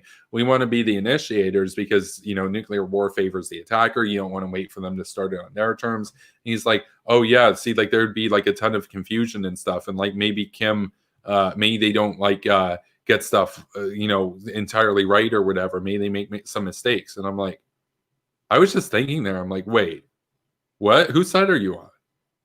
Like, Reese, do you remember that moment? What was the moment? I was kind of not paying attention. Yeah. No, he was talking about how you're right, Kevin. There are mistakes made in like the speed of nuclear war and how fast. That's right. Yeah. He was making the point that like, but then there would be confusion on the North Korean side, and maybe they make some mistakes and like hit like an orphanage, or they aim for a city but they hit a military base or whatever, and all this. And I'm like, I'm just thinking in my head as I'm listening to this, I'm like, wait, are you on their side? Like, I want them to be confused and dazed. I mean, there's a lot of confusion. There were also the people in the chat who do the obligatory, like, you know, kind of from their perspective, this makes sense, is like self-defense. And it's like, I mean, once you start hearing rhetoric like that, you do have to wonder, like, yeah, which side are you on? Exactly. You're not on my side. You do seem to be on there's really only two sides here worth talking about. There's no one gets to stand in the middle on this one.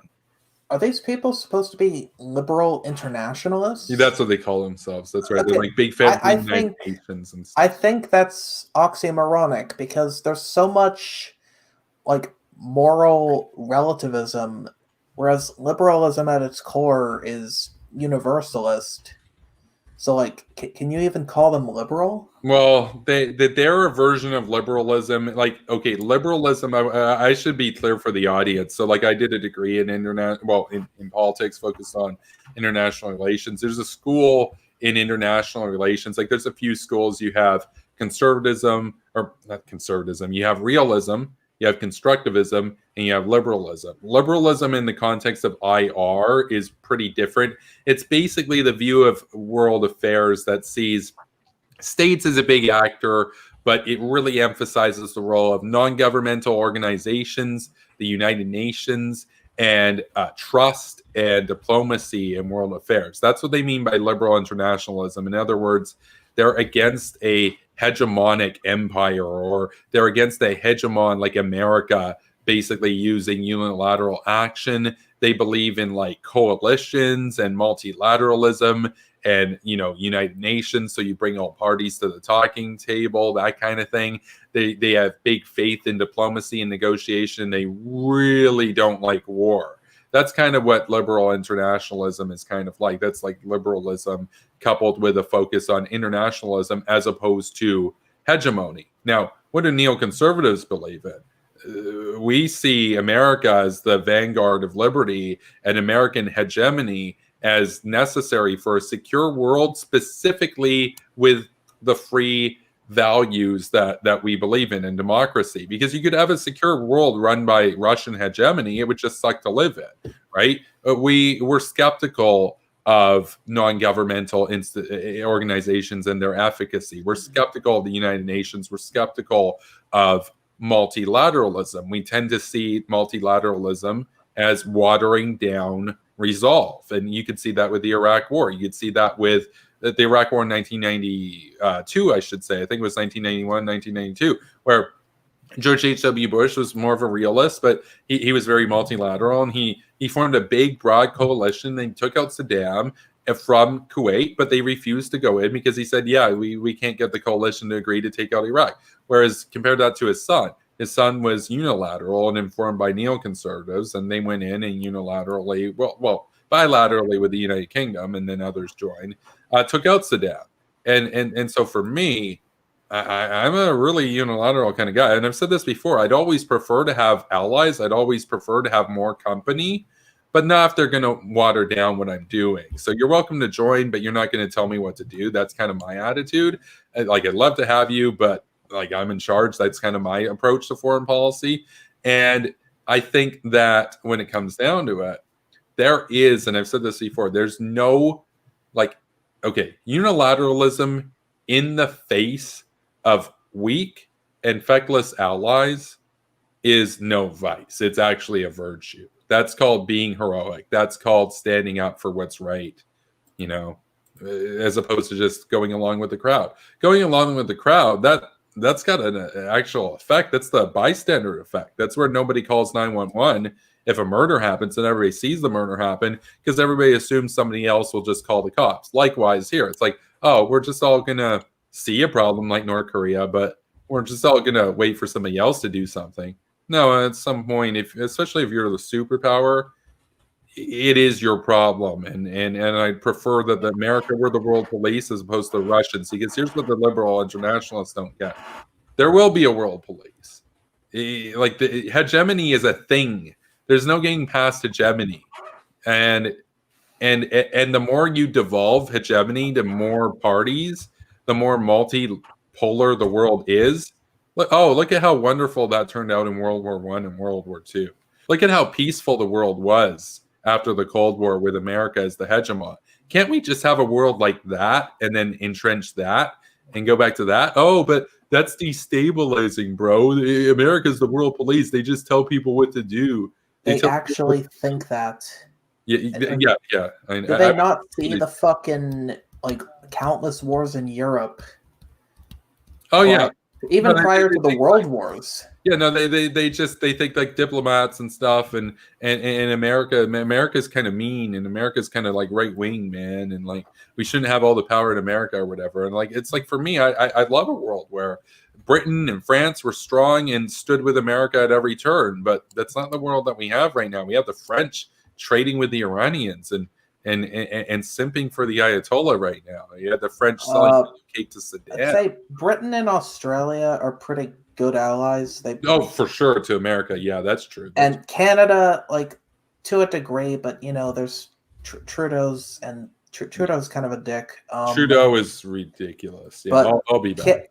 Canada is still like a good ally, regardless. Regardless of if you kill your enemies, they win, Trudeau. That's a world leader, everyone. And he compared drawing pictures of Muhammad. He compared drawing pictures of Muhammad to yelling fire in a crowded theater. In regards to the whole Macron like defending free speech and secularism in France. Like the difference is that if you shout fire in a crowded theater, you're forcing that on other people. No one is forcing drawings of Muhammad on anyone.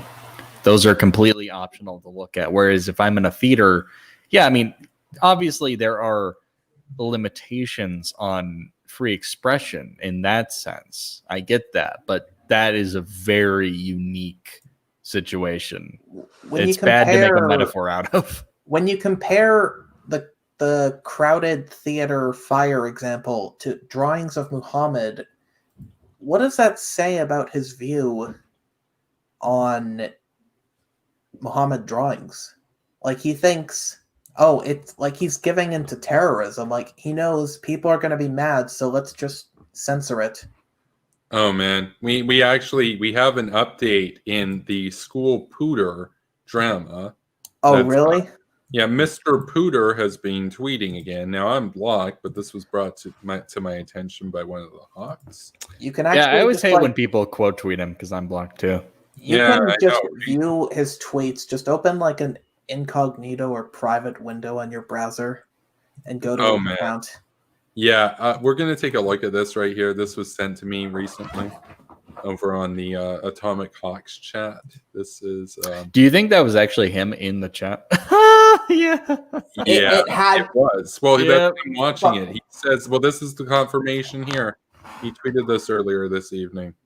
You know my Monday night is going badly when this is what I'm watching. And so salty. At least Burns did the debate. What a pussy. So he spent his Monday night watching a debate with a guy that he refuses to do the debate with after he agreed to do the debate, but then backed out because of some memes. That's not an Onion article. That's not an Onion headline. That actually happen. That is Mr. Pooter right there.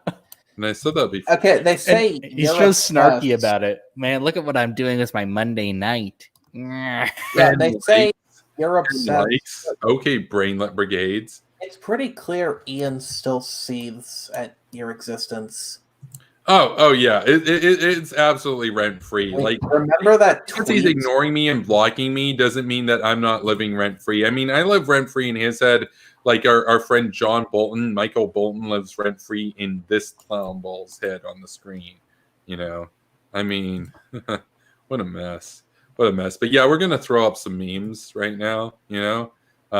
Can you show off the Charlie Kirk as Smeagol meme that I made? I'll try to find that. Which group is that one in? I actually DM'd it to you as well. That's I made it. I'm gonna get it. It's I made it for what's that guy named? Anthony Roberto. I don't know. Someone requested it in the Hawk chat, so I decided to make it. Yeah, no, you're in the meme division of the community, no doubt, and it's awesome. And some of the memes you made, if I recall correctly, that's right. You made this meme right here, #NukePill. And that's just a variant of that meme. There's also another variant with race and the war kettle or soy kettle. Oh yes, that's right. I like this one right here, Hawked. That's hawked.com, by the way. There's got to be one for Mills Row. I love how well the facial expressions align with the bodies. It's like like it's real. Arthur made this one. I dropped a nuke pill on Dylan Burns tonight. That's me with the button right there. Timothy made this one. Yeah, that one's better than the one I made. This is absolutely incredible. You made this. That took a bit of time. Reese, take a look at this. This is a masterpiece. Most of the work was getting rid of like the overlay text in the original picture. No, I love the faded out, translucent tweets just haunting them. Just like that's them breaking into the computer lab. That like all their hairs are different, and that is brilliant. That is absolutely brilliant. Cool Pooter made this one. He's had a lot of references to Ian Stevens. There's Reese and I right there triggering all the gremlins. Pull up the one with the war kettle. There's I still have that one. Oh man, I edited. I made an edit to like make the faces blend in better with the background. Oh yeah, the one with the war kettle. I will see if I can bring that one up. I know I've got it saved here somewhere. Got a lot of memes. I can DM it to you again. Yeah, if you can, that'd be pretty good. Yeah, there's just a lot of memes. I actually have a whole folder just labeled Hawk-pilled memes. Oh man, yeah. Like neocon action and anti-China action. Oh yeah, I think the nuke pill's gonna gain ground though from this. I mean, 5,000 people watch this thing, so you know. Oh yeah, no, it's somebody. Somebody in the 5,000 has been convinced. Well, then there you go. There you go. One at a time. Maybe the real nuke pill was all of the ad homs we received along the way. Nah. Like I just Fash. I can't get over how childish he was to be like, oh, this is, this wasn't going to be the last time that we ever spoke, but I'm worried that it might be. So let me go and ensure it's going to be. Great logic there, Dylan. Let me just burn this bridge while I'm standing on it. Literally, Dylan Burns burning bridges and getting burned. Dylan burning bridges. Yeah. Burning bridges. That's his new name. Yeah, I Yeah. Bridge burner. Yeah, bridge burner, Dylan Burns, again burned over here. I think you know what? He must have thought it was going to be easy. But like he saw Liz make that mistake. That's what's so dumb. Is like he literally knew how this was going to go. He knew that like Liz underestimated me and got nuked. And then he underestimated me and got nuked. Like, so what's more embarrassing in a way, you know? Like, I mean, is it the first lemming that runs off a cliff? Or is it the lemming that follows? Which one's more embarrassing? Like, oh, this was, even though most people, the Liz fall is a bit more noticeable. This was more embarrassing considering the hype behind it and how it was going to be, finally, putting Kevin Castley in his place. And it really wasn't. I mean, at best for their side, they could say it was a tie, but really that bit at the end was not a good look. No. See, that's the thing. I know people said, at best for him, you could call it a draw. I don't think you can call it a draw just because of how close to the end and how much in everybody's minds it was, just how passive aggressive and snarky and ad hommy he was, where even to the point where the moderator who generally likes him was like, yeah, come on, that's not really relevant. I mean, he got shut down there. And he was fuming about it on Twitter too. And he's like, oh, they're doing a stream about, by the way, nothing personal, Dylan. If I was debating anybody else in the universe and it was like a high profile debate, I would have done, dude, I did the pre-game stream before. You can see it on my channel. Then we do the post. Oh, see, he's doing the post stream. He's triggered. No, this was scheduled beforehand. This is a thing. This is what I do. We do the pre-hype, we do the debate, and then we do the post-analysis. Oh, dude, he's just trying to hype it up. You won when like he's streaming with 5 people and people are like sending him tips and stuff. And like, yeah. How dare you have friends? How dare you have friends? This is the one that Kansek was. That's Charlie Kirk. That is someone. That's I don't Charlie's remember who face, requested though. that. Dude, that's actually Charlie. They stole it from us. It's Charlie though. I don't remember. Like, you can find it in Hawk Gang chat. Someone requested it. That's so good. Who. No, it's so good. Okay, so I got the one with Jay. This is the nuke pilled meme with me and Reese, and Jay's just out there hanging out. It's pretty good. I really like that. Kansik made that. You'll notice he added a couple people to the mushroom cloud. So there is Max Blumenthal, and Whaler Vosh.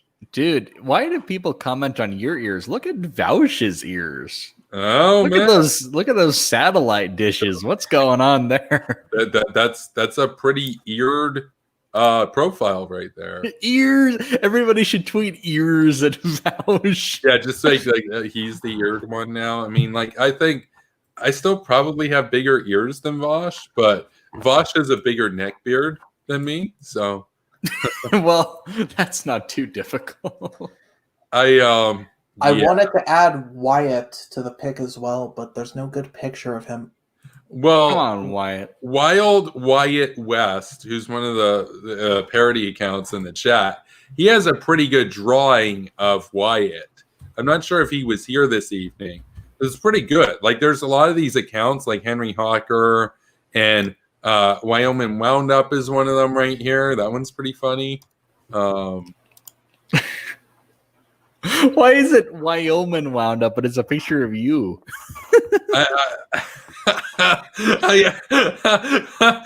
Wait, that's such a good point. I don't live in Wyoming. That's I don't actually live in Wyoming. It's because you're going in and rounding him up and nuke pilling him in bed. I'm sorry. I'm sorry. Bashers. The Fash Bashers, and it's me with my fashy ears, my Jew ears.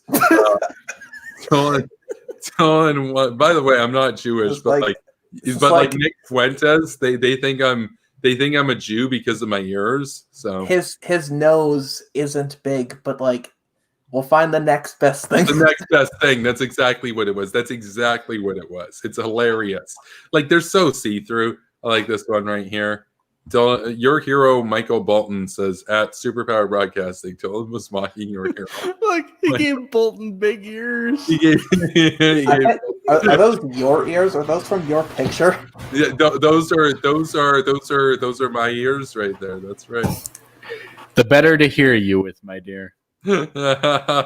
Wyoming wound I mean, they're up. clearly better. I mean, like Kevin actually knows. Like, Wait, where's the ears? He screwed it up. Where's the ears? Come on. You gotta dude, he fix dropped the ball. that. Where's the ears? You gotta fix that. Wyoming wound up. This is one of my favorites here. More peace, less war. Dylan Michael And- Moore. no. Dylan pwned and owned you. So he didn't just pwn me. I got pwned and owned. Michael Moore is fat. Yeah, no, he's just a warmongering piece of you know what who hates Asians. Well, you know what? Dylan is also fat. Yeah. Get wrecked, libtard. You're fat. I hope Vaush isn't watching after we put up that picture of Michael Moore because he might be tempted to do some more wailing. And that's just wrong. Waylon. Well, yeah, Waylon and Phelan. Wailing and Waylon that is officially the best. Oh my the best god. friend. No, dude, that one's going on the list. I've actually started tracking them on my phone. We can go through some Okay, of these. wait. They're Oh pretty. They're my pretty God. fun. They're pretty fun. I think. Okay, Waylon and Phelan. Like, what does the Phelan mean in this context? Like, Milken and it Jerkin. means he's trying to hook up with a whale, but she turns him down, so he can't. Even... No, I know, right? Waylon, Right? It's Waylon and Phelan. Yeah, so- Sad. Failing to please her in bed. I'm gonna get the catchphrase list because I've been keeping track of it. Yeah, we got some on here. I also decided that I would add the nicknames, but yeah, Waylon, and of course when I do these, you know, I'm gonna put the whale emoji after Waylon. So I need to find that because the official catchphrase usually has an emoji that corresponds to each word.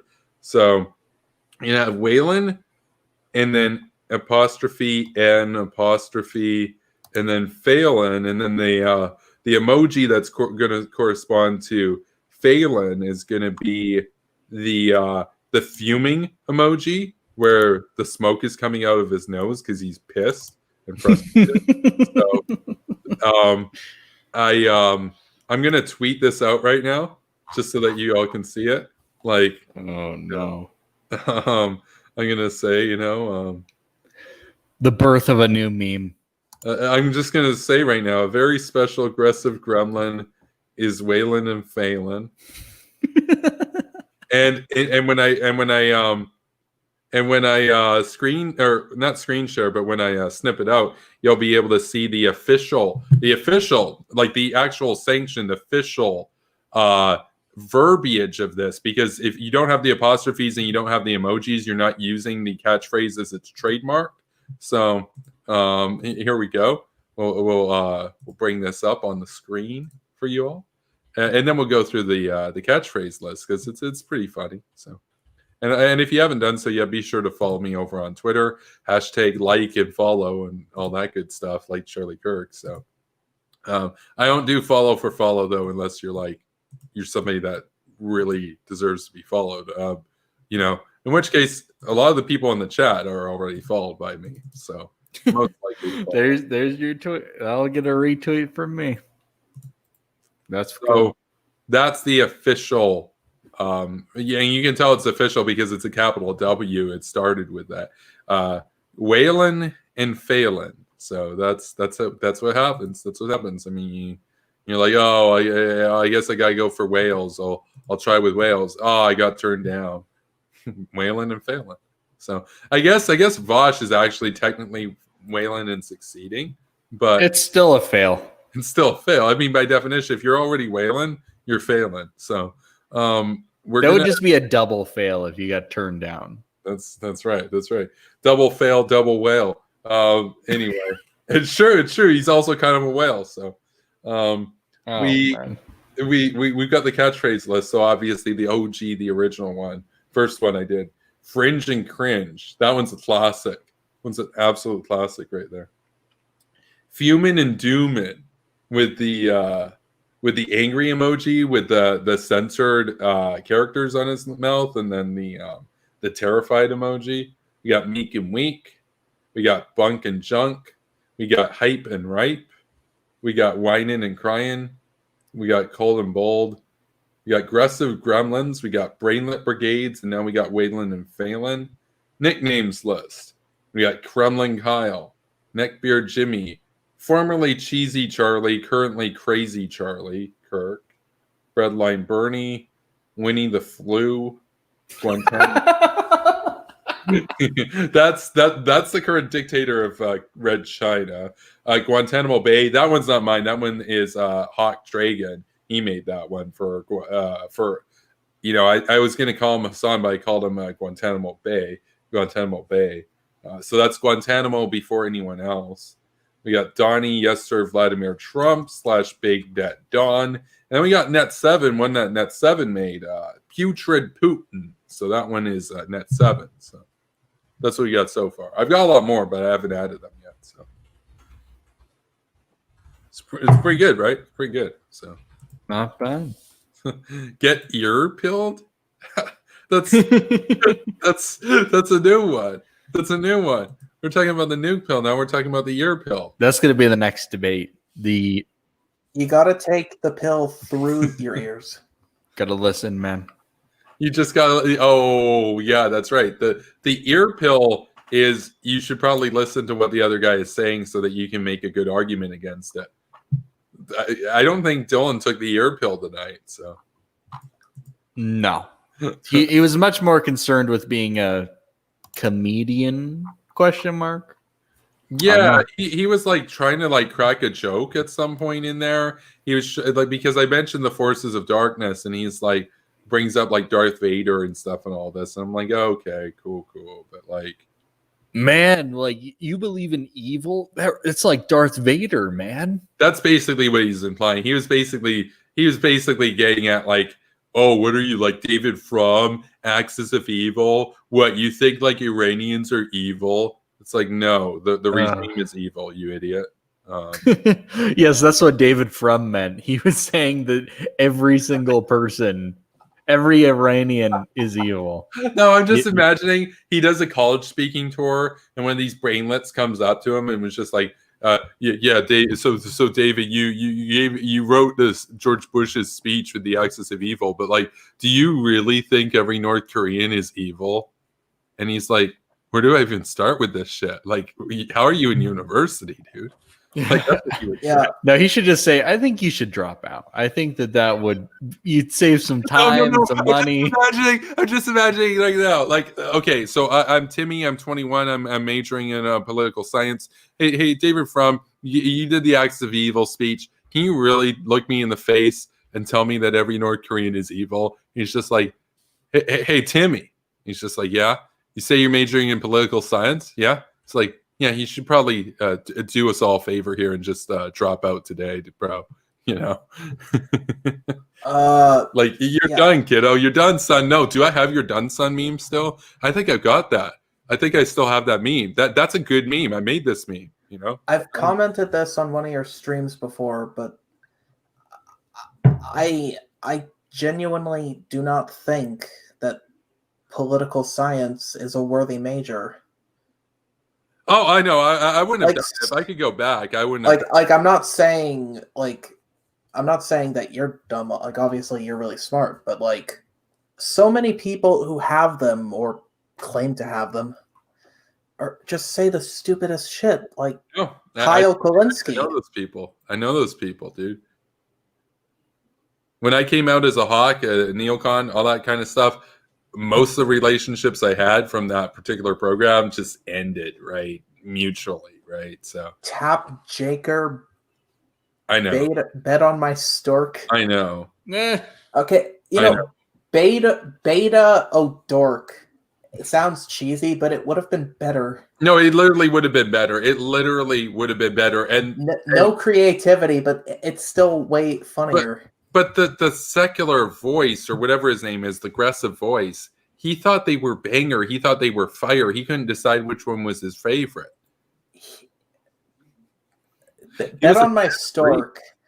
It's sort of funny in like the sense of how absurdly like stupid it is. Yeah, no, it's the same with Tap Shaker. It's just the only thing good about it, the only thing remarkable about it is just how piss poor of like imagine being at like a university or whatever, and Kyle Kalinski's. Does he give speeches at universities? No, he doesn't. He doesn't interact with very many people at all. Okay, well, imagine he's giving a speech anywhere or debating cheesy, crazy Charlie at Politicon, and he's just like, yeah, I'm not a big fan of this. He goes on a serious rant, and then he's like, bet on my Stork.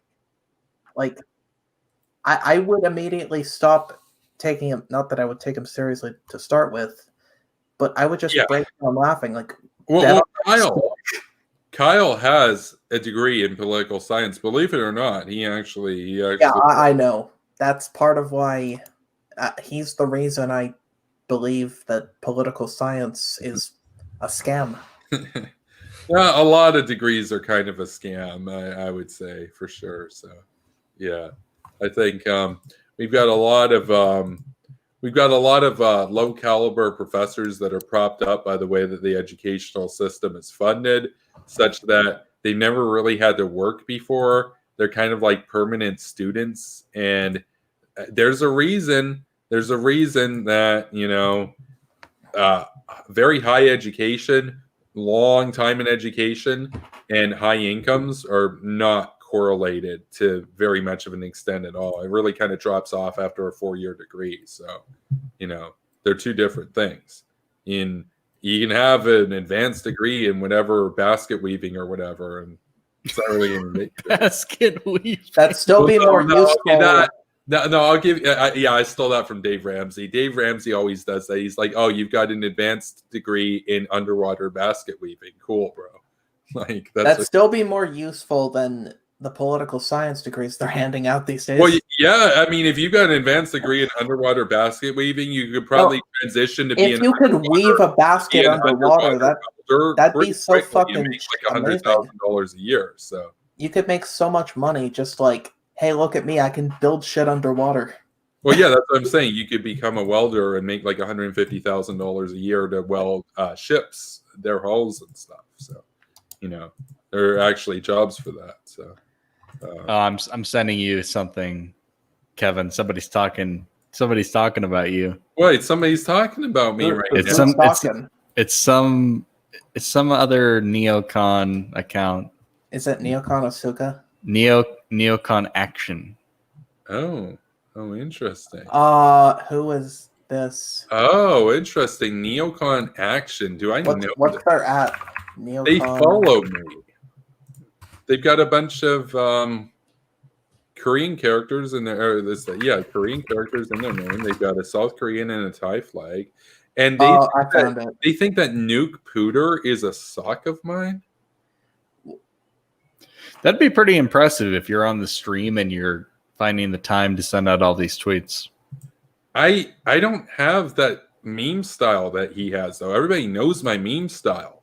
My meme style is always like those 2-word buzz phrases and lots of emojis and lots of apostrophes and, you know, some kind of inside joke sort of stuff. Cool Pooter, that tells you everything about it. He has a different meme style than I do. He like misspells words to make fun of the progressive gremlins and the way that they talk and stuff. He's different. He has a very particular and individual style. I don't think I could do that.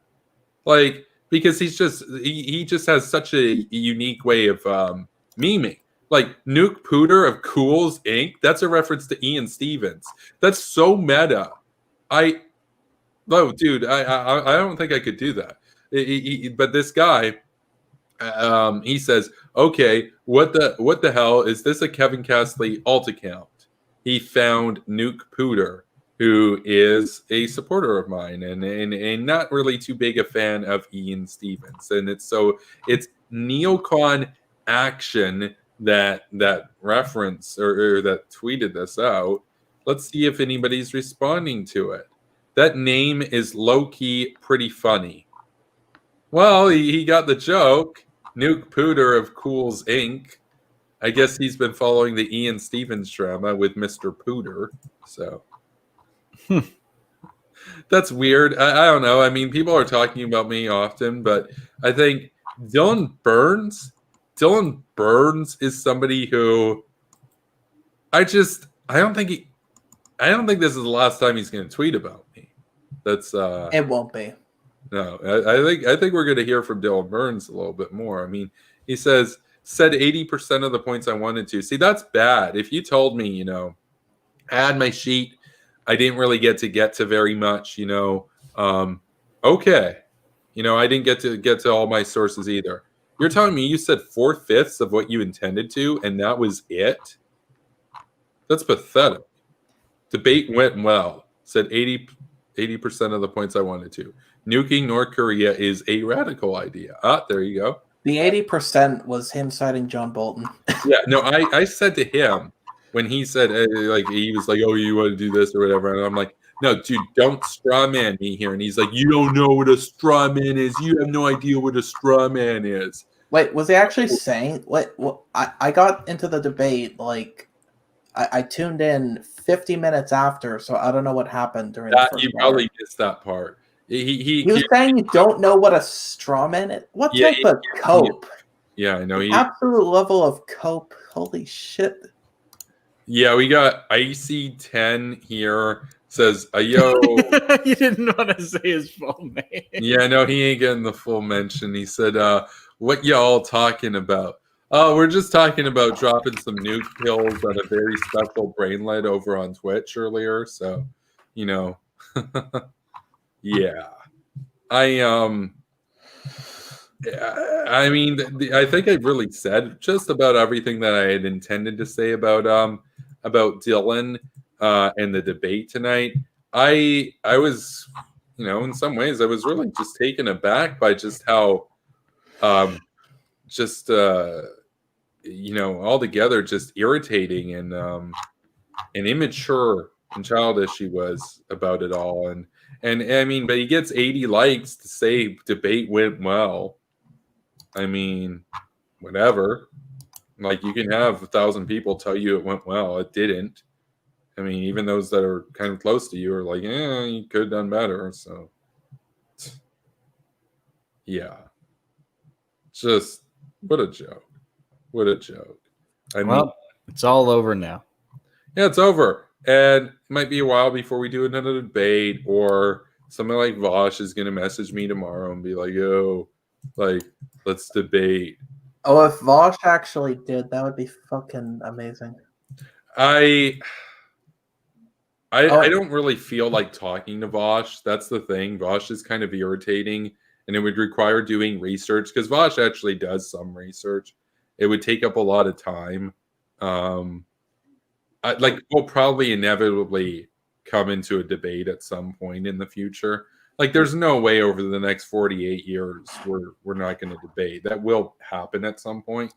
But he's bigger than I am by a wide margin right now. Well, that's assuming he isn't thrown in jail. Whether it's for whaling or for child molestation. Yeah, I know. Whichever comes first. That's a possibility too. So you never know. You never know. But that's the thing. That's the thing about Vosh, is that he'll still have his simps, and they will carry on the flame. And I like this. I like how I just tweet out like just a random thing that's like an inside joke for the stream, and we've already got 3 likes on it for the Waylon and Phelan. It's pretty funny. I'm just gonna retweet what Kanzuk posted with the Ian Stevens thing and just say rent free. Yeah, Ian Stevens, amazing. Well, he's just gonna keep doing this. He's gonna keep acting like he's superior and everything. I'll keep calling him out, and we'll keep memeing on him. Yeah, I can't get over too how Dylan Burns was like, oh, but a war with North Korea would entail them maybe using cluster munitions, and they're more deadly than normal conventional rounds. And I'm like, yeah, but like the elephant in the room here is like, what about the thermonuclear bombs they're going to have to lob at America? Like, because I don't know, man. I don't think he understands the threat. Kind of incredible. Like Reese, I think you emphasized this point too. This wasn't like an overnight planned debate. This has been in the run up for months. Oh yeah, no. He should have given that. Like I would have kind of excused performance if it was like, what a spur of the moment. Let's do a debate with Kevin Castley. That's right. But 6 months of making notes supposedly. No. No. I think what the world wants to see right now, like how everybody wanted to see Trump's taxes, I think the world right now wants to see Dylan Burns' document sheet. Like that. That's a meme. Release the docs. I can see that being a Twitter account, just like Dylan Burns' doc sheet, and it's just brainlet takes, and just like Nuke Bad, Nuke Scoey, John Bolton, I mean, and this is the sort of thing, as this channel grows larger, the memes will be perpetuated. I mean, I just got a notification from Kamal Jeet saying that there's a new article on the LolCal page and Hawkipedia currently. So that's because Salty Ian's still going at it. well, there's a new page. Stevens LolCal on LolCalpedia or whatever. Ian Stevens LolCal, because like I think all I have to do is type in his name and LolCal and it should come up. Yeah. So if I type in Ian Stevens, LolCal wiki. Let's see. Oh yeah. Imagine unironically being Ian Stevens. Is there a new article here? She said that there was a new article on him. Let's see. Let's see. No, she said she's going to create it. Oh, okay. Check your ears, Kevin. A new page. Wait, what is the web address for Hawkipedia, by the way? Because I haven't actually. I never created Hawkipedia. Okay, we need Hawkipedia to be. I'm willing to cover the fees, like pay $100-something a year for the domain, the server hosting. I need people to like participate. Like if there's no active involvement.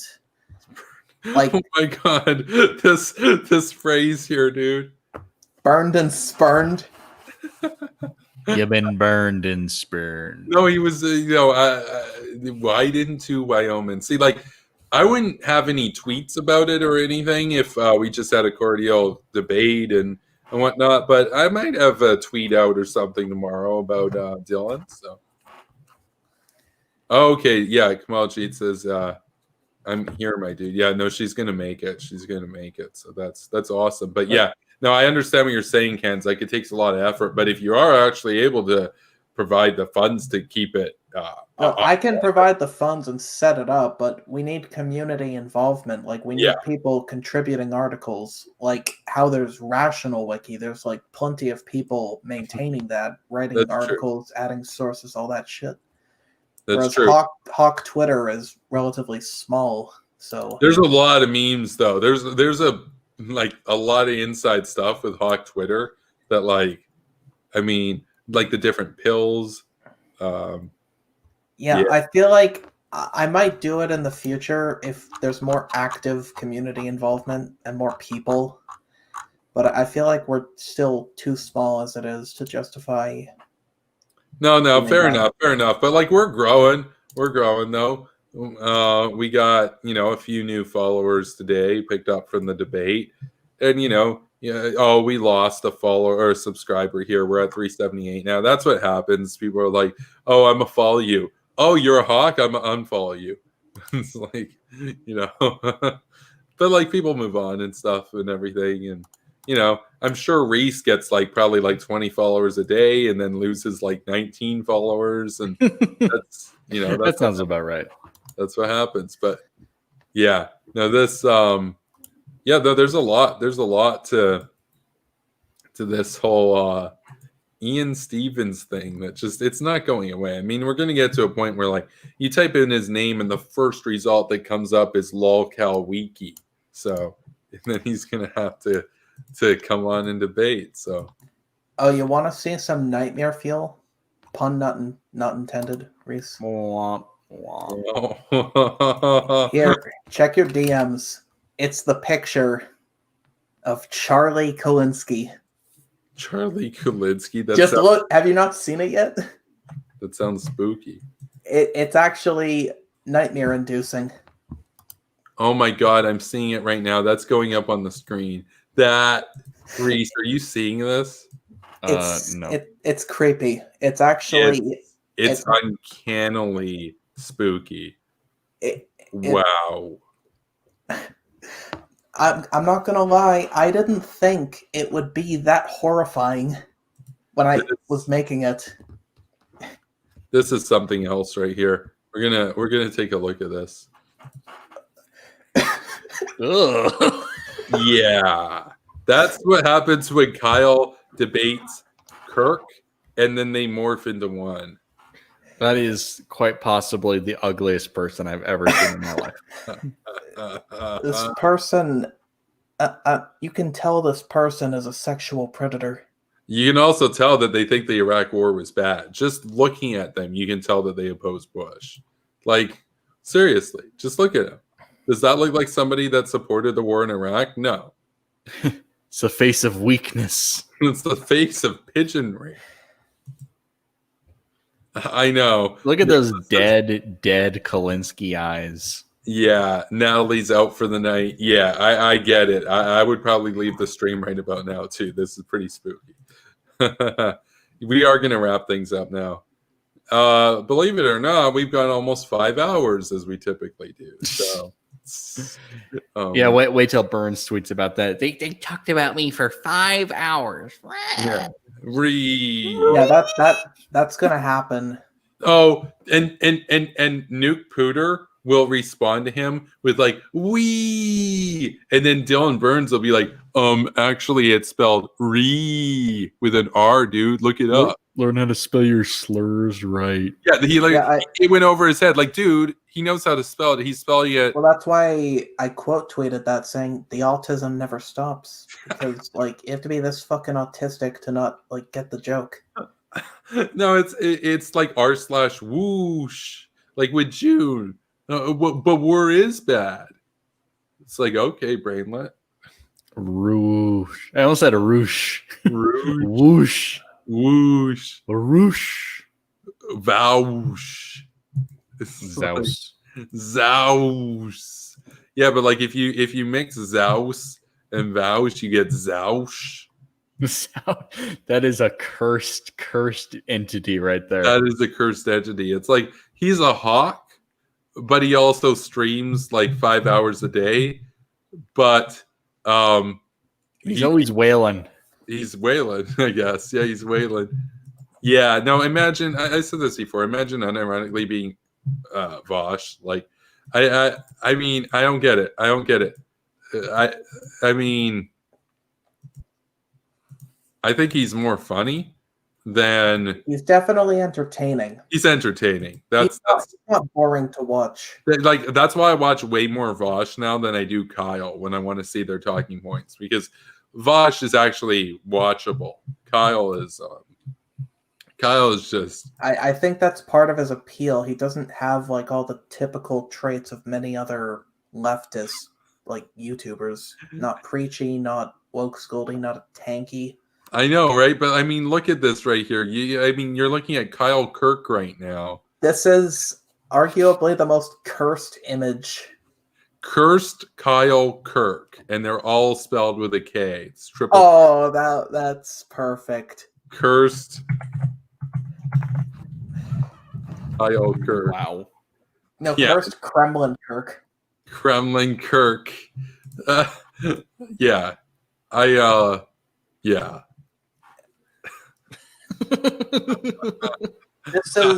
This is a man that has probably like done creepy shit with Vladimir Putin's daughters. You know, he paid the fines. He's like, yeah, I'll fucking pay. Just give me some of that. Yeah, no, that guy right there looks like he works for Russia One Television and Syrian State TV and the what is it? The Gray Zone, you know, like all three. You know, what a resume! What a resume! It's like defended Assad, defended Putin, defended Maduro. Goes to work at like MSNBC or something. Just like I've noticed that Nick Fuentes and Ben Norton are like polar opposites. One never smiles and one only smiles. That picture of Nick, it's not a very good like face for this kind of meme, but it's the only picture of him on the internet where he's not like smiling. That's true. He is. It's actually kind of creepy. He doesn't doom so much. Ben Norton, he's a doomer. Like, look at him right there, right beside Reese. He's absolutely dooming, right? He's never happy. And then he's perpetually miserable. No, I mean he's a miserable dude. It's not surprising. Sock on head or whatever, or shoe on head. She's shoe on head, whatever the hell. She's fuming. Ben Norton's dooming. Charlie Kirk is melting. Kyle Kulinski is just like, what the hell happened? Nick Fuentes is just like, it's cool. And then Vosh is just like, it like, you know, it's like Vosh is just like, it's not bestiality, bro. Oh, I don't know. If I had to caption Nick Fuentes, I'd probably put it, at least I don't gotta fight for Israel anymore. No, Nick Fuentes, here's the thing about Nick. His fans call him Nick the Knife Fuentes. Can we what? Yeah, I know. They call him the Knife because like he was brandishing a knife on stream once and people are like, oh, that's badass. God. But like, no. badass. Can we get it? Can we get going? Kevin the Nuke Castley. That's better than Nick the Knife. Like the knife. You brought a knife to a nuke fight. To a nuke fight. Well, apparently Dylan Burns didn't even bring that. He's like, why would you bring a weapon? Give peace a chance. Can't we give peace a chance, man? I think Nick's standard nickname is best. And we all know what it is, but it contains a slur, and I don't want to get you banned, Kevin. You know the one. Yeah, we're not going there tonight. We are going to wrap up the stream. Fill in the blank. Yeah. Nick the Prick. Yeah. Yeah. My dad is here right now. He says, "Good work, burning and spurning." Your dad? I like the hereditary ears. The ears. Yeah, that's right. Yeah. Why does that look like a deformed Rand Paul? That's the vibe I got from that picture. I'm not sure who. I thought he looked like older Douglas Murray. Yeah, he kind of looks like Douglas Murray. He looks like if Douglas Murray. Yeah, that's exactly it. Like if Douglas Murray took the ear pill and was like 8 years older. Took the ear pill. That's basically what would happen. I like Fuentes is such a child. Yeah, no, I mean, Kraut had a good name for him. He calls him Nick, and then he uses an S word that rhymes with Nick. Yeah, that's the one. Yeah, probably can't say that on stream. Kind of offensive towards Latinos. I get it. So, you know, but I mean, imagine being Mexican and being a white supremacist Nazi that's also Italian. That is beyond hilarious to me. Like, no, the Aryans are the master race, but like also Mexicans. Yeah, he's the embodiment of a 4chan poll user. Oh, they're not 100% white, but they like fetishize it to an extreme degree. Okay, Douglas Murray crossed with Emmanuel Macron. Yeah, I can kind of see that. Kind of. Some good socks. I am working on looking into Kirk conspiracies. Oh yeah, and send them my way. I know he's got a much more full whiteboard. The last screenshots I saw from Anthony, it was just covered in text. Like, he's got a bunch of additions to it. He's working out the truth. The Democrats stole the election. He might as well just like commit to QAnon at this point. Oh, okay. He was on Breaking Bad. He was the guy that founded the company with Walter White. Okay. He's a British... Adam Godley. He's a British actor. Apparently that's your dad. Apparently that's my dad. He's got like a different name and everything. But like, okay. Your dad's a drug lord? Oh, man. That's real ghastly. Ghastly. Was anybody doing the ghastly in the chat, or was it all? I forgot. Somebody said cringe before, but no one said it during. Oh, okay. Cringe ghastly. Yeah. No. Somebody was just like cringe. Oh man, Kevin, did you check out the meme I sent you about Russia? I'm gonna have to check that. Was this on Twitter? Yes, Spurgeon Burns. That's another nickname that Nuke Pooter said. Spurgeon Burns. That's his nickname for him. Apparently, that word really bothers him. Really bothered because it's spelled SPURGIN, and Dylan's like, no, it's with an E. Actually, that's pretty funny. Like, I know, Kanzik, you were pointing this out too, but it's really funny how it's like, no, I'm not Spurgy. Let me correct your spelling here on that insult for me. That's pretty funny. That's pretty funny. It's like, Spurg says what? Wow. It's a slur. It's a slur. Oh, actually, no. You misspelled slur. It's actually only got one R, not 17 R's. I have been grammar Nazi. He said it that way because he has a slur, you know? Yeah, he slurs his slurs. That's, yeah. I think tonight we were all treated to a massive dose of copium by the Burns camp. I think, yeah, I think he really burned that bridge there. I think he really ruined it. I'm not really interested in ever really speaking with him again. I think he's kind of petulant, and I don't think this went that well for him. So, absolutely not. I hear a cat. Oh, that's my cat. Okay, that's cool. I like cats. Cats are dope. I'll let him into my room.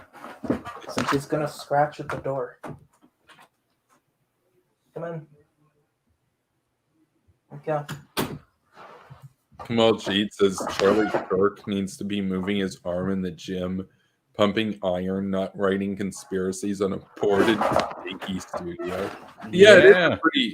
It is a pretty rinky dinky and rusty dusty studio, if I might add. I mean, because he's supposedly rich. Why does his studio look that bad? Are we talking about Kirk or Kulinski? Actually, both. We talked about this before. Kulinski spent $25,000 on his set, and this is basically what he got for it. I know, right? Imagine spending $25,000 to look like that. With that tiny little screen next to him. Yeah, it's pretty rinky dinky, pretty rusty dusty. So, man, rough. Yeah, I know, right? Oh man, he doesn't look too happy either. I'm still convinced he doesn't have any real patrons, and he gets all of his patrons are like Russia. Nah, he's got real patrons. I went to school with them, man. They're real people. They live in Canada. They live across America. Yeah, but that many? Yeah.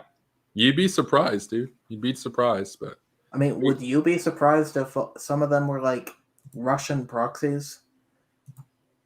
he'd do it for free. Like, they don't need to pay him, man. He loves them. He's their simp. Anyway, we are going to wrap this stream up right now. Thank you for everybody for being here. I'm going to give you guys your closing remarks. We'll start with Kanzak.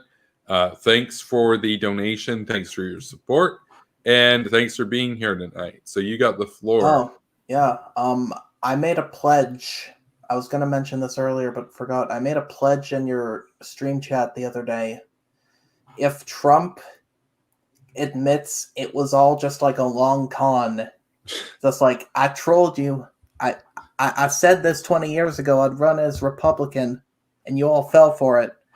He says that after leaving office, I'll give you $100. If he has to be dragged out, I'll donate $200. Oh, well, you know, I guess I'm hoping for him to bunker down and say, no, it's mine, it's my White House. Joe Biden can't have it, man. And if he just leaves peacefully and there's no funny shit, you'll get $10. Okay, well, that's what's best for the world, but yeah, but think of like the money. Think of the money. That's right. Because if he comes out kicking and screaming, that would be a big meme and also more money. So, is it worth the $200? Reese, what would you say? Yes. Yeah, it would be really funny. Yeah, it'd be pretty funny. Like, sure, a lot of commentators would be like, you know, this is the demise of democracy and all that kind of stuff. But realistically, they just, you know, like Joe Biden said, he has every faith in the American government to escort trespassers from the White House. I agree with that. So I'll up the ante. $400 if he does.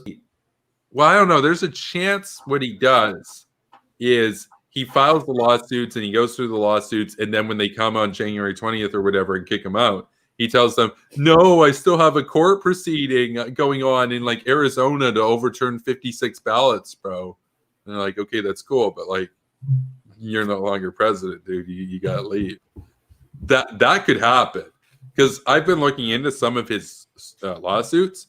Some of them are literally over, like in Georgia, over like 50 ballots or something. So like, even if he wins, he's still going to lose. Like, it's pretty pathetic. So. Best of luck with that. I wanted to ask you something, Kevin. Yeah, shoot. What are your thoughts on internet piracy? Not anywhere near as developed as my thoughts on most other issues. It's something that, like, for the most part, I support intellectual property laws, but the interpretation of those can get kind of dicey in terms of freedom of expression and fair use. So I'm kind of a porch sitter on that one. What about Reese? I suppose it's kind of the internet's kind of the Wild West in that sense, and there's going to be a lot of theft that is not always accounted for. And I think that a lot of sites do a good job of I know that sometimes there's like controversies on content creators using Patreon, and if they do reviews of say like copyrighted material, they have to basically do it as like a play along movie commentary. They can't actually put the full movie on Patreon. So that's like one example of that. So yeah, most mainstream sites combat this, but if you dig a little bit deeper, yeah, you could obviously find a lot of pirated stuff, but it's usually not very good quality. I meant like more like, I don't know, downloading torrents of like TV shows instead of paying for Netflix. It's probably still going to be a pretty shit quality. Yeah. I mean, I would. It's actually not. It's actually better. Huh. I used to, when I was younger, I used to like torrent music and stuff. It was sketchy. I got viruses. Now I pay for Spotify. So that's my approach on it, is that you're actually saving your equipment, like especially with the new computer system that I've got. I would never touch a torrent with this thing, like that. This is for YouTube and StreamYard and Twitter, basically, and games for when I get the gaming channel going. So Kevin and I will play Call of Duty Cold War. that's right. That's right. It will be like this guy right here. Where is he? I know a lot of people, actually, even people that don't really like me, like this meme. So with the gamer text. You do Is the Among threat Us real? streams? What's that? Would you play Among Us on stream? Invite everyone in honking chat. I've never played it before, but I'd be down. I know it's a huge meme. I know all the Zoomers are playing it right now. It's all It's the pretty fun, pretty simplistic, easy to pick up. Yeah, no, for sure. But yeah, if you had anything else, feel free to add it right now. Otherwise, we'll go to Reese to close it out because we're coming up on the 5. You can go to Reese. I've said what I need to say. I think that Burns really was a disappointment in a lot of ways, and I'm happy to see the end of him, really. And yeah, people can meme on him for a while. I still want people to pressure Ian Stevens into actually agreeing to a debate, but he never will. That's fine if he doesn't agree. Give him grief. Give Burns grief for doing such a terrible job. And I don't know. The next meme, Lord will come along and we'll make a joke out of them. That's Dylan right. Burns still showed up. That's true. Yeah, that's true. Dylan Burns showed up. Liz showed up. But yeah, if you got anything else, Reese, feel free. Nah, I'm good. Right. So then we'll just go to my remarks just to close out right now. I think, we, obviously we saw an interesting conversation earlier tonight about what to do about North Korea. And, we had a guy who he is very open about how he's worked as a foreign policy advisor to a couple of candidates, one for Congress, one for president. And we saw in there, I was able to elicit from him an admission that he admitted straight up that what he was advocating for has failed. And he argued that we should pursue with it despite that, because that's better than trying a military solution. And that line of thinking is literally insane. It is unbelievably counterproductive. And to some of you who might be tuning into this stream, and this might be your first time watching me because you went to check me out after you saw the debate with Burns, hopefully after watching some of this or all of it, if good job if you made it through these 5 hours. Hopefully you'll actually see my perspective in a more full context and in a way where we're able to really go over a lot of the nuances and a lot of the actual complications and stuff at play as it relates to North Korea that really and firmly, in our view, completely have just discredited and rendered the diplomatic option untenable at this point. They really have no intention of ever giving away those nuclear weapons. And even in the worst case, or I should say the best case scenario, where they're not planning to use them offensively against America in a first strike, that they'll always have the ability to do so. And each year there's a chance they will do so, whether through malice or through accident. And we want to meme about their computers being weak and all that kind of stuff. Well, you're going to trust them with a big nuclear arsenal? I don't.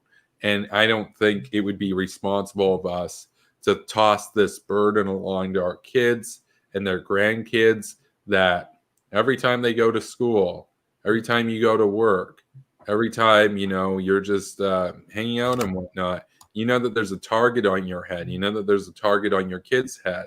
And that a bizarre and fringe and absolutely despicable regime, the worst dictatorship per capita in the history of the world in terms of its effect on its people, can place a thermonuclear warhead of a multi-megaton yield on your town, and at a moment's rage or rash or accidental miscalculation, and within 40 minutes between their launch and the reentry of the post-boost vehicles into the atmosphere over America, everything you know and everything you love and everything that you believed in, the values you cherish, the freedom, democracy, and the future, were vaporized in a thermonuclear fireball.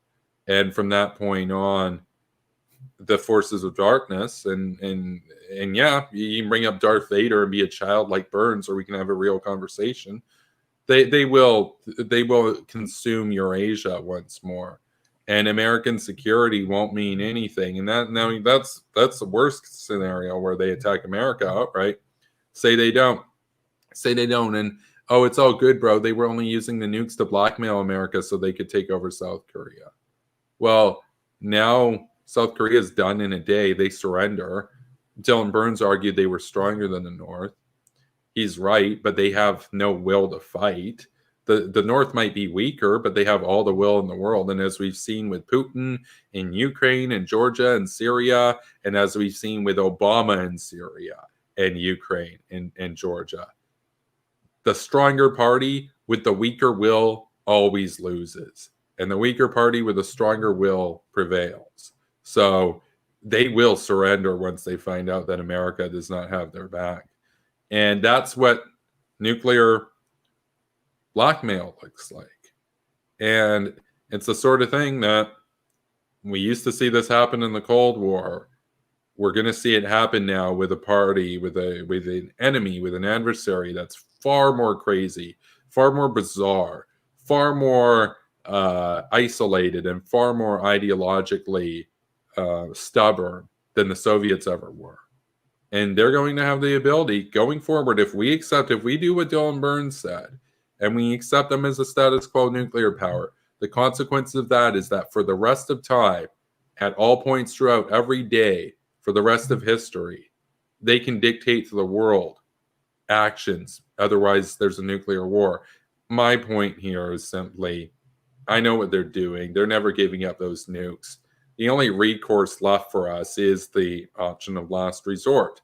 It's not the option of no resort. It's not the option of an unimaginable resort. No, it's, if we're talking all options on the table, last resort, we've exhausted everything else. And I will say this, I will leave the possibility open.